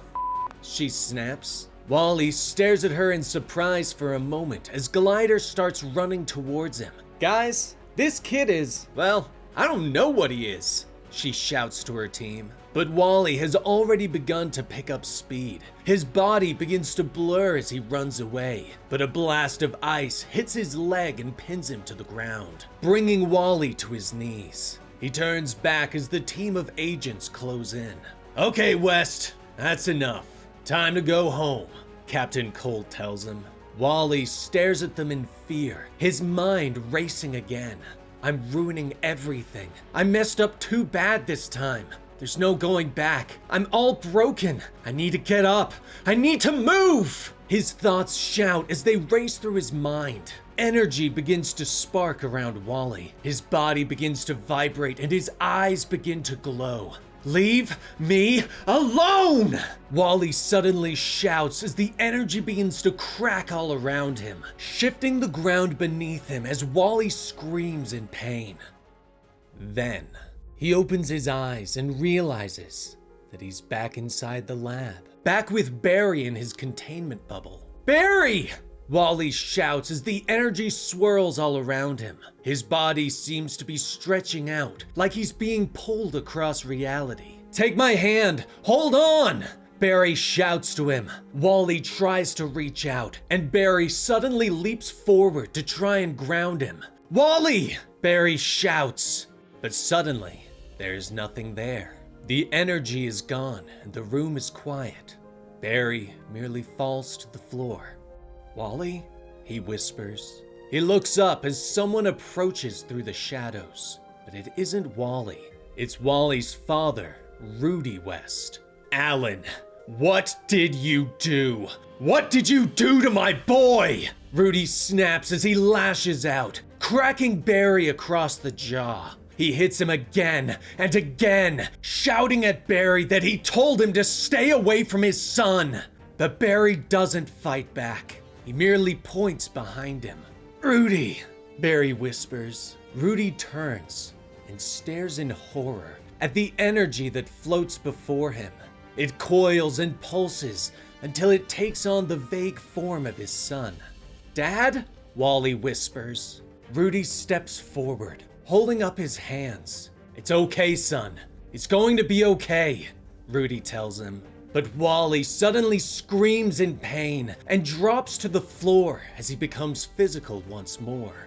Barry rushes forward and grabs hold of Wally's shirt, shouting for the teen to focus on his voice. Wally, look at me. Focus on me. Stay here. Stay with us, Barry says as he tries to calm him down. But energy begins to spark around Wally again. It lashes out and strikes Barry in the chest, throwing the scientist away. Wally screams in pain again.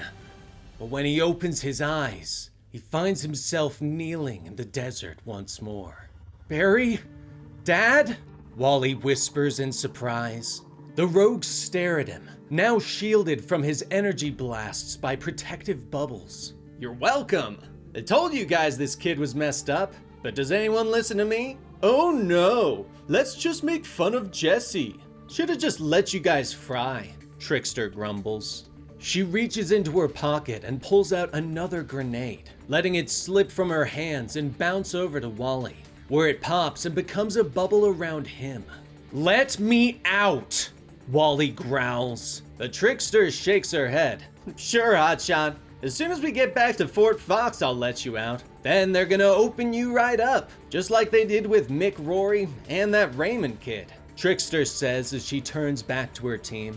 But Wally shakes his head. I don't want to hurt anyone else, but I will, Wally gasps. His body begins to vibrate again, and suddenly he dashes sideways and passes through the bubble. He quickly turns and runs away as his body begins to generate the energy again.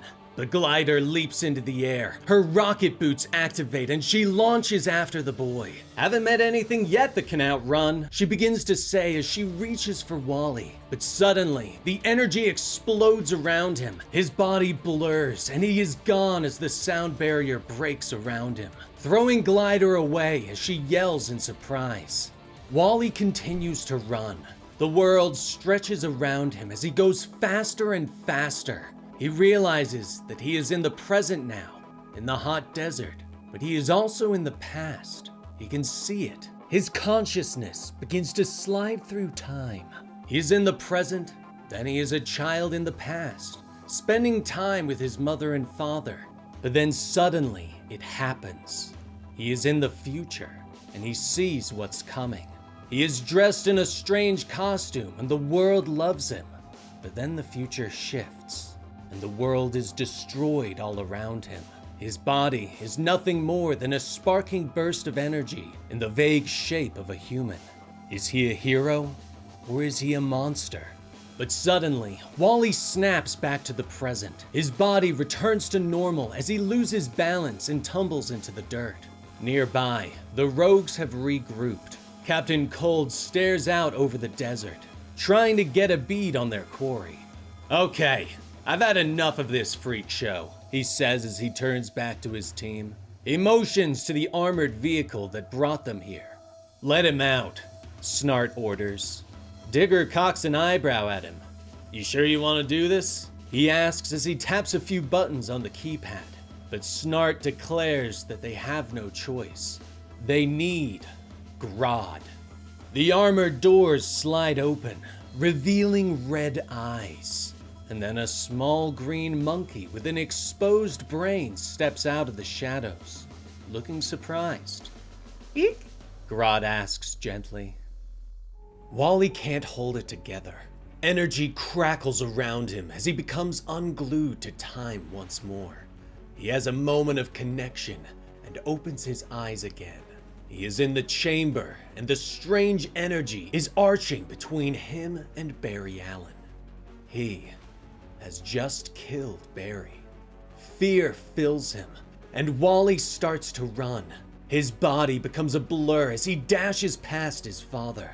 Energy sparks around him as he runs out of the lab in the blink of an eye. But he is dragging something. No, not something. Someone. He can sense it.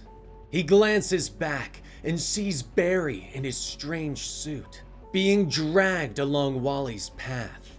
But it's different. Wally is pure speed, but Barry's death is slow and agonizing. Wally finally comes to a stop in the cave and looks back. Barry reaches a hand for him. The skin has peeled away from his flesh, and parts of his body are on fire. "Wally, help me!" Barry gasps. Wally keeps running. In moments, he finds himself on a farm. He moves slower now, opening the door to the barn and collapsing inside. He needs to slow down, needs to stop. He curls up on bags of feed and closes his eyes. Darkness takes him. Nearby, Snart is on the phone with command. "Yes, sir. No, sir. I know, Colonel, but the target exhibited extreme side effects from the accident. It was pretty wild, sir," Snart reports. But Colonel West is shaking his head on the other side of the line. "That target is my 15-year-old son, Captain. I don't want excuses. I want my boy back alive," Colonel West snaps at him. Snart nods and glances back at the armored vehicle, where his team of rogues is waiting for their next order. "I understand. We have deployed the monkey," he says. Back at command, Thawne tells Colonel West that they have the visual feed from Grodd as it appears on the main screens. They watch as the small test subject makes his way through the plains, spying the farm in the distance. Grodd moves forward and makes his way into the barn, where he finds Wally asleep. "Eek!" Grodd calls out. Wally wakens with a start and looks to the small green creature, pushing himself backwards in fear. But he stops as Grodd cocks his head at him, squeaking again. I saw you at Fort Fox. You were in the lab," Wally whispers. Grodd reaches out his hand, the tip of his finger glowing. "Eek!" "Huh, okay. Hi," Wally says as he reaches out and gently touches Grodd's fingertip. Suddenly, Grodd's eyes begin to glow, and Wally's matches him. Another moment of connection. Images of each other's lives flash before Grodd and Wally's eyes. Grodd sees Wally's loneliness, his anger at his father, meeting Barry Allen, and the accident. But the memories go back farther. Grodd sees Wally's mother and her death to cancer. Him and his father are standing before her gravestone, the moment that Wally's loneliness began. They have another moment of connection as Wally sees Grodd with his mother and her death at the hands of poachers, of being captured and experimented on. Wally finally pulls away, shifting away from the telepathic monkey as he clutches his head in pain. But now, he hears a new voice, Grodd's voice, in his head. Wally! Wally, Grodd! Wally, Grodd, same! Grodd tells him. He places a hand gently against Wally's head. I'm scared, Grodd. I don't know what to do. Wally thinks back, but Grodd shakes his head. Wally no scared. Wally, Grodd, same! Grodd thinks to him. But the pair are interrupted as a strange noise whirs from outside. The pair walk to the barn door, and as they open it and look up into the sky, they see a small boomerang-shaped drone in the distance. What is that? Wally whispers. But the drone starts dipping down towards them, charging up. Oh shit! Wally shouts as it fires a blast that destroys the barn, knocking the two away. They're coming! Wally says as he looks back and sees the armored vehicle speeding towards them. Wally's body starts to work at high speed again, shifting as the energy begins to crackle around him and becoming unhitched again. He's still scared. Scared of what he did. Scared of what he might do with this power. But Grodd is there now and reaches out a hand, placing his finger gently against Wally's forehead. Wally no scared. Wally and Grodd. Grodd and Wally. Grodd tells him as the small creature turns away and steps forward, glaring at the incoming armored vehicle. Inside, Snart glances out the window and readies his cold gun. He does not like what he sees. Shit! The monkey's gone rogue! Snart shouts at his team. Trickster looks up from her place at the steering wheel. What? That can't happen! He's not supposed to! She starts to shout, but Grodd's telepathy hits her mind, and she suddenly brings the vehicle to a screeching stop. On the roof above them, Boomerang launches off the top, barreling towards the two targets with his boomerang glider. But Wally has had enough. Energy sparks around him. Stay here, Grodd. I've got this. He shouts as he dashes forward. He rushes towards Boomerang, dodging around his drones as they fire energy blasts at him. His body seems to shift again, and he lashes out and seems to be in two places at once, launching up and punching Digger hard enough to knock him out of the air and send him careening to the ground. Wally, go! Grodd thinks to him quickly as the monkey rushes to keep up. But Wally shakes his head and holds out a hand to his new friend. What? No. Together. We go together. Wally thinks to him. Grodd smiles and climbs up onto Wally's shoulder. Energy crackles around them, and Wally dashes away in a burst of energy. In moments, they are standing in the cave once more, and Wally looks down on the body of Barry Allen. Sadness overwhelms Wally as he thinks about how he killed the scientist in a burst of his new power.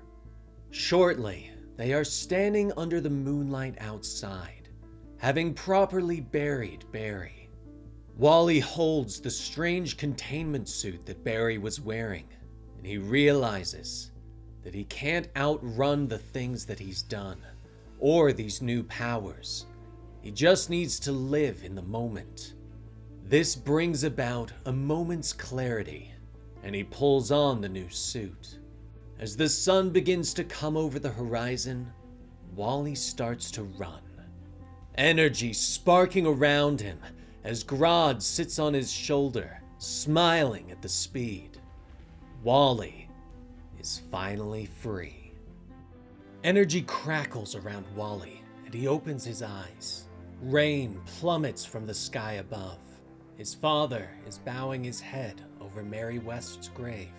The priest stands nearby and recites words from his book.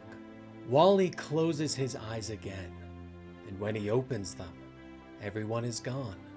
He walks forward quietly and leans over the grave, but it's not his mother's body he sees.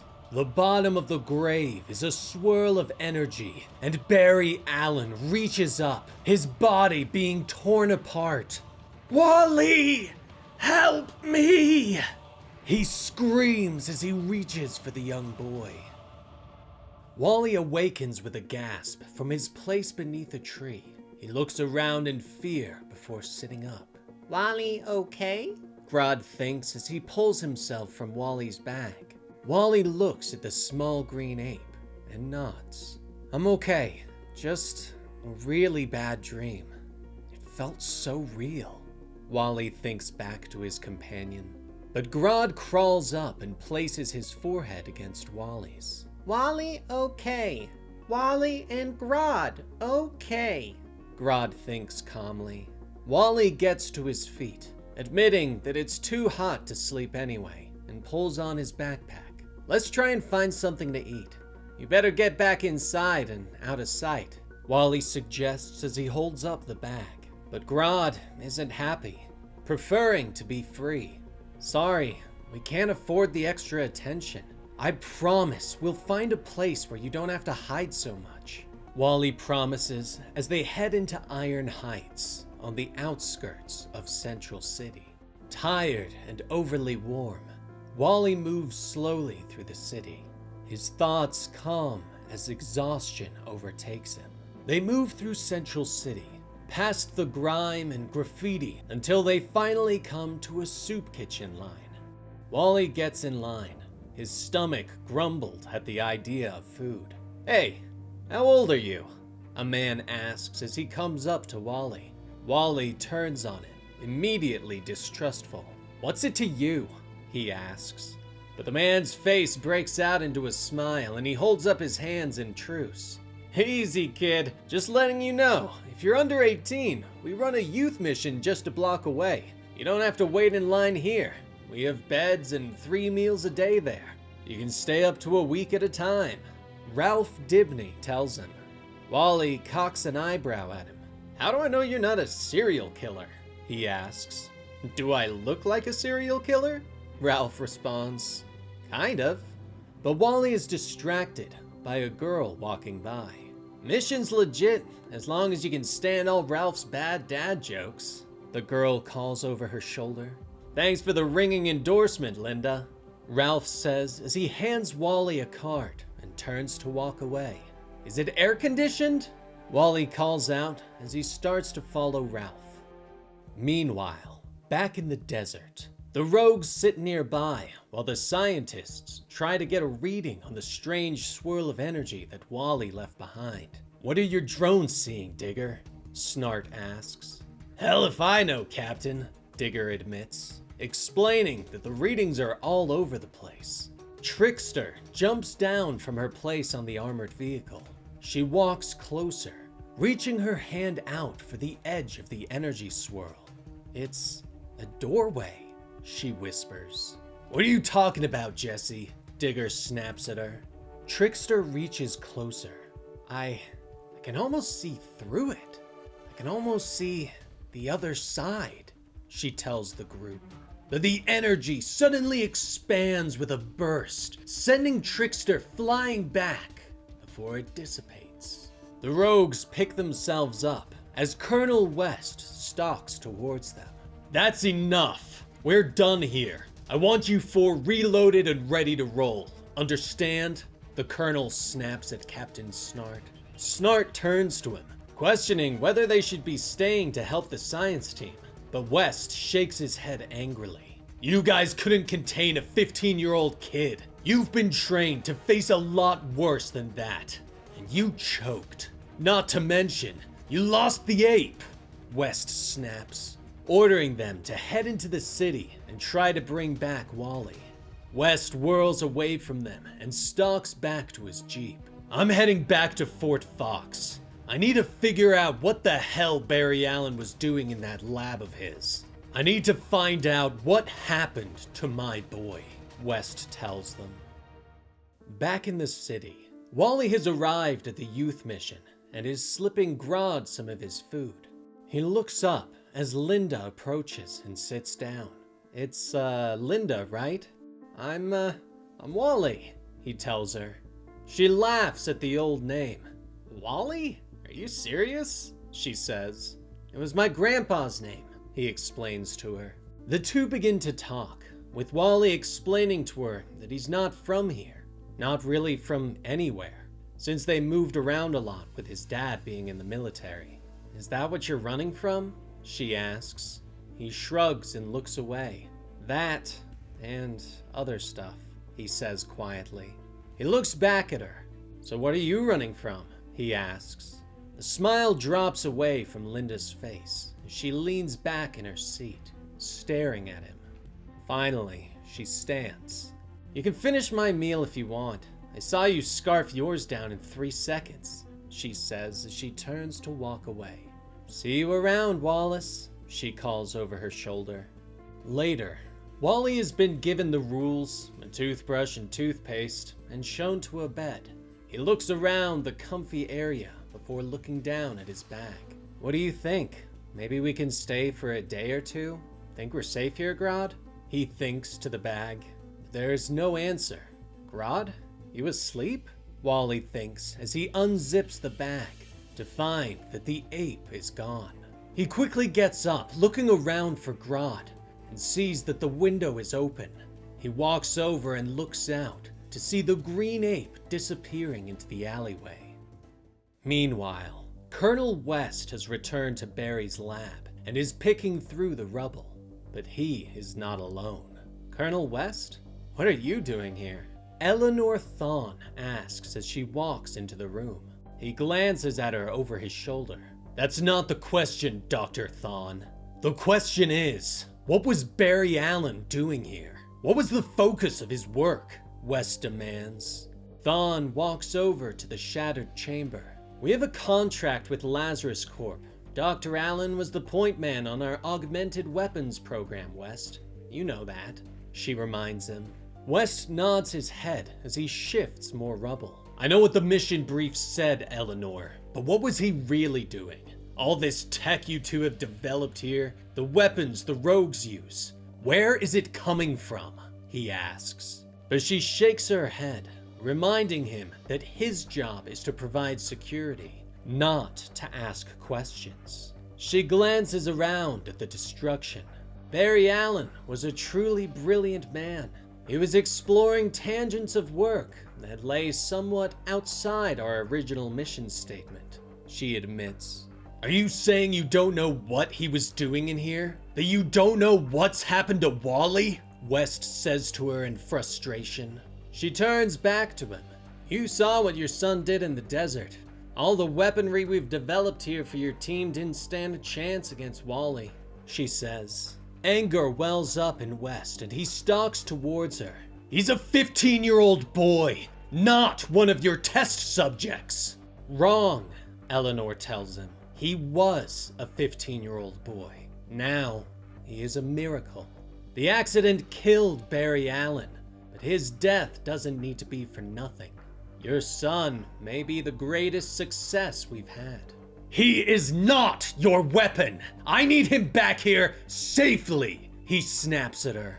Dr. Thawne shrugs, admitting that they know exactly where Wally is. "We're tracking Grodd," she explains. Colonel West is confused, wondering why they don't just bring him in. Dr. Thawne thinks about it for a moment, before motioning West to follow her into another room. "You don't understand the full extent of what we're dealing with here, West. Your son was not the only thing that escaped the night of the accident," she says as she leads him into another room and motions to several shattered containment tubes. "Some of our more volatile experiments are in the wild, and the ape is leading your son right to them," she explains.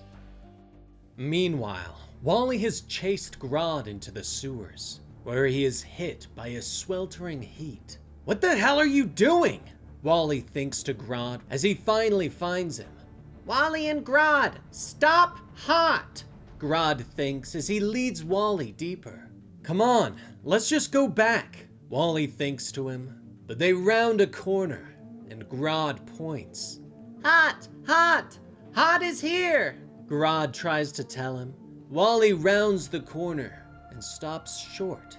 The heat is overwhelming, and his eyes widen in shock at the being that stands before him.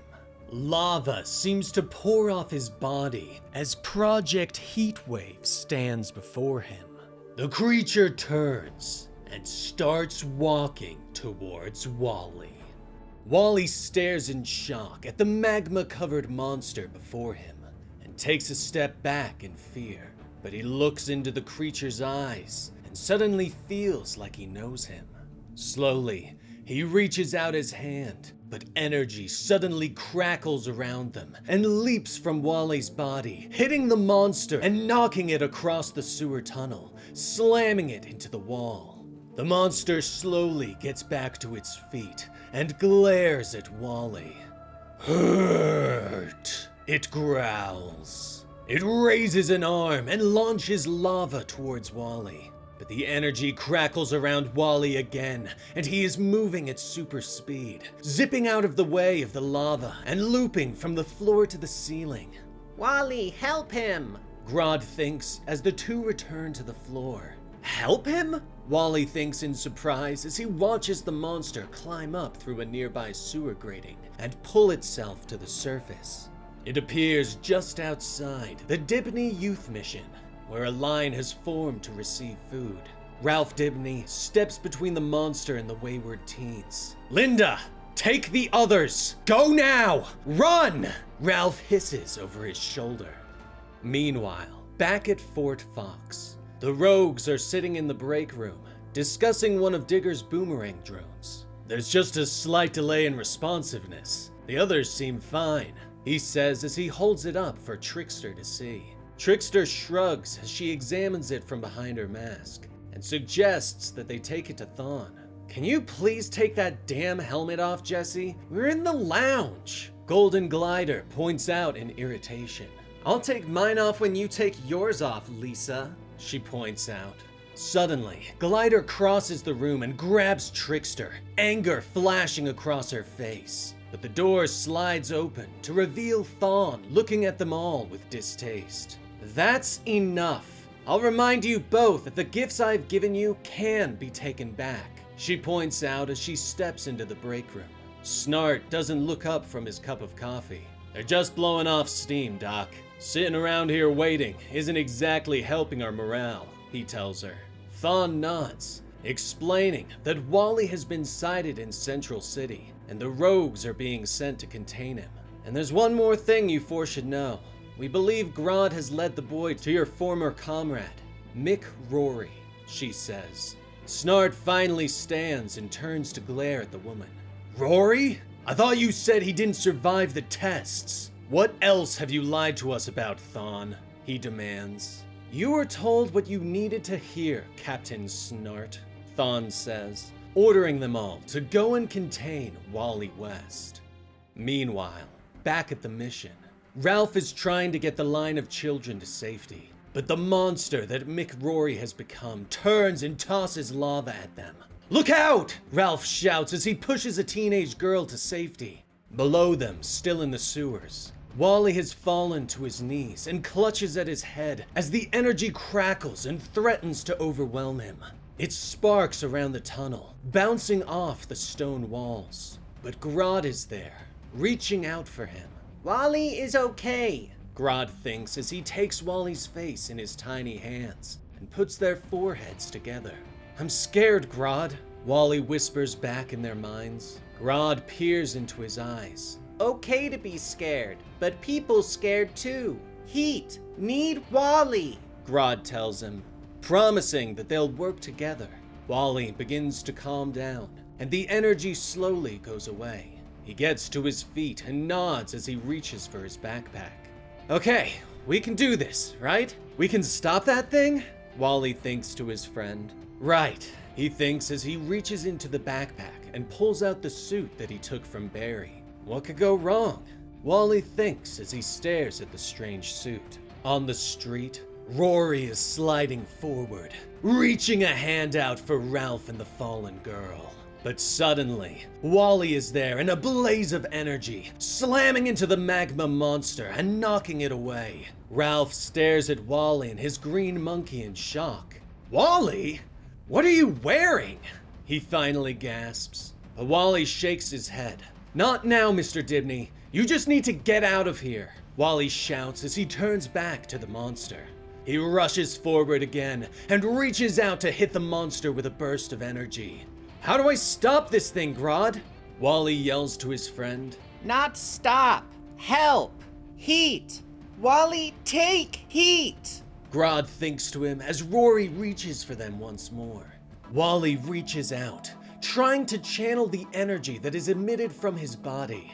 Suddenly, there is a spark that passes between the two of them. Raw energy begins to surge and hits them both. Wally lets out a scream as he is lifted into the air, pain surging through his body. But suddenly, it's gone. He opens his eyes and stares into a strange realm.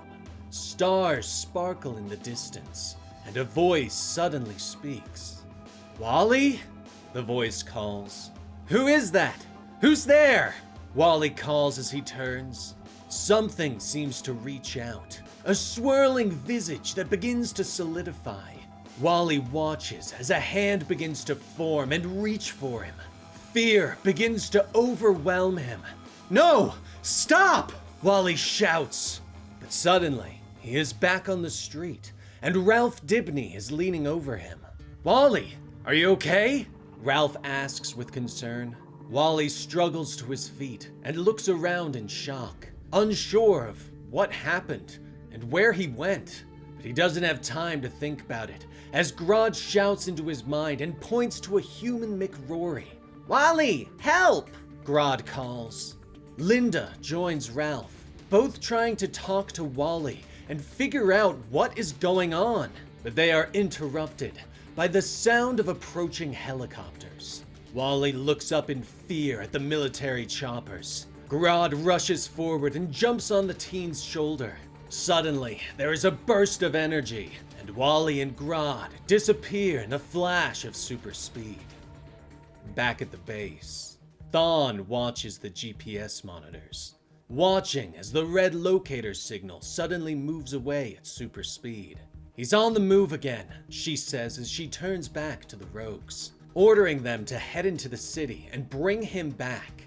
"We need the boy back unharmed. I'd prefer Grodd in one piece too, but he is expendable if necessary," she explains. Captain Snart doesn't move.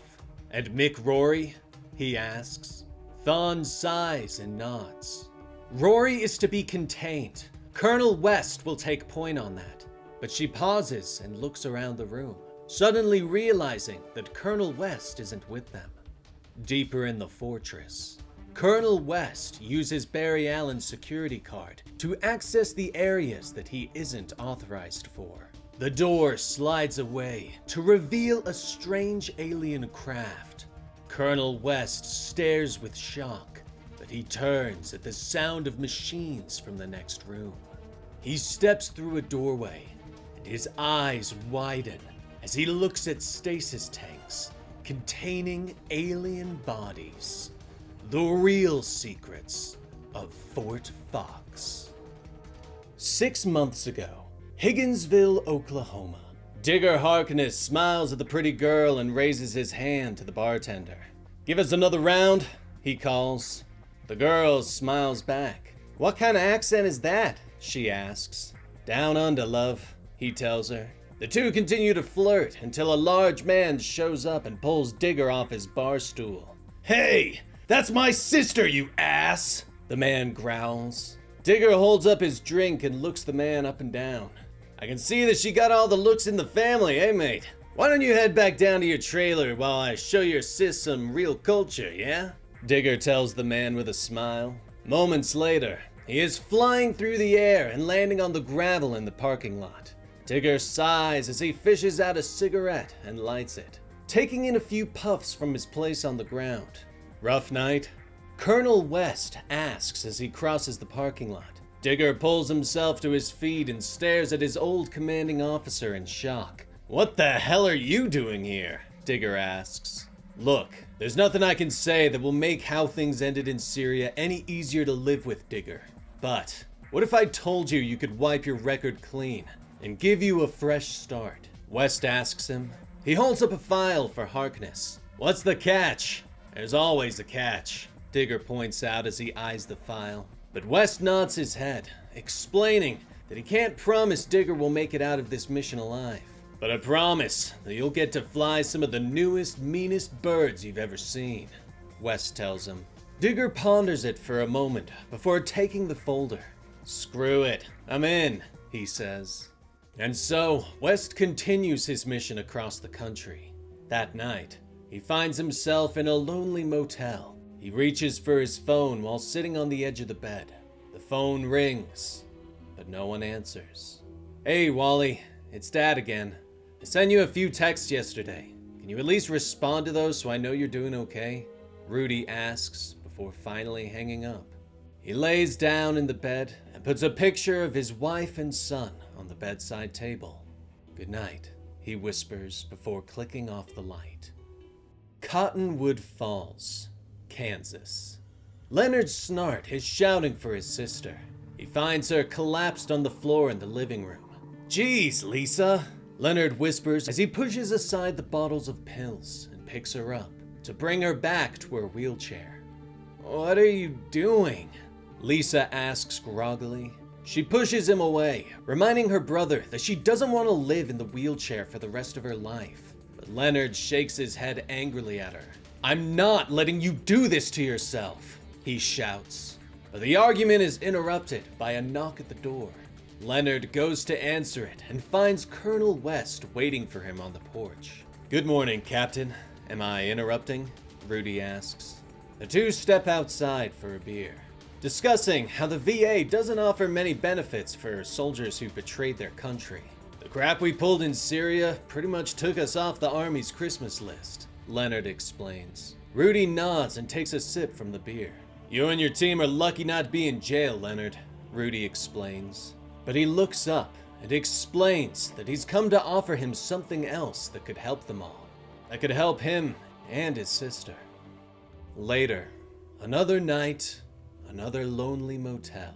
Rudy tries calling his son again, but there is still no answer. "Wally, look, can you please call me back? I just want to hear your voice and make sure everything's okay," Rudy says before hanging up. He looks at the photo of his wife and son again, before his thoughts are interrupted by a knock at the door. Leonard motions him outside, and the two head out to see who's waiting for them by the van.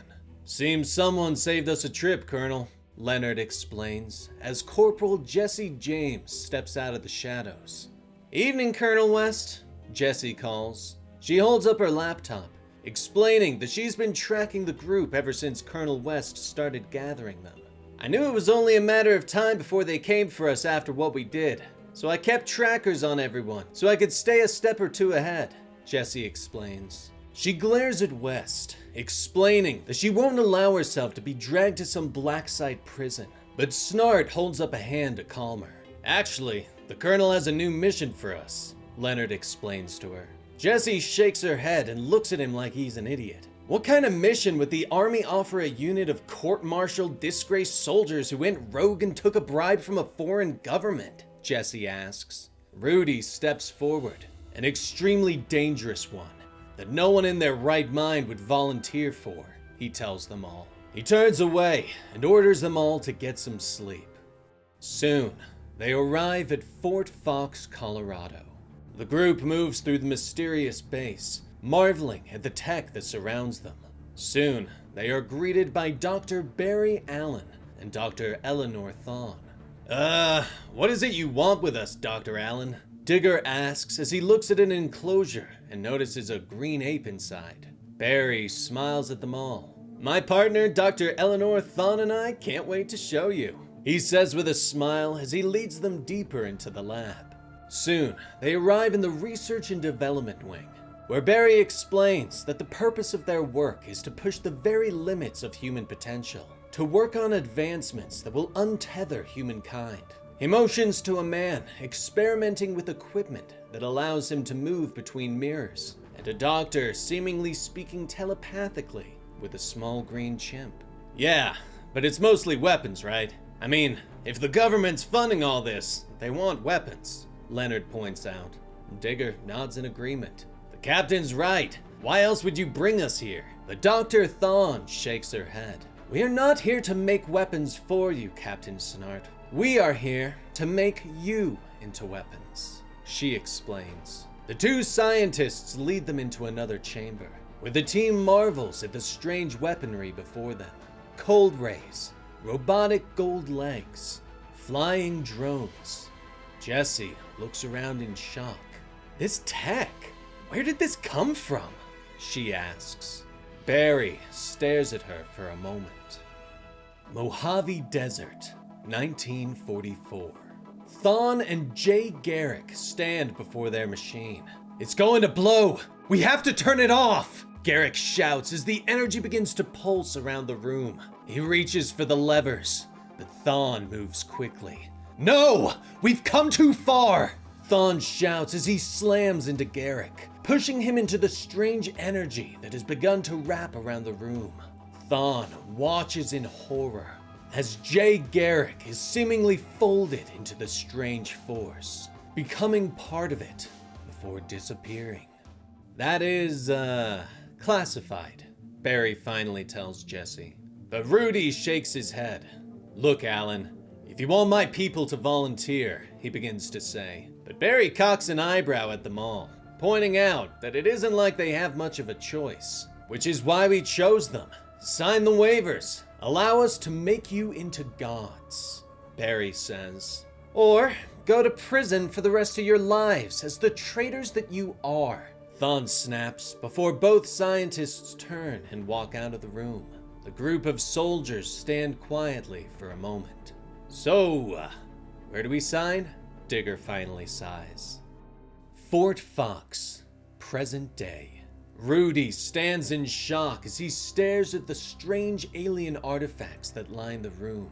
He reaches for his phone, afraid of what he's gotten himself and Wally into. He calls Wally to tell him that he made a mistake and that he needs Wally to know that what happened to his mother was not his fault in any way. Wally suddenly responds, Dad? Is that really you? Dad, I'm scared.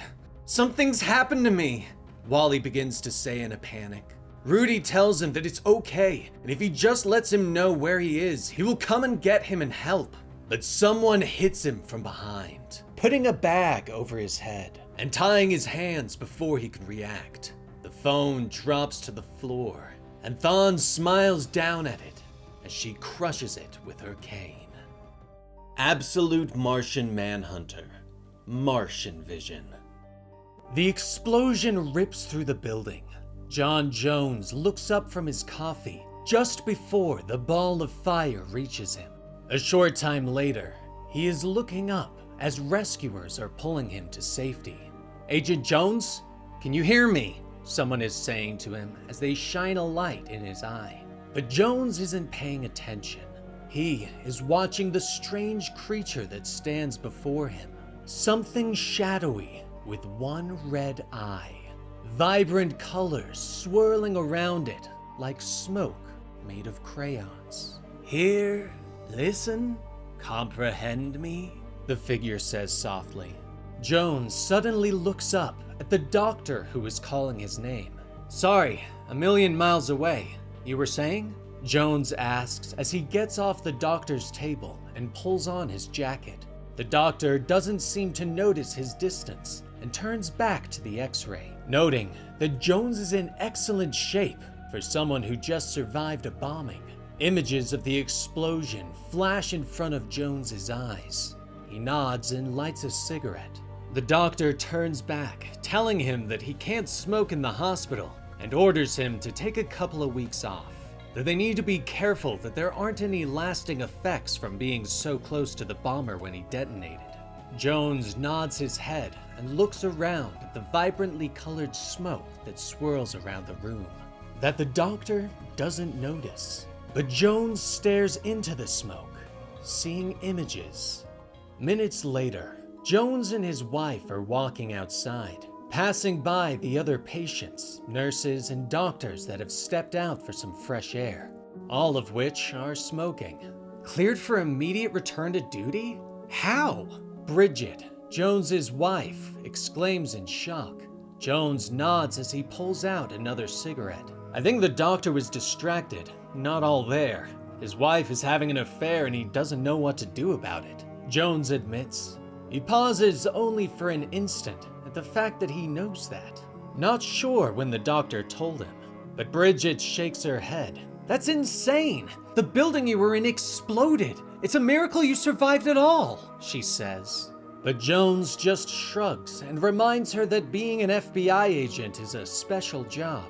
Bridget suddenly grabs him in a hug, and Jones holds her tight, but there is no feeling in it, more of a reflex of a memory. She continues to sob, reminding him that both she and their son Tyler need him, that he's barely been home since they arrived in Middleton and he joined the task force. But Jones is only half listening. He is staring at the green smoke that comes from his cigarette. He looks down at his lighter and swears that he can see a brightly colored desert in it, lit by a red sun. Finally, he shakes his head and looks at his wife. I'll talk to Special Agent Nelson, but this is the FBI. They don't just hand out vacations, he reminds his wife quietly. Later, Jones is sitting across from his boss.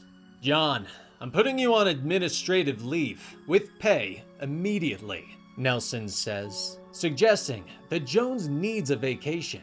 Jones just stares at him and slowly shakes his head. I'm okay. I'd rather work, Jones tells him softly. Nelson keeps talking, shaking his head at the idea, but Jones isn't listening. Images of the bomber flash through his mind. A voice questions why one person can become a cop and another a bomber. Why someone would wake up one morning and choose to blow themselves and others up. Jones isn't sure that the voice is his. He looks around the room. Every surface is covered in slightly misshapen and pulsing colors. The shapes are wrong, but the other agents don't seem to notice. He looks up at Agent Nelson, not sure what he was saying. Sir, I'm working 12 active cases right now. If I take a couple weeks off, it sets me back months, Jones points out. Agent Nelson stares at him for a moment. You sure you're okay? Back to normal? Nelson asks. Jones nods, ignoring the colors that swirl around him. Absolutely. Back to normal, Jones says simply.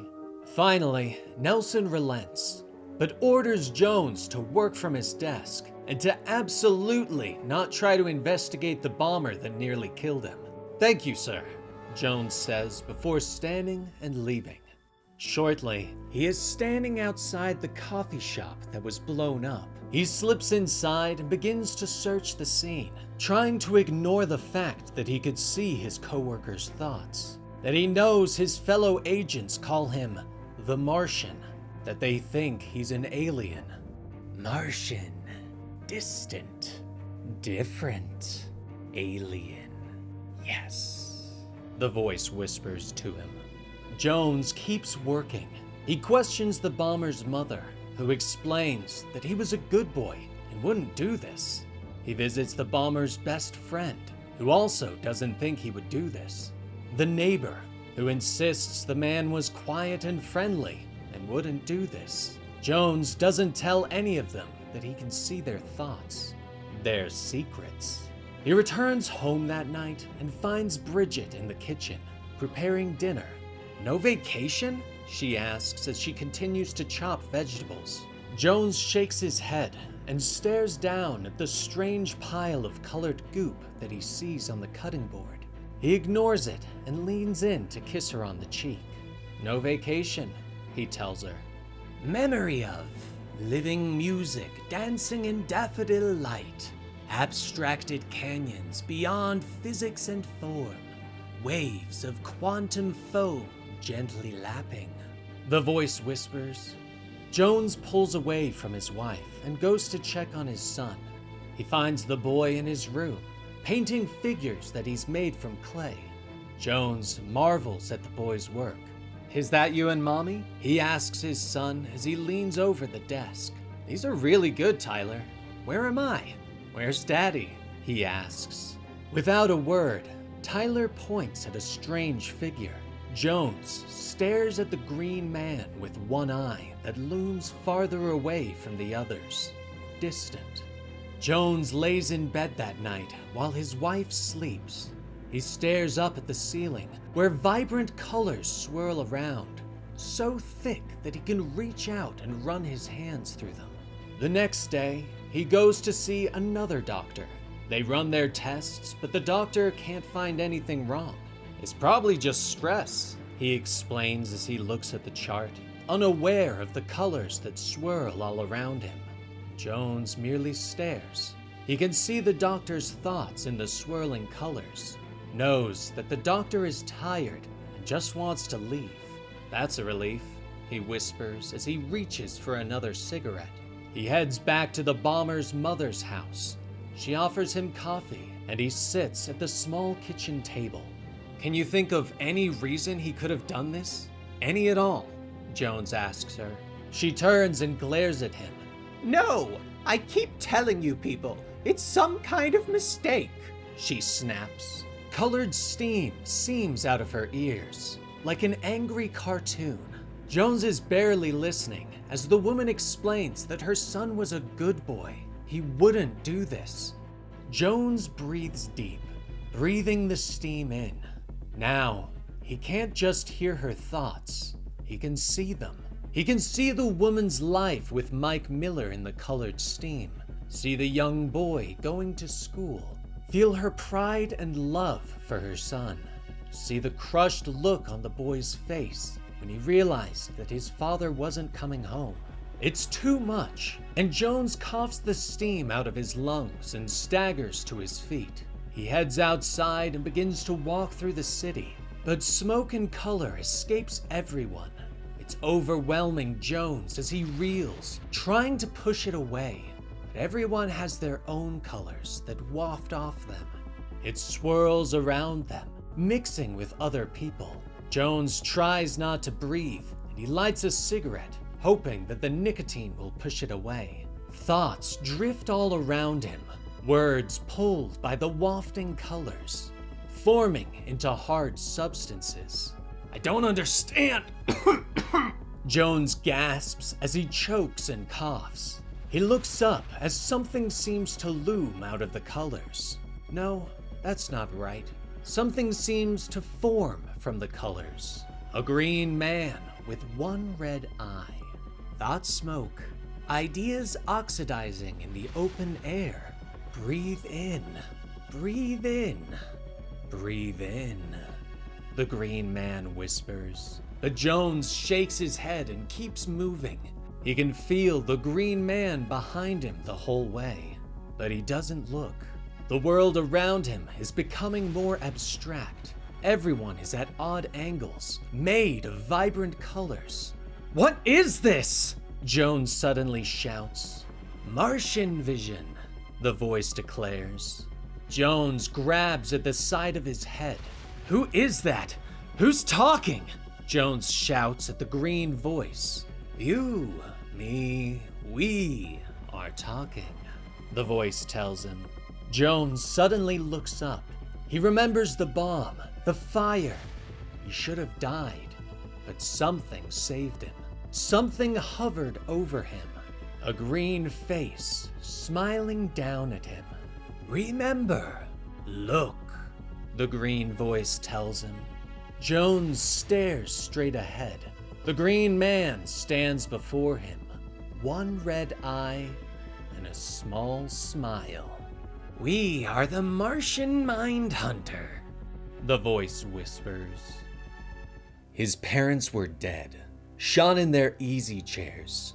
A game show still blaring on the TV as blood pooled beneath their cooling corpses. Trigger stood in his room, arms held wide, pistol still in hand. Posters on the wall glorified the conspiracies of the world, while in front of him, the image of a white alien stared into his eyes. Meanwhile, John Jones walks through the streets of the city, the strange colored smoke still swirling around him. He's turned away from the image of the red-eyed green Martian. It's not real. None of this is happening. It's all in your head, John thinks to himself as he lights a cigarette. But the smoke swirls up and takes on the image of the Martian. What happens in your head also happens, the image whispers in John's mind. John throws away his cigarette in disgust and keeps moving. The Martian mind? Resistance is futile, but not how you think, the Martian whispers to him. But John keeps moving, and the Martian follows. It's an image appearing everywhere that John looks. Understanding comes later.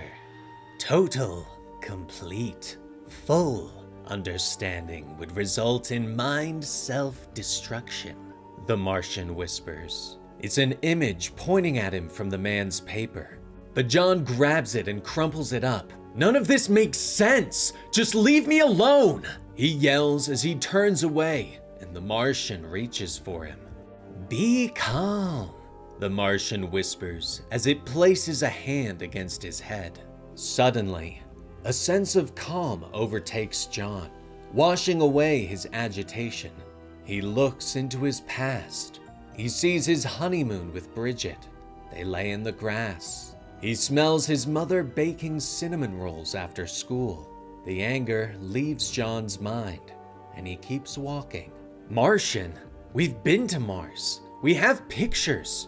There's no aliens up there. John points out to the Martian as it appears on a crosswalk sign. Not Martian, not literal. Symbol, concept, alien, different, far away, the Martian tells him. John keeps walking. The Martian appears as a parking meter and on the face of a baby, always following, but really in John's mind. We must go, John. The parents are already dead. He will soon decide on Certa Street, the Martian tells him. But John finds himself getting agitated again. He leans down at the baby in the stroller. What do you want? Why are you here? John demands. I, you, we, our mind, hunt, kill, save, redeem, heal, the Martian says in his mind. The mother whirls on him, shouting for him to get away from her baby. Across the city, Trigger has loaded up his parents' car and left them behind. He drives away, ready to strike. John has kept moving. We must hunt. The human race is under attack, the Martian tells him, now replacing the head of Madame Xanadu on a sign. Under attack from what? John demands, but suddenly he stops. The colors swirl all around him. Open your eyes. Martian vision. See people clearly for the first time, the Martian whispers. John looks around, staring at the people that pass him. The colors swirl. The thoughts seem to leak from everyone's mind, turning into a long stream that John can see and read at the same time. But the thoughts aren't good. Everyone thinks of despair, paranoia, rage, and fear. John can't help but stare. The world seems to shift to what the people see, shifting to a world of dismay. Evidence. Sociotoxic buildup of bad vibes, the Martian whispers. John turns and stares into the window of the psychic's shop. The Martian smiles at him as the head of a statue of Shiva. Complete psychoplanetary collapse is imminent. Responsible entity must be hunt, kill, Healed, the Martian tells him. John nods and keeps walking, but the Martian reminds him that they need to reach Serta Street. John keeps nodding his head, still not understanding what's happening. Repeat. Cannot understand. Not yet. Consciousness expansion. Upgrade in progress, the Martian promises. John stops and sits on the curb. He can still see the thoughts leaking out of those that pass by, and lights a cigarette. A nearby mailbox warps into the Martian. What do you want from me? John asks as he takes a deep drag of a cigarette. Partner, ally, roommate, friend. Time is strange, frustrating, short. Trigger has reached Little Damascus, the Martian warns. John's mind seems to expand. He can see the gunman moving down the street, whispering about invaders arriving on Earth, taking the form of human beings, that they must be hunted down. John's eyes widen as he sees Trigger open fire on a crowd, the rifle thundering in his hand. John stands quickly as his phone buzzes. Jones, there's a possible active shooter event. Local PD is en route and requesting assistance. GPS puts you nearby, his bosses warn. John nods and rushes to his car. On my way, he acknowledges. John starts the car, and the color smoke swirls inside and takes the form of the Martian in the passenger seat. Let's ride, partner. Spooky action heroes at a distance. The Martian cheers. Trigger moves down the street. The rifle barks in his hand as he finds his targets. He knows the invaders look like regular humans. He fires again. They walk around, hoping we won't notice. Well, I notice, Trigger whispers as he takes aim and fires again. The man in front of him is begging for his life, but Trigger raises his rifle. Welcome to Earth, he whispers and fires twice. John's car screeches to a halt and he rushes forward, but the Martian seems to leap from his mind and into Trigger's. The gunman whirls, but John throws up his hands. Hey, Trigger, John shouts. He can see the life draining from the victims. Some are already dead. Others have color swirls of their memories and thoughts. But John can see the swirling thoughts of Trigger as well. The Martian moves through his memories, looking for something useful. Trigger Taylor! It's me, Clyde Toomis! John says with a smile. He can see Trigger camping with a friend long ago. Trigger glares at him. Toomis? How long's it been?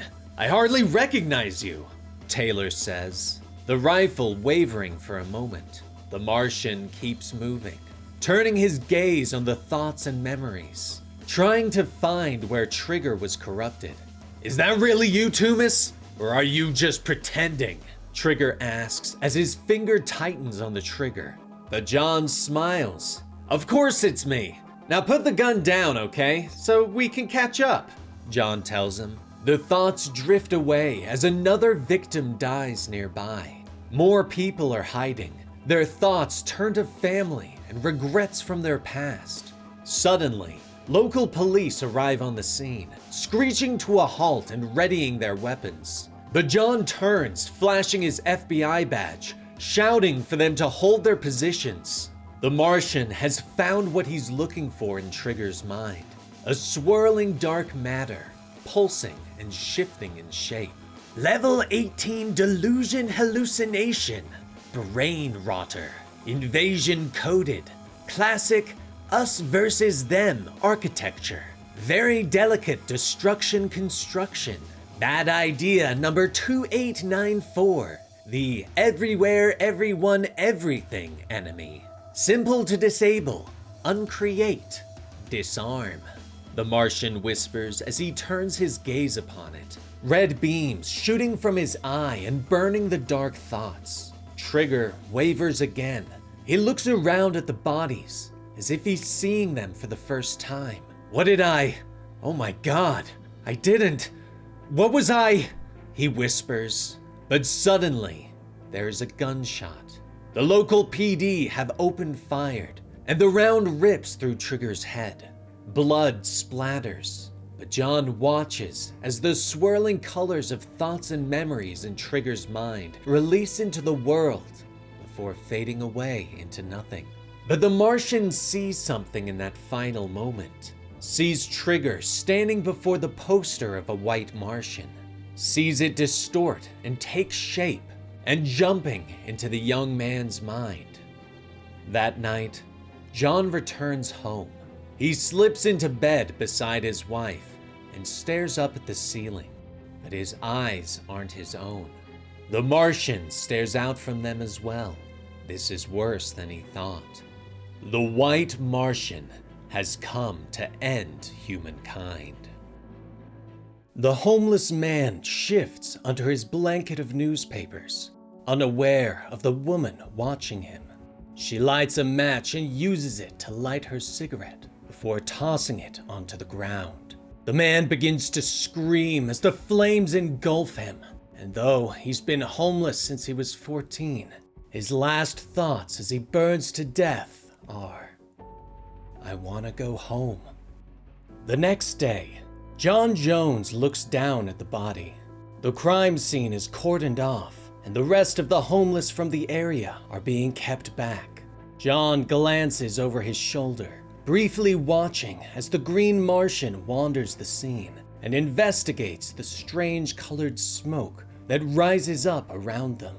But John ignores that as he looks back to his local PD liaison. "How many victims?" he asks, though he already knows the answer. 24 victims and 24 perps, the detective says with a sigh. John nods and lights a cigarette, bending down to examine the burned ground where the man had lain, as the detective explains that all of the perps stated that they suddenly got the desire to commit the act.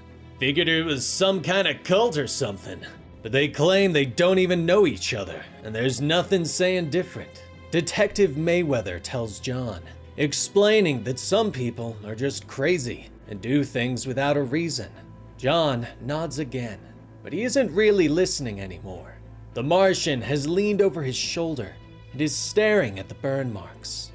"Residue of bad idea number 1937-231. Combustion compulsion. Arson instinct. The emancipation of the immolated," the Martian states calmly. John reaches down and touches the ground where the victim had lain. There were residual thoughts and emotions. He can see them, feel them, breathe them in. "I don't understand these people. Why don't they just go to the Sunnyside Hotel? At least they'd be safe there," Detective Mayweather suddenly says, staring at the crowd of homeless that have gathered. But John shakes his head. Big Al didn't like shelters. People stole his shoes. He liked his chances better on the street, he says softly, getting a look of confusion from Mayweather. John returns to the station and starts questioning the perps. 24 people who suddenly decided, in perfect unison, that the best thing for them to do was to burn 15 men, 6 women, and 3 children alive. He sits across from the first one, the Martian lurking behind him in the shadows. None of the people have anything in common except the smoke. "I've never seen them before, I swear," the first man says of the other 23 people. John nods. None of them have criminal records, but white smoke circles their heads. "I've never done anything like this before in my life. I just got the sudden urge," the second woman says. John nods, and the Martian steps up behind them. His hand becomes like smoke as he reaches into their minds, sifting through the thoughts and memories. "Must move quickly, extinguish every ember, every spark," the Martian rumbles. Each one that comes through, he sees them all. Each of them has a pre-existing condition, past trauma, tragedy. Victims All victims, the Martian whispers. Later, John drives home, the Martian sitting next to him in the car, arm out the window. They watch the world as they drive past. Funeral march, civilization's closing ceremonies. Beautiful to behold, the Martian whispers. John nods as he pulls into the driveway. He steps out of the car and is suddenly surrounded by the colorful smoke. Monsters swirl out of it, fighting each other. But John isn't worried. He understands that the Martian is trying to get its point across. I get it. You've made it very clear. What I don't get is why. Why does this white Martian want to destroy anything? What did we do to it? John asks as he steps over the colorful smoke, watching his step as he makes his way up the lawn. It comes from somewhere so far away that it doesn't make sense to speak in terms of distance. The white Martian has decided on tragedy, he says softly. John nods and keeps walking gingerly, unaware of his wife watching from the window, worry filling her eyes at the sight of her husband. The white Martian is cosmic, predator, creator, destroyer. 100,000 life worlds lost. White's great purpose, deliver, delight. The Martian whispers. He motions to the front door. Talk to Bridget.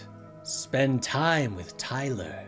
Breathe deep your life, John Jones, while you can. The white Martian has decided on tragedy, the Martian says softly. John nods and heads inside, but he doesn't talk to Bridget. They sit on opposite sides of the couch, the Martian between them. Her thoughts fill the room as colorful smoke. She is worried about John, unsure of what to say to him. He stands and opens the window, letting the smoke out. Finally, he turns back to his wife. Bridget, he starts to say, but he can't find the words as he looks into her eyes. Finally, he shakes his head. I'm gonna go check on Tyler, he finally says, and walks upstairs. But as he walks into Tyler's room, his phone suddenly buzzed. You should take that, the Martian rumbles. John answers the phone. It's Detective Mayweather. His eyes widen at the news as he rushes outside.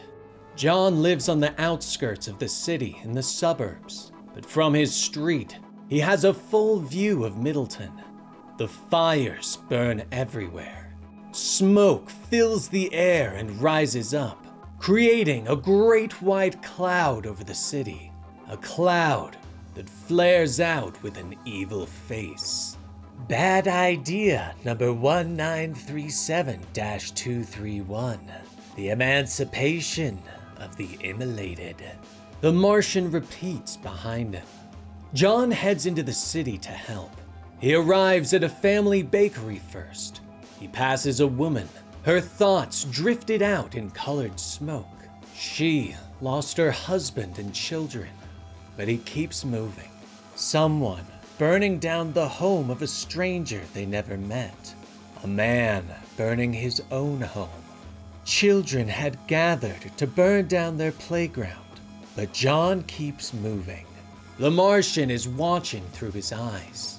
How do you stop this? It's just random people setting random fires, John questions.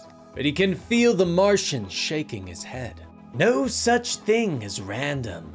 Only misunderstood, the Martian says softly, ordering John to open his eyes and see the implicate order of everything. To use his Martian vision. To see that the white Martian wants to destroy the concept of home. The places where people feel safe. Shelter. Whether by chance or fate, John finds himself passing the Sunnyside Hotel, a homeless shelter in Middleton. He watches as a crowd gathers, the white smoke circling their heads as they light Molotovs and toss them through the windows. John rushes forward as he grabs his phone, calling in the fire and ordering the police and fire department to get there fast. John rushes inside, ignoring the fire, the heat, and the smoke. The Martian is protecting him, altering the air around him so that he doesn't feel it. They find the first person. The fire is chasing them. The colored smoke takes the form of their trauma, taking the form of their father. Another is chased by needles. Another, their past mistakes. Another is their entire family, asking them, why can't you just be normal?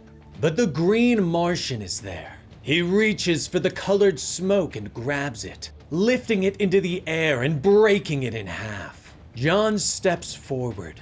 The fire refuses to touch him as he reaches out for the victims. One by one, using the Martian's power to displace them and send them to the safety outside. He finds the last woman, clutching her children as the smoke takes the form of their abusive father. The green Martian destroys the images as John sends them outside. But he looks up. They can both sense something coming. Something else. A woman rounds the corner. Her body is burning in white fire as she steps forward, her hair and clothes writhing in flames. I have a message for the green one, she says softly as her lungs and vocal cords begin to melt. It knows you're here, hiding in meat. It knows you're looking, she says. John stares at her, watching as her skin begins to melt. It welcomes you to watch. It loves an audience, she says. The words become more strained as the body begins to fall apart. Her eyes burst and begin to melt. Smoke fills the air as she leans forward. Most people don't get it. They think it's about fire. It's not. It's about the smoke. She gasps as she collapses. The white fire suddenly goes out, and John clutches her. The green Martian staring over his shoulder. You get it, don't you? The woman says as her words begin to turn into white smoke. It's all in the smoke, Jeans. The woman whispers as she dies. The white Martian, still ethereal in nature, reaches up and removes his head, placing it as the sun that beats down on the city. Below, people go about their daily lives, but the heat is torturous, glaring down, frying people, baking their brains, boiling them. Steam begins to escape from people's ears, mingling in the air. Anger begins to rise. Someone bumps into someone else on the street. A drink is spilled. The steam rises faster. Punches are thrown. Blood is spilled. John Jones is in his house. He knows that he and Bridget are about to have a fight. He can see it written all over her face. Words dripping with resentment, written in the colors of emotion. John, we have to talk, she explains to him. But John shakes his head. The green Martian is leaning close. Violent shift in spectrum. Manic Martian bleach light, the Martian explains. John reaches for his sunglasses by the door. Can't. Some kind of riot downtown. They need me, Bridge, John explains to her. Bridget's cheeks turn red. Steam shoots from her ears, clouding the house. I need you. We need you. Why is that so hard for you to understand? She shouts, her words swirling around the cloud of steam. But John heads out and gets in the car. I'll be back as soon as I figure out what happened, okay? He calls from the window as he drives away. Shortly at the scene, John reaches down and picks up a tooth. All that over some spilled coffee, the policewoman says as John places the tooth in an evidence bag. The Martian stands nearby, staring up at the bleached white sun that beats down on people. He holds up a hand, trying to reach for it. Bad idea number 8429. White heat of war, the Martian points out. Nearby, the streets are still packed with people, anger written on their faces as steam boils out of their ears. John finally stands and looks around. Someone passes by them, his face red with anger as he grumbles to himself. It's this heat, 103 in the shade for 10 straight days. Our brains are boiling in their own juices. Everyone's walking around half-cooked, the beat cop notes. John nods as he looks at her, reaching for his cigarettes. Better try to cool things down then, huh? Metaphorically speaking, John points out. More for the Martian's sake than the cop. Metaphor equals reality, the Martian agrees, beginning to look at the white-hot sun through various colored lenses. The pair ride through the city, watching the angry people, looking at the steam clouds as they get bigger and bigger, beginning to fill the sky. But there are still places of simple joy. The Martian smiles as kids play in the street, cooling off with water from a fire hydrant that they've broken open. But others aren't so lucky. People are getting angrier, their boiled brains making them do spiteful things. On Happy Heart Lane, the owners of the Three Lions pub meet the owners of the Four Leaf pub at the street corner, swinging bats and chains until John and the Martian arrive to break it up. On day 12 of the heat wave, those living at Lot 961 go to war against 963 over a property line. Shots are fired, and even the kids are involved. The Martian is able to clear everyone's mind just enough to stop the violence. On day 13, there are 13 separate unprovoked police shootings at routine traffic stops, all in one day. The officers drew their pistols and fired into the cars.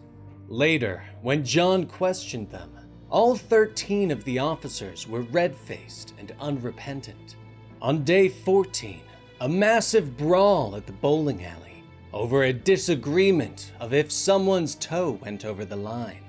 On day 15, a holy war breaks out between the Church of the Lord Redeemer Jesus Christ and the Church of the Redeemer Lord Jesus Christ. They both disagreed on whether you should be sprinkled with water during a baptism or fully submerged. Each night, John went home. He was avoiding Bridget, not wanting the sun and heat to affect their marriage. He knew the truth about what was happening. He slept on the couch, leaving before she woke up and returning late. But she finally caught him as he tried to sneak in late one evening. "Enough, John! You can't avoid me forever!" She snaps at him when storming into the living room. He turns to her, trying to show innocence with his eyes. "Bridge, you're imagining things. I'm not avoiding you," he tells her, but he can already see the steam escaping from her ears. Sweat drips down her forehead, and her cheeks are bright red. "We're supposed to be partners, John," she hisses at him.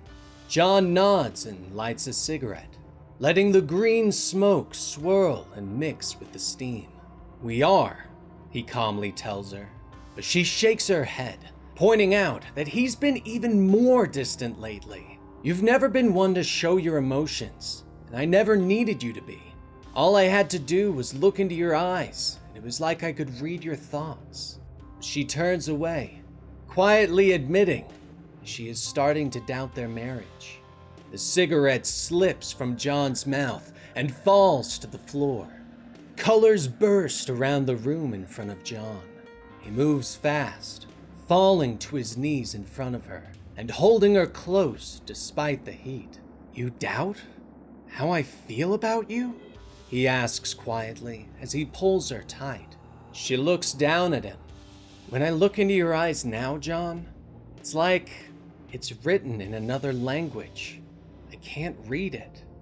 John, I don't know who you are anymore, she tells him. And for a moment, it seems like the Martian flashes before her eyes. But the Martian has continued to work. He thinks he can repair the sun, get rid of the white sun of war. I'm the same man I've always been, John pleads with Bridget. But she pushes him away, explaining that she still doesn't know why they moved in the first place. He just came home one day and told them that they were moving. They had to uproot their entire lives. And you won't even explain why, Bridget shouts, her entire body becoming red. Outside, the Martian continues to work. He swirls the colors, changing the shade of the sun, making it cooler. Unaware that 3 people somewhere in the city match the spectrum that he's using. 3 people who are preparing bombs. Inside, Bridget pushes John away again, shouting that she can't deal with these lies. Outside, the Martian watches the horizon. The sun is cooler and going down. The moon is out, and peace is returning to the city. But the 3 people are already on the move. They can't be stopped. One goes to the Middleton nuclear power plant, one goes to the Middleton coal plant, and the last goes to Middleton gas. And while Bridget begins to tell John that she thinks that he should stay somewhere else for a while, that she doesn't feel comfortable with a stranger in the house, they all explode. Power goes out in the city, and darkness overtakes everything. John and Bridget look around in shock as the house suddenly goes dark. John turns to find the Martian standing in the doorway. Misunderstanding. Mistake. Stupid. The Martian rumbles softly as he steps forward. Light equals shiny distraction.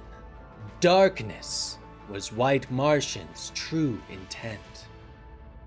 Darkness has overtaken the city. People are trapped. A dog is barking as a large man in a leather jacket walks towards her. He opens his knife with a snap. Later, John Jones stands over the grisly scene, the Martian floating by his shoulder as the owner cries, "I knew I shouldn't have let her out, but I did anyway. Had her since I was 7. She was a good dog. What's happening to this city? We can't even keep our dogs safe anymore," the woman sobs. John nods his head as he studies the scene. Since the lights went out, he could see the shadows, people's shadows, the ones that represent things they stuff down and ignore. But this woman is just holding her dog. They both seemed happy. Later, as he drives through the city, his headlights cast on the gloom. The White Martian's attack has left the city in darkness that seems to last forever. The sun should have risen by now. It feels like weeks have passed. Soon will spread. The final night. The Martian rumbles next to him as they watch people move through the darkness, their shadows following them when they step into the rays of the headlights. Some stay inside, hiding from the world, trying to stay safe. Who can blame them? Can't see shit out there. It's all just darker and darker shadows, John thinks to his partner. The Martian nods his head sagely in the passenger seat. Great darkness is spiritual darkness. Obscures, occludes, diminishes Martian vision. We're driving blind, partner. We have to trust our other senses, the Martian explains. They watch as a police car drives by, its lights flashing and casting shadows on a looter exiting a smashed shop window. John watches as the man dashes away with the TV, while his shadow heads the other direction with a gaming system. Both are useless in this powerless city. They keep driving. Some are drawn to the light. They create fires and dance around them, establishing new or rediscovering old, ecstatic religions. Others chase the flashing light and noise of an ambulance, their bodies and scooters glowing with neon stripes of color that shine in the darkness. They pursue it violently. Do they want to save it or be saved by it? Do they want to destroy it or be destroyed? They drive by his house, but Bridget still isn't returning any of John's calls. He waits by the car as the Martian checks in on them. She sits in a chair with their son, a shotgun in her hand. Bridget was never scared of the dark. The Martian smiles at them and leaves a cloud of fireflies in front of their window, offering what comforting light he can. Elsewhere in the city, a woman grinds up glass in the diner kitchen, sweating as she and her shadow mix it with the beef before cooking them. "Enjoy your meal," she says as she brings the burger out to her patrons.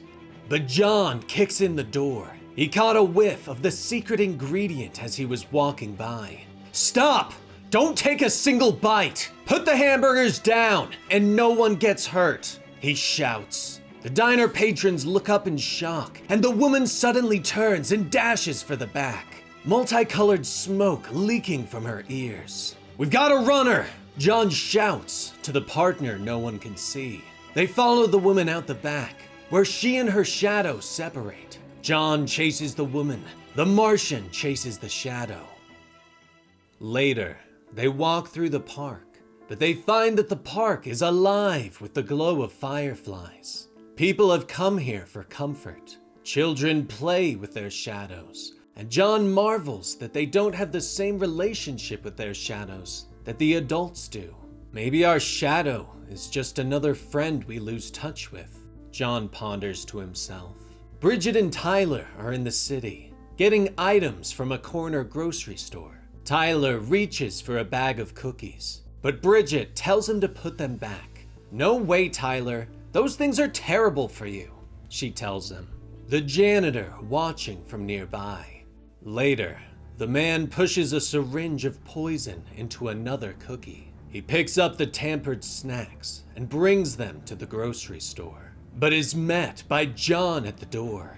John can sense his intentions, can read the smoke that pours from his ears. He chases the man, while the Martian chases the shadow. The cookies are forgotten as they fall on the sidewalk. Unknown to John, Bridget and Tyler walk by later. Tyler reaches down for the dropped cookies and slips one inside his jacket, happy with his hidden snack. John and the Martian continue through the city. There's too much for them, too much evil, too many shadows. He can hear them in the buildings, in the apartments. Violence, anger, sadness. It's overtaking everything.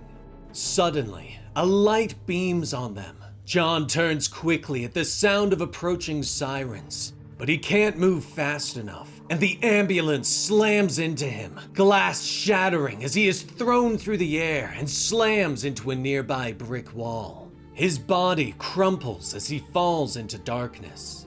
The Martian is knocked away, swimming through the night, lost in the darkness, searching for a way out. The dingy basement of reality, cold, old, endless. The Martian rumbles as he spins through nothing. All John can think about is his family. Bridget sits on the couch, Tyler curled up beside her. The man in a leather jacket with a knife approaches their door. Her hand reaches for the gun as the man begins to knock.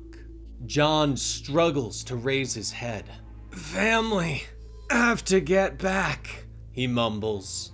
The doors to the ambulance open with a creak, and two people step out. Both have their faces obscured, one with a mask, the other by white light. Don't worry, we'll get you back to your family. We'll fix you right up, the masked man in a blood-splattered doctor's coat says. He steps forward and pulls a bone saw from beneath his coat. I'm thinking total amputation, he tells his partner. The white-faced driver says nothing. John struggles to open his eyes. Amputation? Amputate what from what? He gasps. The masked man shrugs. Well, whatever from whatever, he says as they lean over John. Are you a doctor? John asks him softly. The masked man leans closer. How the hell should I know? He whispers. Who we are in the dark when no one's watching? That's who we really are. That's the real us, the man says. The Martian pushes through the darkness at the edge of reality, searching for its center, the nature of the darkness. But then, something shifts. Color is being drawn in suddenly. Obscene dreamer, creation's burning tiger force, cosmic secret origin, he thinks. He floats above the white smoke. Bad idea, number 0. But he stops and looks up. He can see it. A great being in the darkness. Darkseid is. The green Martian hovers overhead, watching as John struggles against the doctor. A bone saw whirling as it gets deadly close to his face. John struggles as the images from the Martian fill his brain. Darkseid is,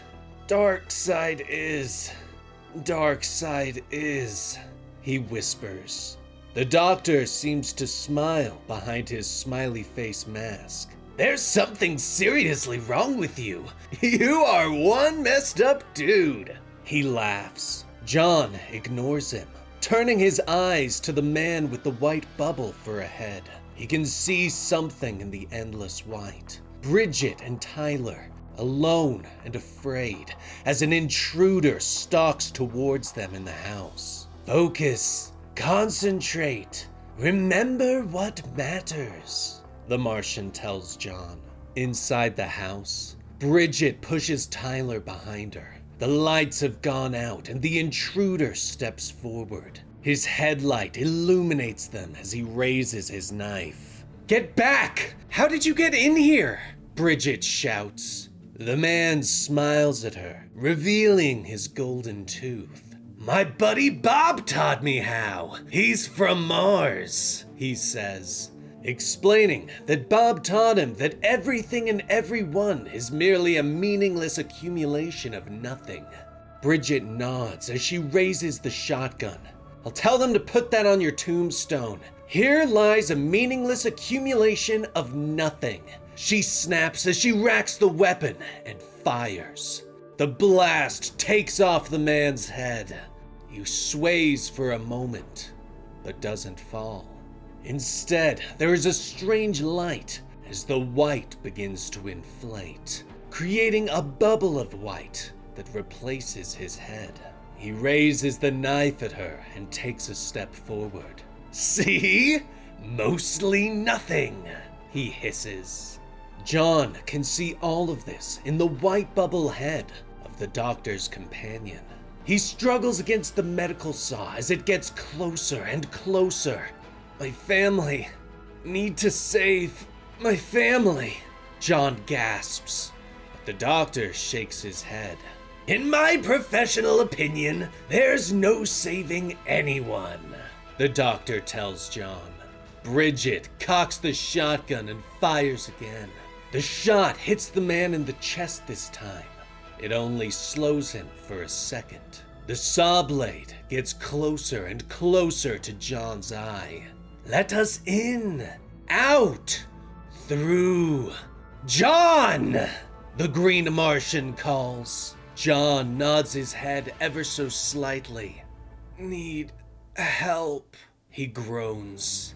Yes, good idea, number 325. We're in this together, partner, the Martian says as he steps through John's eye and becomes almost physical. He reaches out and grabs the white bubble head and pushes him to the ground. He turns his gaze upon the doctor, and John almost sees a ray of red light leap out, and all brain activity immediately stops, and the man falls to the ground. The Martian reaches down and picks John up with one hand.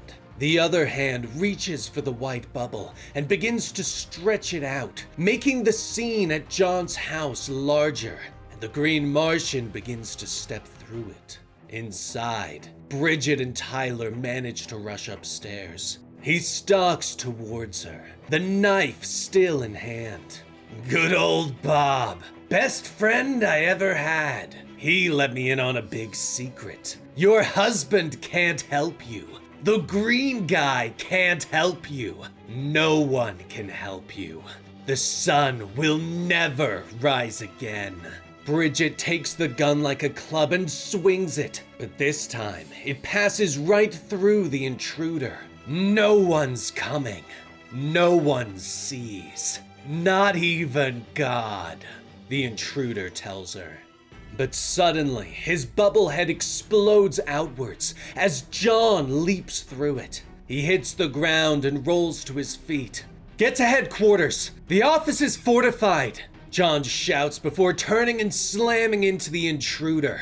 How? Nothing can touch me! How can you touch me? The intruder shouts, but he pushes back, cracking John across the jaw, and he hits the ground. The Martian materializes from his shadow. Oh, I see. You've got backup, the intruder hisses. The white bubble begins to form a face once more, and he glares at John. Well, I got backup too, he says with a smile. His shadow begins to stretch and take physical form, and the white Martian suddenly rises up. Meanwhile, Bridget and Tyler glance out the window. Their eyes widen in fear as they realize that their home is surrounded by people with white bubble heads, weapons and torches in hand. John glances at his green companion, questioning whether he can use his powers to allow them to step through non-Euclidean space again. But the Martian shakes his head. Disoriented by darkness, high-dimensional escape is dangerous. Impassable. Impossible, he whispers. John nods and turns back to Bridget, ordering her to get into Tyler's room and lock the door. But she shakes her head. We're a team. I'm not leaving you, she says. But she can't see what John does, and the two Martians charge each other and lock into battle. They rise up above human perception and meet on a different plane of existence, battling over the city like two massive kaiju.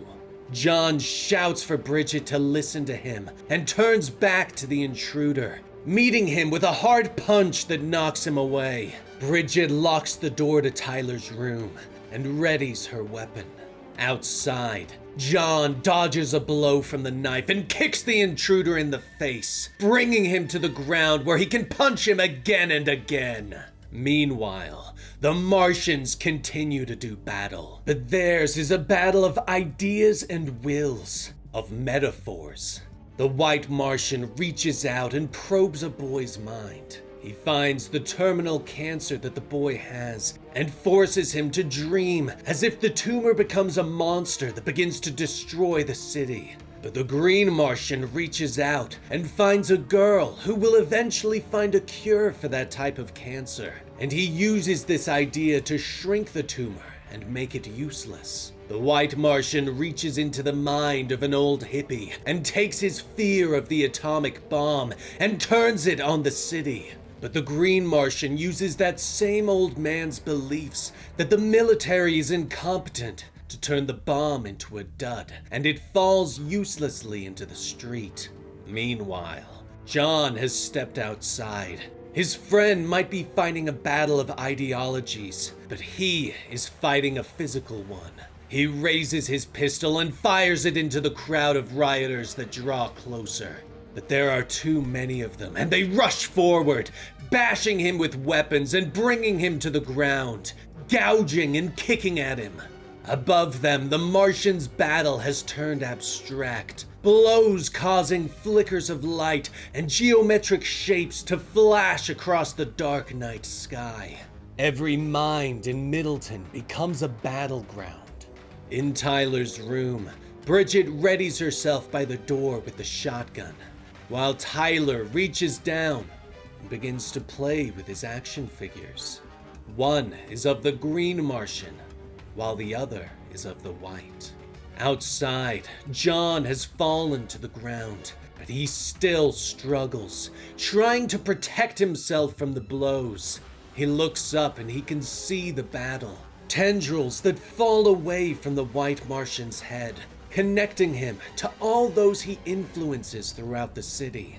Suddenly, the battle is blocked out as someone steps within John's view, a pistol in his hand. He aims the weapon at John's head and prepares to fire, but a shotgun blast echoes through the night, and the shot rips through the man's chest, throwing him back.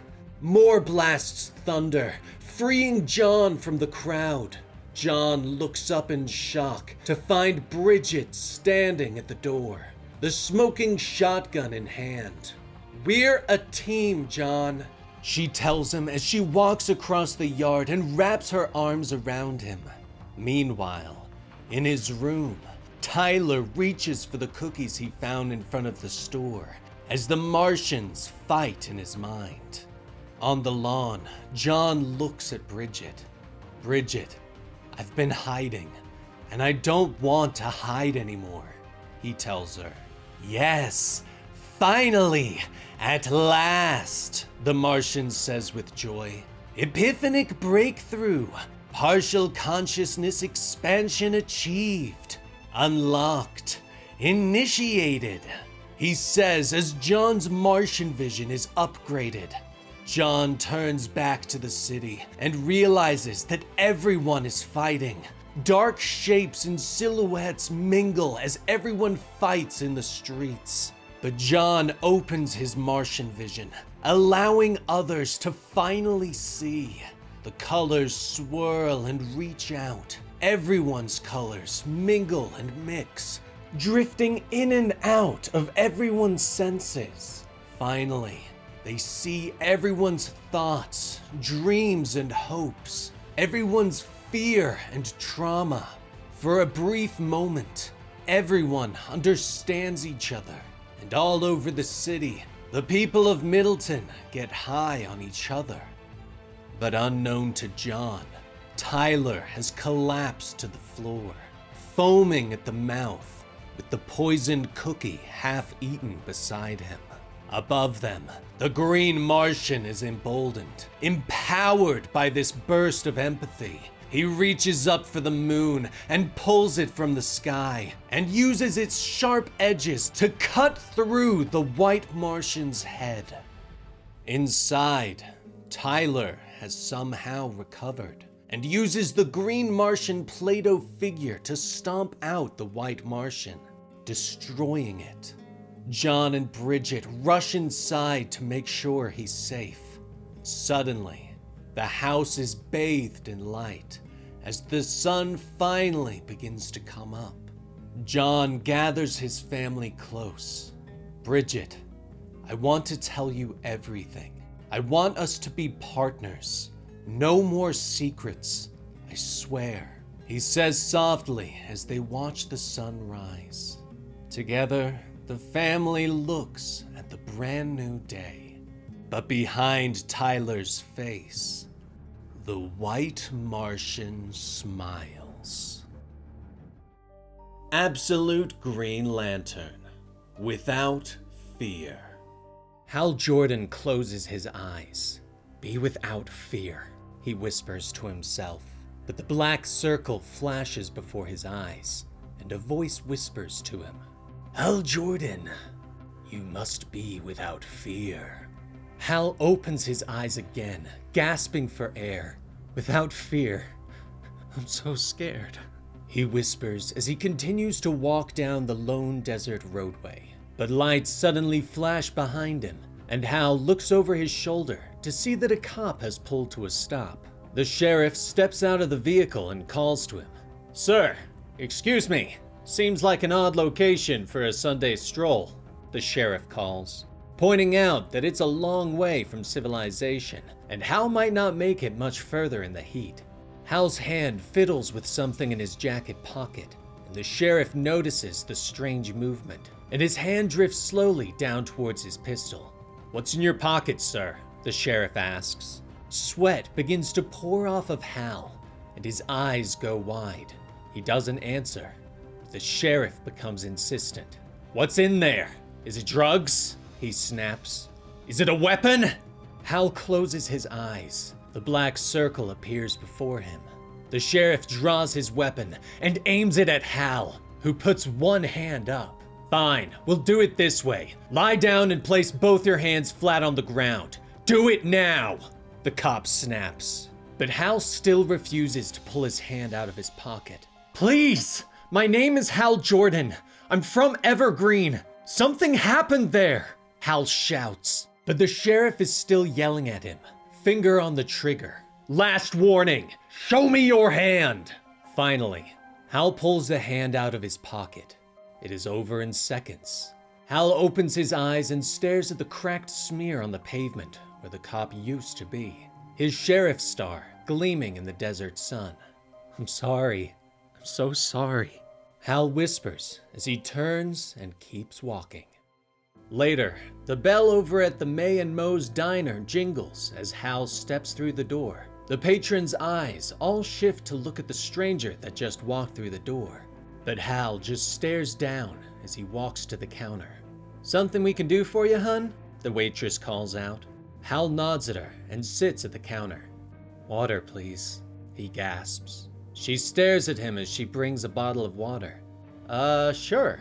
Have you been walking out there? Did your car break down or something? She asks. Hal just stares at the water in front of him.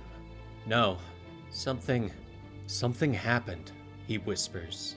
Suddenly, all eyes are on the television as breaking news cuts into the midday programming. All of the diners stare in shock as the reporters begin to talk. What you're seeing is helicopter footage from Evergreen, Nevada, a small town 15 miles from the California state line. This footage is live and unedited. It has not been tampered with in any way, the reporter says. Everyone watches as the helicopter flies over the town, where a massive green flat lantern shape has slammed into the ground, cutting through buildings and creating a massive crater. The images cut back to a reporter. The destruction seems almost total, though no bodies have so far been recovered, she says. But there is movement off screen as someone starts to talk to her and hands her a piece of paper. The reporter nods before turning back to the camera. I've been informed that we can't show you any more of that footage. An official statement is being prepared, she says before the screen switches to an emergency warning. The diners are all shocked and begin to murmur amongst themselves. Hal stares at the counter, looking down at the ring of condensation from his water, and the black ring flashes before his eyes. 5 days ago, Hal was sitting in a restaurant with his friends in Evergreen, talking about hoping to win the online auction for a Malibu Mary dream house. The glamorous life of a toy salesman, Joe says with a smile. But Hal shakes his head. Collectibles dealer, Joe. Respect the office. And it pays more than designing buildings for a town nobody ever moves to, Hal points out. John Stewart lets his friends argue while he continues to eat his salad. But they all look up as 3 bikers suddenly zoom past on the main street, going far faster than the speed limit. Somebody's gonna get hurt, Hal says, pointing out that they should call Guy. But Joe makes a face. If Guy's ears are working, he knows all about it. I'm not calling him, she says. Hal starts to nudge at the topic of Joe and Guy's fight. Guy wanted me to come back to the Evergreen PD. It turned into an argument. I said some things. But if he still doesn't understand why I quit, well, Maybe they needed saying, Joe finally explains. Suddenly, there is a sound of another approaching motorcycle. The three friends looked up again as the biker approached. Suddenly, there is a flash of green, and something slams into the ground. The bike can't stop, and slams into the green wall, exploding in a shower of metal, blood, and bone. The three friends stare in horror before Hal quickly jumps out of his seat and rushes outside. Hal cautiously steps up to the green wall, which seems to shine before him. "What the hell?" he whispers. Joe steps up behind him.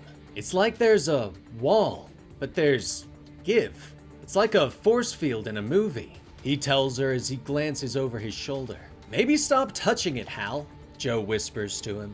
John is nearby, inspecting the crash, but the biker was going too fast. There's barely anything left of his body and the motorcycle. Hal and Joe watch as the other bikers come back. They seem to stare at the green wall for a moment before turning around and riding away. Hal stares after them in shock. They just turned around and rode away? Like their buddy isn't dead on the road? He whispers in confusion. Joe nods, like they don't see anything strange at all. What's happening here? They look at the greenery around them, realizing that it rises up and creates some kind of dome. Maybe whatever it is doesn't like to be noticed? Joe looks up and points, seeing a flat lantern shape above them. Guys? What's that?" she says as she points up. Above them, a pale alien stares downward. The present. Hal stares at the ring on the counter. Abin Sur. He said his name was Abin Sur, Hal whispers. He came from somewhere else. The symbol in the sky, that belonged to him. The waitress turns at his words and leans in. "You were there? You were in Evergreen? That thing on the news? Was it some kind of spaceship?" she asks. Tears begin to fall from Hal's eyes. "He called it the Green Lantern," Hal whispers. The rest of the patrons are becoming angry, surrounding Hal, demanding answers for what's going on. I made a mistake. I wanted to be a hero," Hal stammers. "Abin Sur, he did something to me. He gave me something. Gave me a weapon," Hal continues. The waitress nods as Hal's hand begins to shift in his jacket pocket. "Like a gun?" she asks, her own hand sliding under the counter where a pistol waits. But one of the other patrons isn't waiting. He demands to know what is in Hal's pocket, just like the cop. He finally reaches out and grabs a hold of Hal's arm. "Give me that! Let's see it!" the man shouts. He pulls Hal's hand free of the pocket, revealing that from the wrist down, Hal's hand is a swirling black vortex with energy surging off of it. Black tendrils come out of the hand, picking the man up and lifting him into the air. Everyone screams as the man is torn apart, leaving nothing but his golden necklace. The energy continues to surge off the hand, swirling around the diner. Hal reaches down and grabs a hold of his wrist, as if he's trying to keep it under control. "It's the hand! I'm holding it back! It takes all I have to hold it back! Keep it away from people! But I can't control it! It responds to danger!" Hal yells. The waitress draws her pistol and fires, hitting Hal in the stomach. The tendrils arch out, ripping through the diner and knocking the cars over in the parking lot. Moments later, Hal is standing in the remains of the diner, everyone dead around him. Hal reaches for the wound in his stomach, but the black tendrils reach out, healing him as he stares in shock. He looks down at the black hand.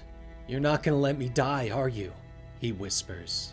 Suddenly, the door is shoved open and the golden bell jingles, miraculously having survived. "Hal? Hal Jordan? What happened to you?" Joe asks as she steps into the diner. But she is glowing with a green light. The Green Lantern symbol is bright on her chest. The darkness swirls before her, and a voice speaks out. "Sojourner Mulane, be without fear.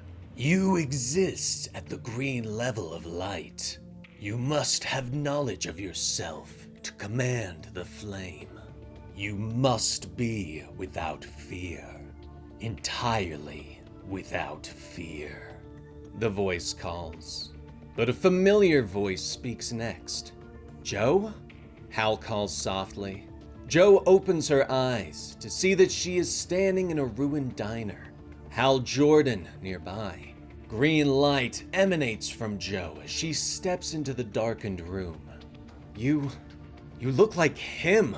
Like Abin Sur. What did he do to you? Hal asks her. Joe looks down at her hands, looking at the strange green cracks that have begun to appear in her skin, at the green light that seems to flow out of her. I have no idea. I mean, you were there. You know everything I do, but it's not good. I'm hearing things, seeing things, and I could feel this pull, like something was leading me here. Turns out, it's you, she says before motioning to Hal's black hand. So, what's with your hand, Hal? She asks. The black hand. Don't get too close, Joe, Hal says as he looks down at his hand. The hand that does things when he's in danger, like it's trying to protect him. I can feel it in my head, Joe, like a dark star, he whispers. He motions to the destruction around him, explaining that he tried to control it, tried to hold it back before it did all of this. Willing it not to do what it does? I gave it all I had, Joe, but I guess willpower isn't what makes this work, Hal says as he flexes his hand, staring at it. We still don't know what the rules are. Remember what happened to John? Or Guy? He gasps as he looks up at her, his eyes widened in horror. Days ago, the town has gathered on the main street as the pilot of the strange craft above has finally arrived. The alien creature stands in the street and looks around at those gathered. I am Abin Sur. Have understanding that I have come to you from the Green Lantern. I exist at the green level of light. Be without fear, Abin Sur calls. Sheriff Guy Gardner steps forward, ordering his deputies to lower their weapons. Guy is nervous, but his voice is strong as he walks up to the alien. Abin Sur, my name is Guy Gardner. I'm the sheriff of Evergreen. That makes me the authority here. The law.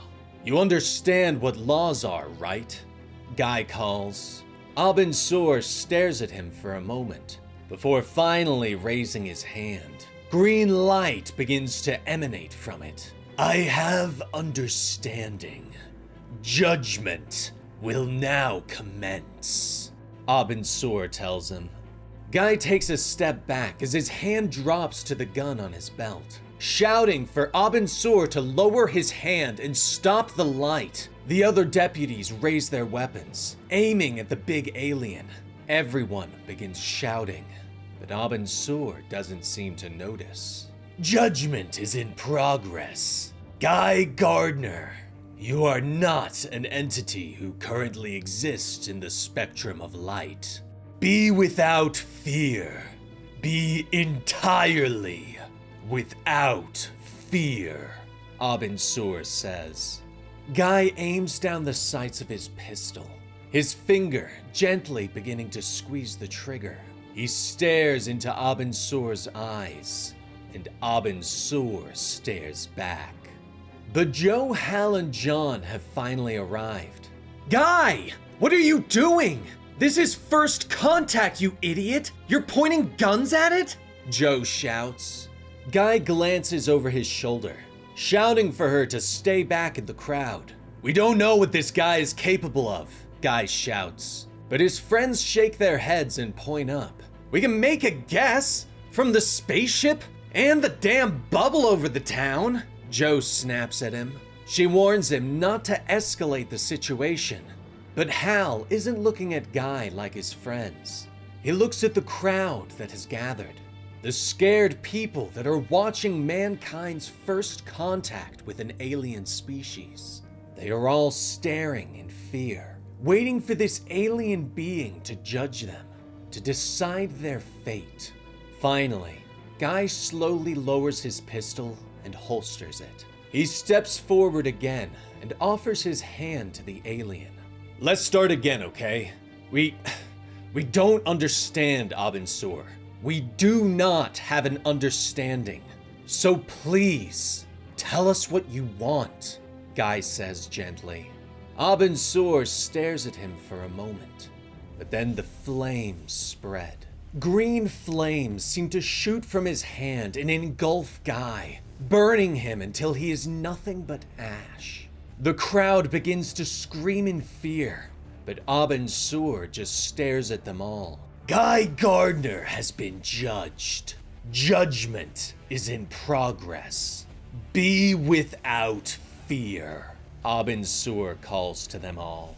Deputies Rita and Roy raise their weapons and open fire, but the rounds are stopped before they ever reach Abin Sur, blocked by strange green shields that come up. The rounds bounce off the green light and begin to slam into the people in the crowd. Abin Sur stares at the deputies and raises his hand. Suddenly, Rita is cut in half and falls to the ground, but Roy keeps firing.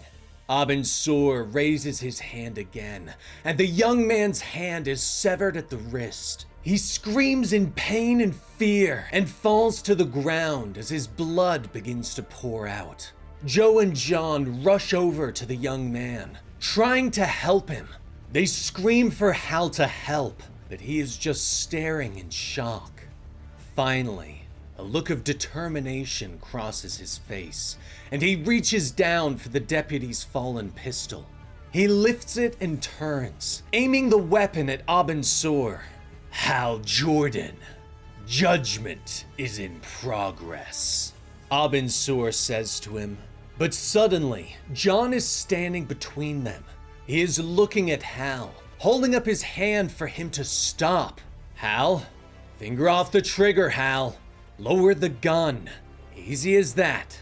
You saw what happened to everyone else who tried, John tells him softly, but Hal is still staring at Abin Sur.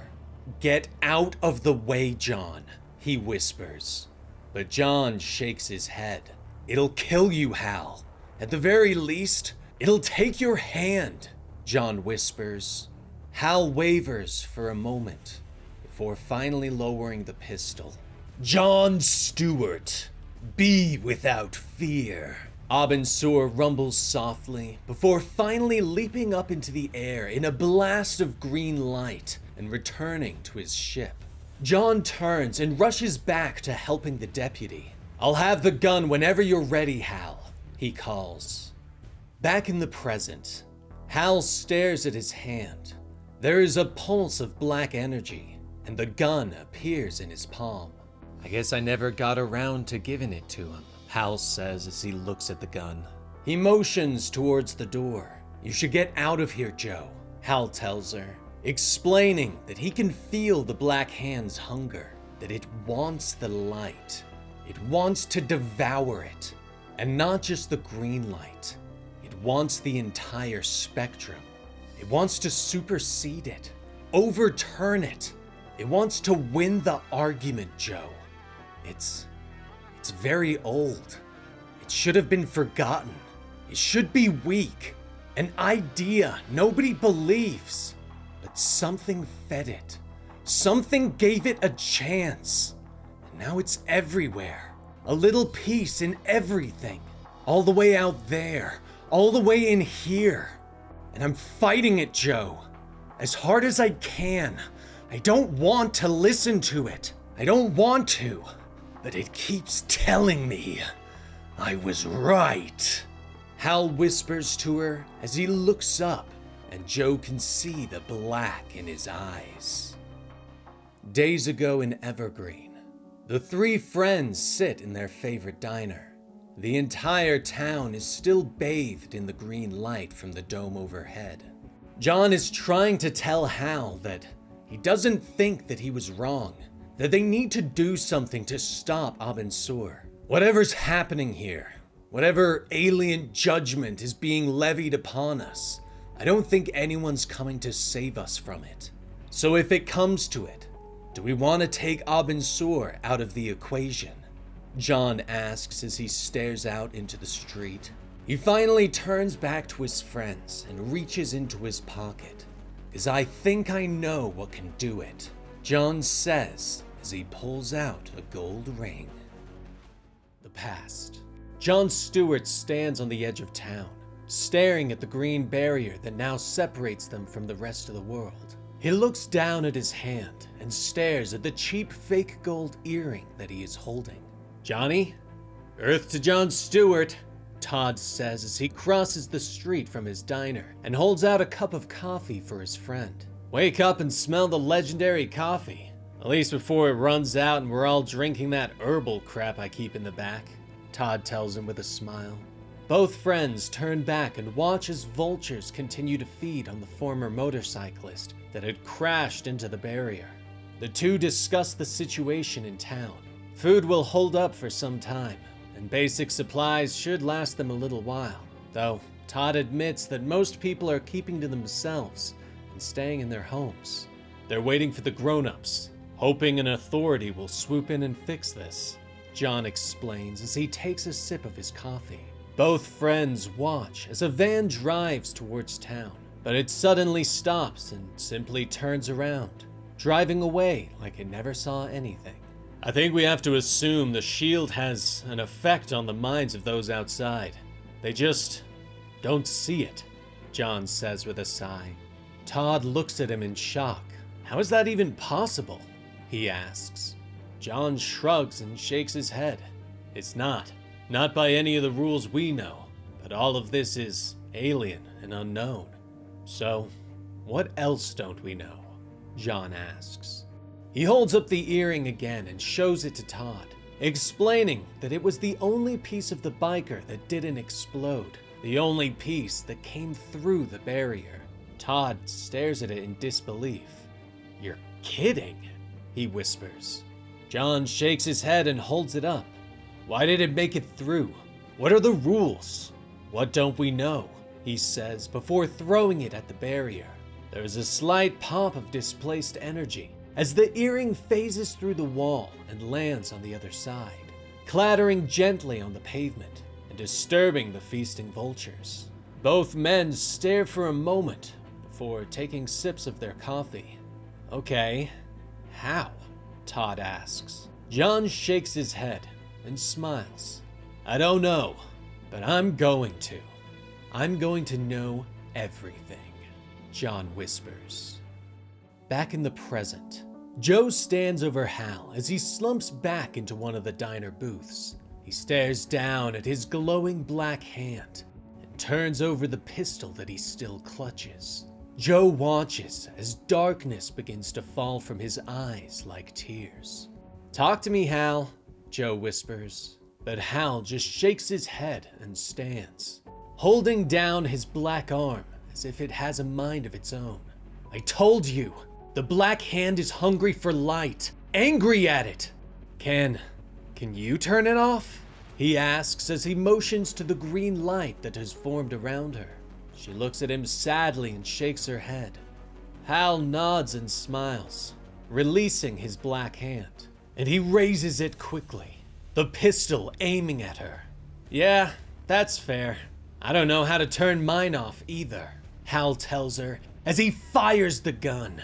The gun is charged with dark energy, and it hits Joe hard. The green light shields her, but she is still knocked across the diner. The dark energy continues to pour on, but Joe throws up a stronger shield, creating a bubble that pushes the darkness back. "Hal, stop!" she yells, but Hal shakes his head. "It wants the light, Joe.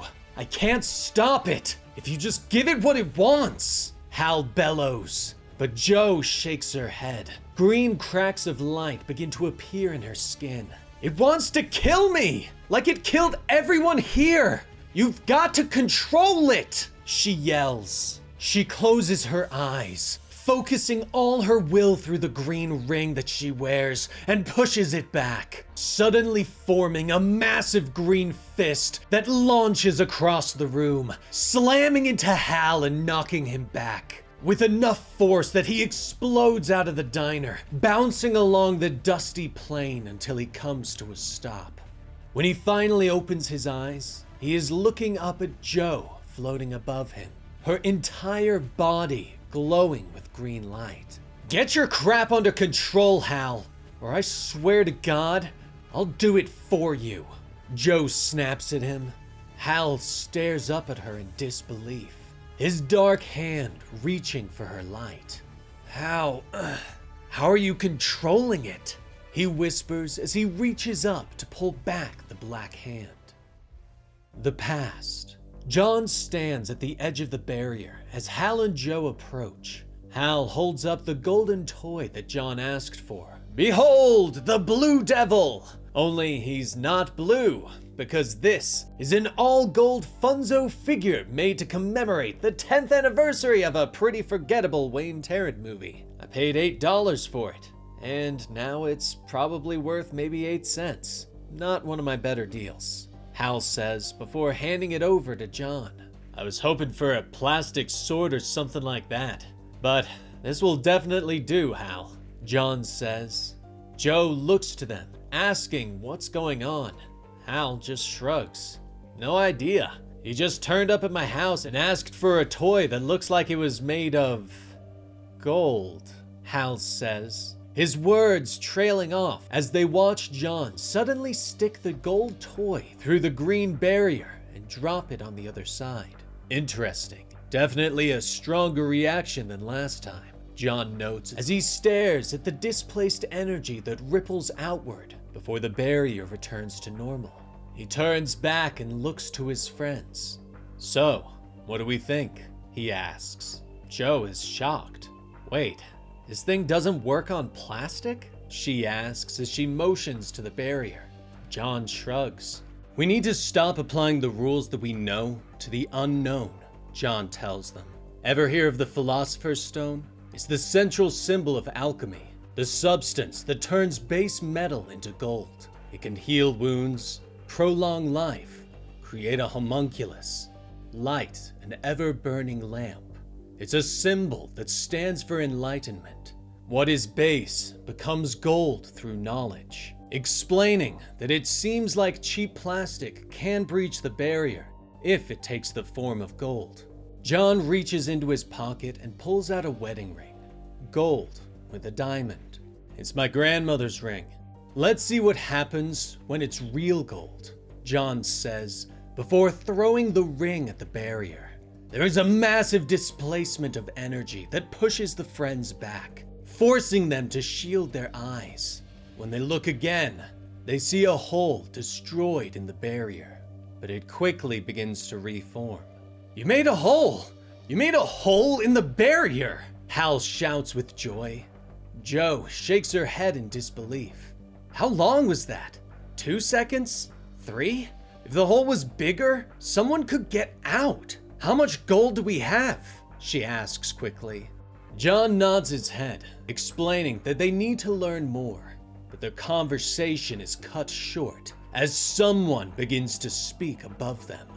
"John Stewart," Abin Sur says as he floats down. The 3 friends look up as the alien holds out his hand and green energy begins to form. "John Stewart, judgment is in progress," Abin Sur rumbles. The green fire begins to engulf John, and Hal and Jo watch as their friend is burned before them. "John Stewart has been judged," Abin Sur says before turning away. But Todd comes out of the diner, a shotgun in hand. "You miserable son of a! Here's your judgment!" Todd shouts as he fires. But the shot never reaches Abin Sur, instead bouncing harmlessly off a green shield. "Judgment is in progress, Todd Rice. Be without fear." Abensor says before flying up in a ball of green energy and disappearing into his ship. Alone, the three friends bow their heads in sadness. John got too close. It wouldn't let him, Jo whispers. Tears spilled from her eyes. Hal nods. We should have been more careful. He should have been. All that talk about clues and lessons. The man of knowledge, Hal whispers. He turns and begins to walk away from his friends. But there's no knowledge to learn. No big enlightenment. We're prisoners, trapped in hell and tortured by an alien god. And it's never going to end unless somebody ends it, Hal tells them. Hal returns home and starts to work. He has one of the cops' pistols and has taken out the bullets. And Hal works hard, painting the bullets gold. Hal closes his eyes. He can see it. A ring of light. A voice stretches out from the darkness and calls to him. Hal Jordan, judgment was made, but penance can be, the voice whispers. But the darkness is overcome with red, and a new voice speaks, angrier than the last. Penance? You were right. You are right. You are always right. The truth is there for all to see. God is not a ring of light. God is a big black zero. The dark circle around everything. And inside the circle is a single black star. Be the black star, Hal, the voice orders. But Hal shakes his head and opens his eyes. No, I don't want to, he whispers. He looks up at Jo, who floats above him. Her body is encased in a green glowing light. Hal, you need to snap out of this. Stop letting this thing control you. This black hand or whatever it is. I don't want to hurt you, Jo shouts at him. Hal gets to his feet. Darkness is still leaking from his eyes like tears. I wish you could, but it won't let you, Hal tells her, motioning for her to run before he can hurt her. But Jo refuses. She motions to the destruction around them. I can't just leave you here. Come on, Hal. Look what you did, she shouts. Suddenly, anger overwhelms Hal. The darkness takes over his voice. What I did, he snarls at her. The black hand reaches out, slamming Jo hard and knocking her away, tossing her into the ground and cracking the earth beneath the force of her impact. The darkness swirls around Hal, creating an armor-like hide with strange red eyes staring out. Jo looks up in fear as the massive black hand reaches for her.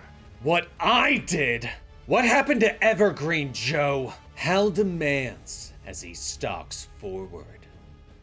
The past. Jo and Todd sit in the diner. Evergreen is quiet and dark. Jo sighs and looks up from her beer. I think I know what happened to everyone, Todd. All those people that Abby didn't see in the general store.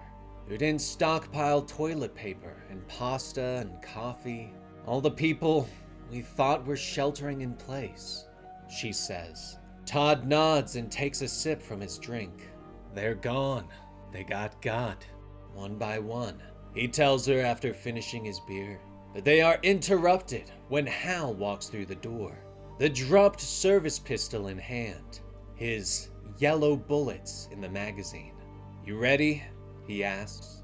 Jo looks down at her beer, questioning why they are the last three in a town of 3,000. Finally, she chugs the last of her drink. Hell with it. Maybe I'll ask him, she says as she stands and heads towards the door. She doesn't stop, stepping out into the street and beginning to shout for their strange alien visitor. Abensor! I want to talk to you, she shouts into the night sky. Hal and Todd watch from the shadow of the doorway, readying their weapon. "I want to talk to you, Abensur. I have questions," Joe continues to shout. Suddenly, the dark street is lit by the green glow of Abensur as he descends upon them. "Sojourner Mulane, be without fear," Abensur rumbles as he floats before her. Joe looks at him sadly and finally asks her question. "Why? Why did you kill them all?" she asks. Abensur stares at her for a moment. "Them all? I do not have understanding," the alien finally tells her. In the doorway, Hal raises the weapon and takes aim. "Joe's got the hard part. All I need is a clear shot," he whispers to Todd. Abensur lands gently in front of Joe. "Existence ended for Jason Simmons as an accident of the barrier and his relative speed. Existence ended for Rita Powell as a considered judgment, as her chaotic action ended existence for Beatrice Coles. Continued chaotic action was unacceptable. No other existence has ended as an action of this Abensur." Joe takes a step back in surprise. She doesn't understand. She saw them die. "You murdered John in front of us. You killed Guy. The whole town. You disintegrated them all," she snaps at him. But Abensur's gaze remains strong. "Sojourner Mulane, no other existence has ended as an action of this Abensur," he repeats. Joe glances back at Hal and Todd. "They're alive?" she whispers. Abensur begins to glow again, the green light emanating from his skin. "Disintegrated, taken apart, implication of end state. Have understanding that did not occur. They exist in Oa. They are within the Omega Alpha. They are in the second stage, and judgment remains in progress," he tells her as he raises his arms, a green circle appearing around him.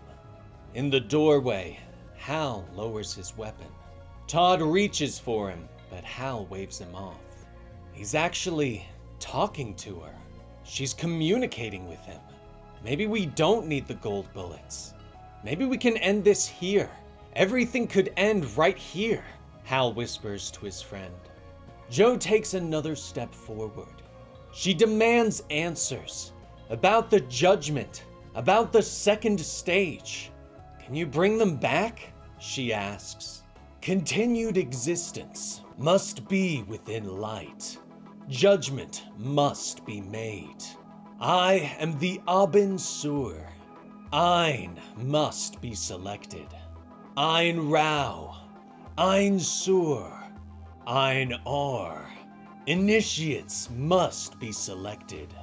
Initiates against the darkness," Abensur tells her.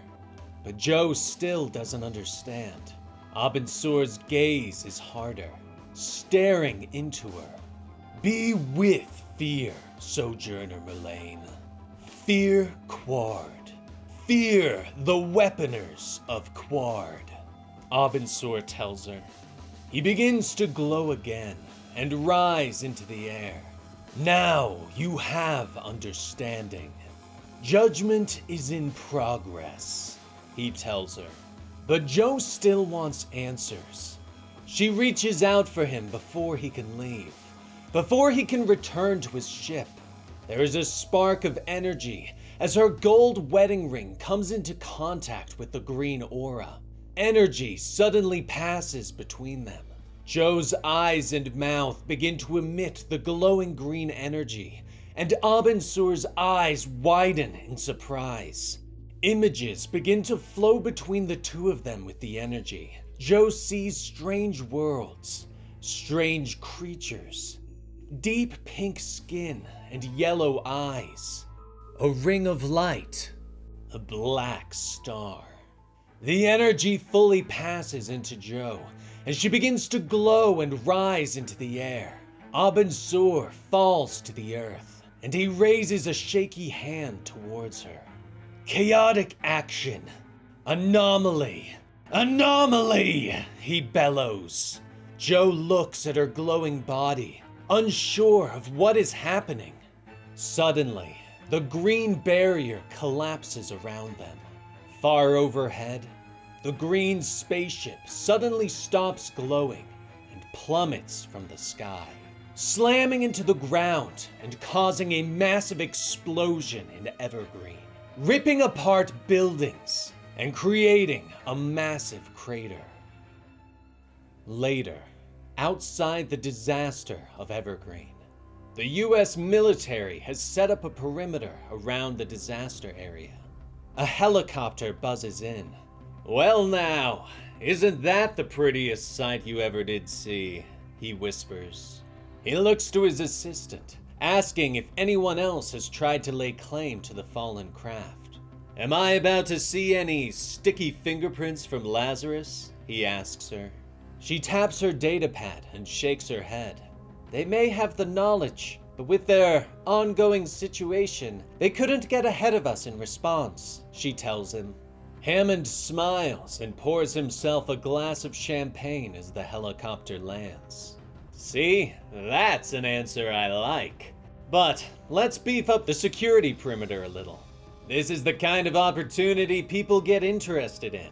We've got our own little Gateway City event happening, right here in Nevada. And as of now, it belongs to Hector Hammond," the genius says as he steps out of the helicopter and walks towards the crashed ship. Darkness. The circle of light begins to glow. Todd Rice. Be with fear. Judgment is not in progress. An Abin Sur cannot be appointed. You are an unknown within the spectrum of light. Be with fear. A voice echoes in the dark, and the glowing circle fades away. The darkness is suddenly split as rubble is pulled off Todd. "Somebody's under the rubble!" the emergency workers shout. They pull Todd out and quickly begin to work on him, rattling off his injuries as they begin to cart him to a medical center. But Hector Hammond begins to shout as he moves forward, pushing aside the emergency workers. He leans over Todd and smiles. "Hello, sport. I'm Hector Hammond, the man who decides if you get medical treatment or not. So please, do try to talk," Hector tells him as he leans closer. Todd coughs and tries to think back on what happened. He remembers the sky falling, the great green lantern falling from above and slamming into Evergreen, crushing his cafe and burying him beneath the rubble. Todd couldn't see it, but he heard all of it. Hal stands before the creature known as Abin Sur. "Where is she?" Hal demands as he raises the pistol and takes aim at the alien. "Where's Joe Mulane? You did something to her! Turned her into something like you! Where is she?" Hal shouts. But Abin Sur looks just as surprised as the human that stands before him. He holds out a glowing green hand. "She has power without understanding.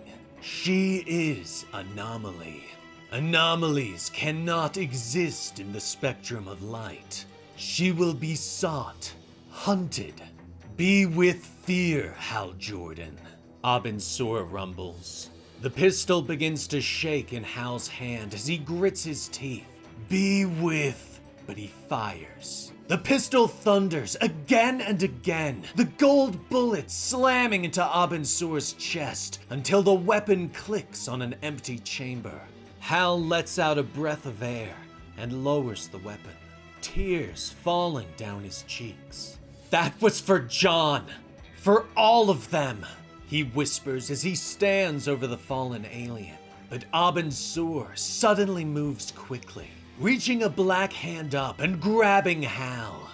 The hand has begun to melt, his flesh turning to black goo.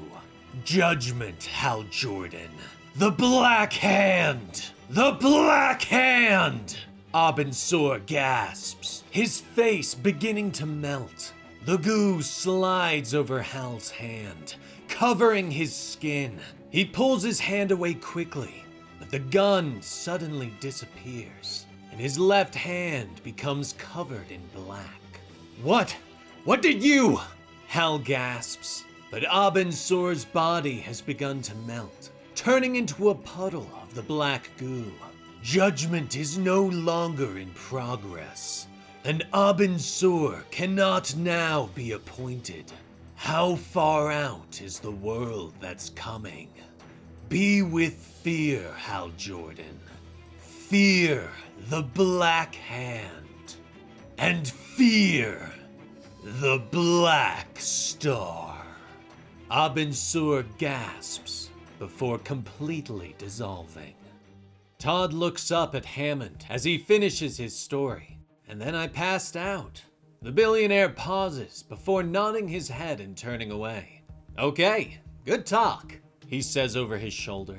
He quickly looks to his assistant and orders her to get Todd medical treatment. Stick him in one of the labs, for now. Keep him alive. We'll find a use for him later, he orders. He looks at the massive fallen lantern. Joe Mulane. Who the hell is Joe Mulane? He demands. Miles away, Joe floats in the air. A green bubble of energy surrounds her as she orders Hal to stand down. But the Black Hand has taken control, warping Hal's body into a hideous monster. I thought he killed you, Joe! That's why I pulled the trigger. That's why all this happened! So, what happened to you, Joe? Hal demands, his voice warped by the dark powers that have overtaken him. Her body seems to glow brighter. This! She snaps as she charges at Hal, blasting through the black goo that has overtaken him. The Green Lantern happened! Joe shouts. She watches as the black quickly overtakes Hal again. It fell out of the sky, and everything in me was screaming to get out before it hit. Next thing I know, I'm in the desert. No idea where, what direction I traveled in, until I felt a pull towards you, Hal. But Hal shakes his head. No, towards the Black Hand, because it was getting stronger, taking control. Hal growls. Because of you! His voice not his own. The black twists his body, morphing him into a monster. Eyes begin to open along the black goo. Red eyes that turn their gaze upon Joe. You brought the Green Lantern down! You destroyed everything! You stole the power of the Abin Sur! You are an anomaly, Sojourner Mulane! The Black Hand bellows. Hal? Who's talking? Joe whispers. It was you! And the ring! The ring! Take off the ring, Sojourner Mulane! Take off the ring! He bellows, but Joe shakes her head, her body glowing brighter. Make me! She snaps at him. She pulls the power in, her body glowing brighter as she begins to charge up. A ball of energy begins to build in her ring, and she lets out a massive blast of energy that slams into Hal. A roar of pain rips from his throat as he falls backwards, and Joe lowers to the ground, weakened by her attack. But the Black Hand rears back more powerful. The goo solidifies into a massive hand that slides out and reaches for Joe. She leaps into the air, flying away to avoid the attack. Meanwhile, back at the carnage of Evergreen, Hector Hammond is unhappy as his workers are unable to break through the exterior of the Green Lantern crash site. But suddenly, the ship begins to react. One of the workers rushes over, handing Hammond a pair of binoculars and pointing to something in the distance. "Mr. Hammond, sir! Air support! Spotted green light! And they're moving in this direction!" The worker gasps. Hammond watches as the green light flips and spirals through the air, avoiding the massive black hand that chases it. "Tell everyone to pull back. We have a puzzle box here we don't know how to open. But I bet here come the keys," Hammond says with joy. Joe spirals through the air, avoiding another reaching attack by the black hand. The hand stretches outward, a massive mouth opening in the palm. It lets out another roar as the black tendrils slide out and reach for Joe, grasping her by the foot and slowly beginning to snake up her body. "No!" Joe snaps, firing a green laser to try and cut free of the goo. The two get closer and closer to the fallen ship, which begins to glow and rise at Joe's approach. "Look at it go! Isn't it the most beautiful thing?" Hector Hammond whispers in awe. The goo continues to slither up Joe's body, threatening to completely overtake her. "Come on, come on," Joe whispers to herself. She begins to glow brighter. Her power seems to push the darkness away. Green construct wings begin to spread from her back as she flies faster towards the ship that now floats in the air. A green light beginning to spread from its center at her approach. "Sojourner Mulane," a voice calls to her. Joe reaches down, grabbing the black tendrils in her hand and pulling them forward. Her green light seems to overtake the tendrils, snaking back down to Hal and pulling him into the air. The two of them fly into the green light at amazing speed, and suddenly disappear. "Scan the ship! Keep scanning the ship! If you miss this, I'll kill you myself," Hammond shouts to his assistant. Inside, Joe finds herself and Hal floating in the darkness. But suddenly, there is a circle of light. "Sojourner Mulane, Hal Jordan, be without fear," a voice calls, as John Stewart appears before them, bathed in golden light.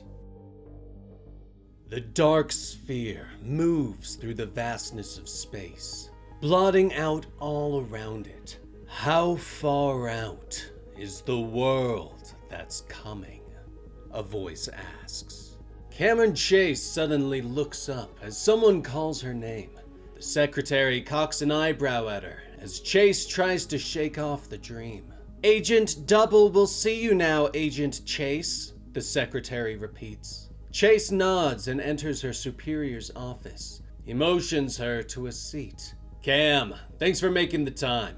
Sorry to pull you away from your caseload," he says. "What caseload?" she asks, pointing out that with her current workload, she'll be done by Tuesday at the latest. "What do I do for the rest of the week? Lean back and count the ceiling tiles? Is this about Evergreen?" she asks. Her superior stares at her for a moment. "It's not entirely about Evergreen," he finally says, explaining that they can't put her on the Evergreen case, and every regulation says that she has to stay off it. Cameron glares at him. "So, did Hector Hammond buy you a beach house or what?" she asks. Moments later, she is stalking down the halls towards the building's exit. "Administrative leave, my ass," she grumbles. Meanwhile, Joe and Hal open their eyes and find John Stewart sitting before them. He motions to the darkness around them that has begun to take the form of their world. "All of this is Oa. Don't panic. Don't be afraid. I'm going to translate these concepts as best I can," he says softly. But the darkness returns, lit only by a circle of light and the images of the people of Evergreen floating before them. Joe and Hal stare in shock as Guy floats before them, but his body is glowing with a red light. John nods, explaining that Abin Sur is the judge of worlds, that he arrived to judge them first in Evergreen, and then transported people into the Green Lantern, and the presence of Oa. People were afraid, but no one died. "You're all alive?" Joe asks in shock.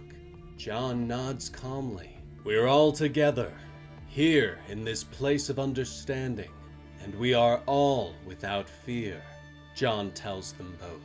But Hal shakes his head. His hand still glows with the dark power, his eyes black. "John, thank God you're okay. But fear is all I can feel. It's the hand. The hand doesn't like it here," Hal whispers. Guy begins to speak. "There are 4 levels of light. Quard is the lowest, then Rao, then Sur, then R. Chaotic action, restraint from action, correct action, total understanding, enlightenment," he says with a smile. Joe is confused. "That doesn't make me want to panic any less. Is Guy okay in there? What is this place? What's the Green Lantern? What's Oa? What was Abin Sur judging us for?" she demands. John explains that Abin Sur was a guardian at the green level of light. His task was to select initiates into the light. For what's coming, Guy showed restraint, so he was judged as deserving of the red flame, John tells them. "What about me? Did I deserve this? Talking in my head? Telling me every dark thought I have is right? Why would he do that to me? What good is that?" Hal demands. Joe nods in agreement, demanding to know why Abin Sur did this to them. "That I don't know. We can't ask. He's dead. Chaotic action. All I can tell you is what I've seen and what I've learned. What's coming for us," John tells them, explaining that because he sought knowledge, he was chosen for the gold flame, Ein-Ar.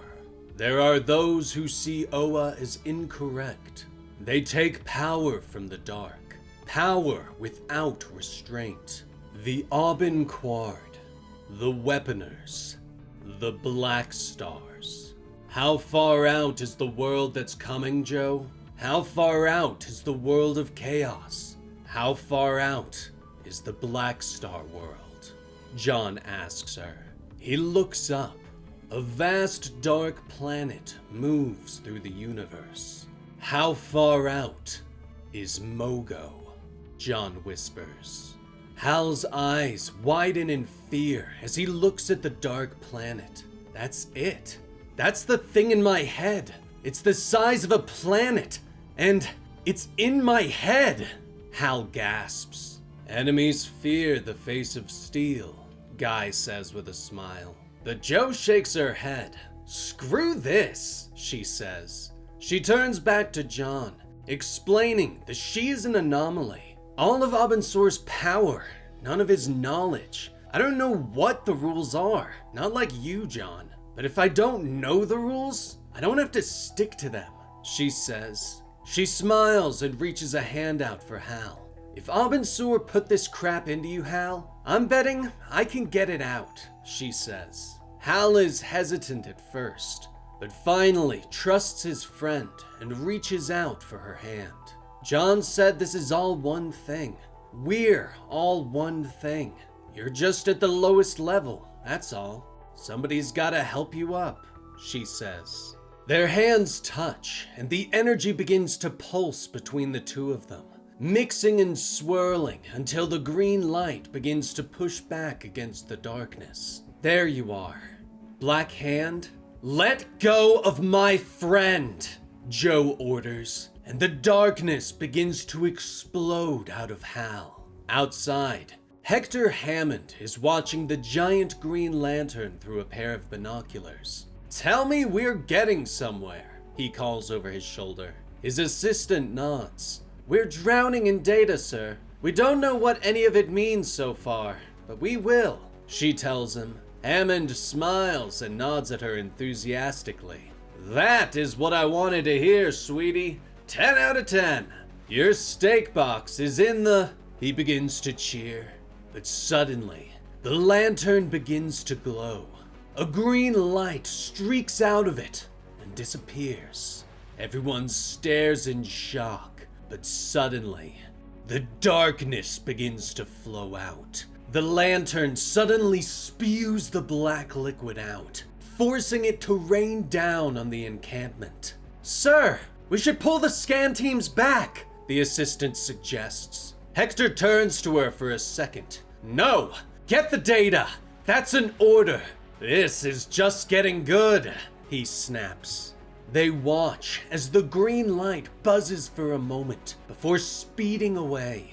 The scan teams try to track it, but lose it as it quickly disappears towards Coast City. Hector stares off into the distance in anger until his assistant coughs slightly.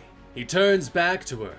The object, sir, it's gone, she whispers.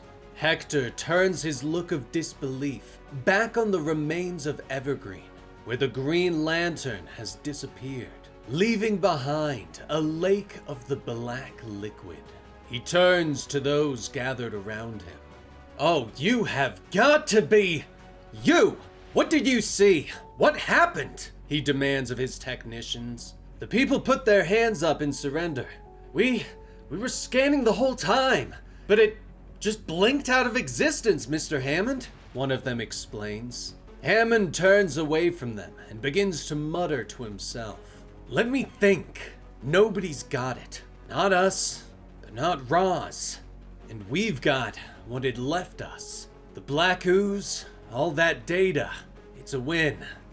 It's a win, he mutters to himself. Meanwhile, a green light flashes on the moon. A ring floating above it, and floating above that, John Stewart, glowing with the golden light. How far out is the world that's coming? Closer every day. Come back soon, Joe, John whispers as he stares out into the darkness of space. Meanwhile, Cameron Chase is alone in her apartment in Coast City, talking with her former partner, Simon Baz, on the phone, angry with being put on administrative leave just because her ex-wife is from Evergreen. I threw her out, Simon. She wasn't there anyway. She always told me she never wanted to go back there, Cameron tells Baz. Suddenly, there is a knock at her door. Cameron puts her phone on speaker and sets it down, and gets up to answer it. God, how many times can Sojourner Mulane screw up my life? Cameron complains. She opens the door to find a glowing Joe standing before her, Hal leaning heavily on her shoulder. Hey Cam, I didn't know where else to go. Can we talk? Joe asks. And that was the full story supercut for the first volume of each story of the Absolute Universe. These have been some of the best comics that I've read personally, and I've been loving the Absolute Universe as a whole, with Batman and Wonder Woman being my two favorites so far. But which Absolute story has been your favorite? Let me know in the comments below, and let me know what you thought of this full story supercut. I know it's been a while since one of these have been on the channel, but I was super excited when I realized that I could finally do this one. And be sure to like the video and subscribe to the channel if you did enjoy it and want to help the channel out. I'm Dan with Comicstorian, and we will see you next time. Rest in peace, Benny.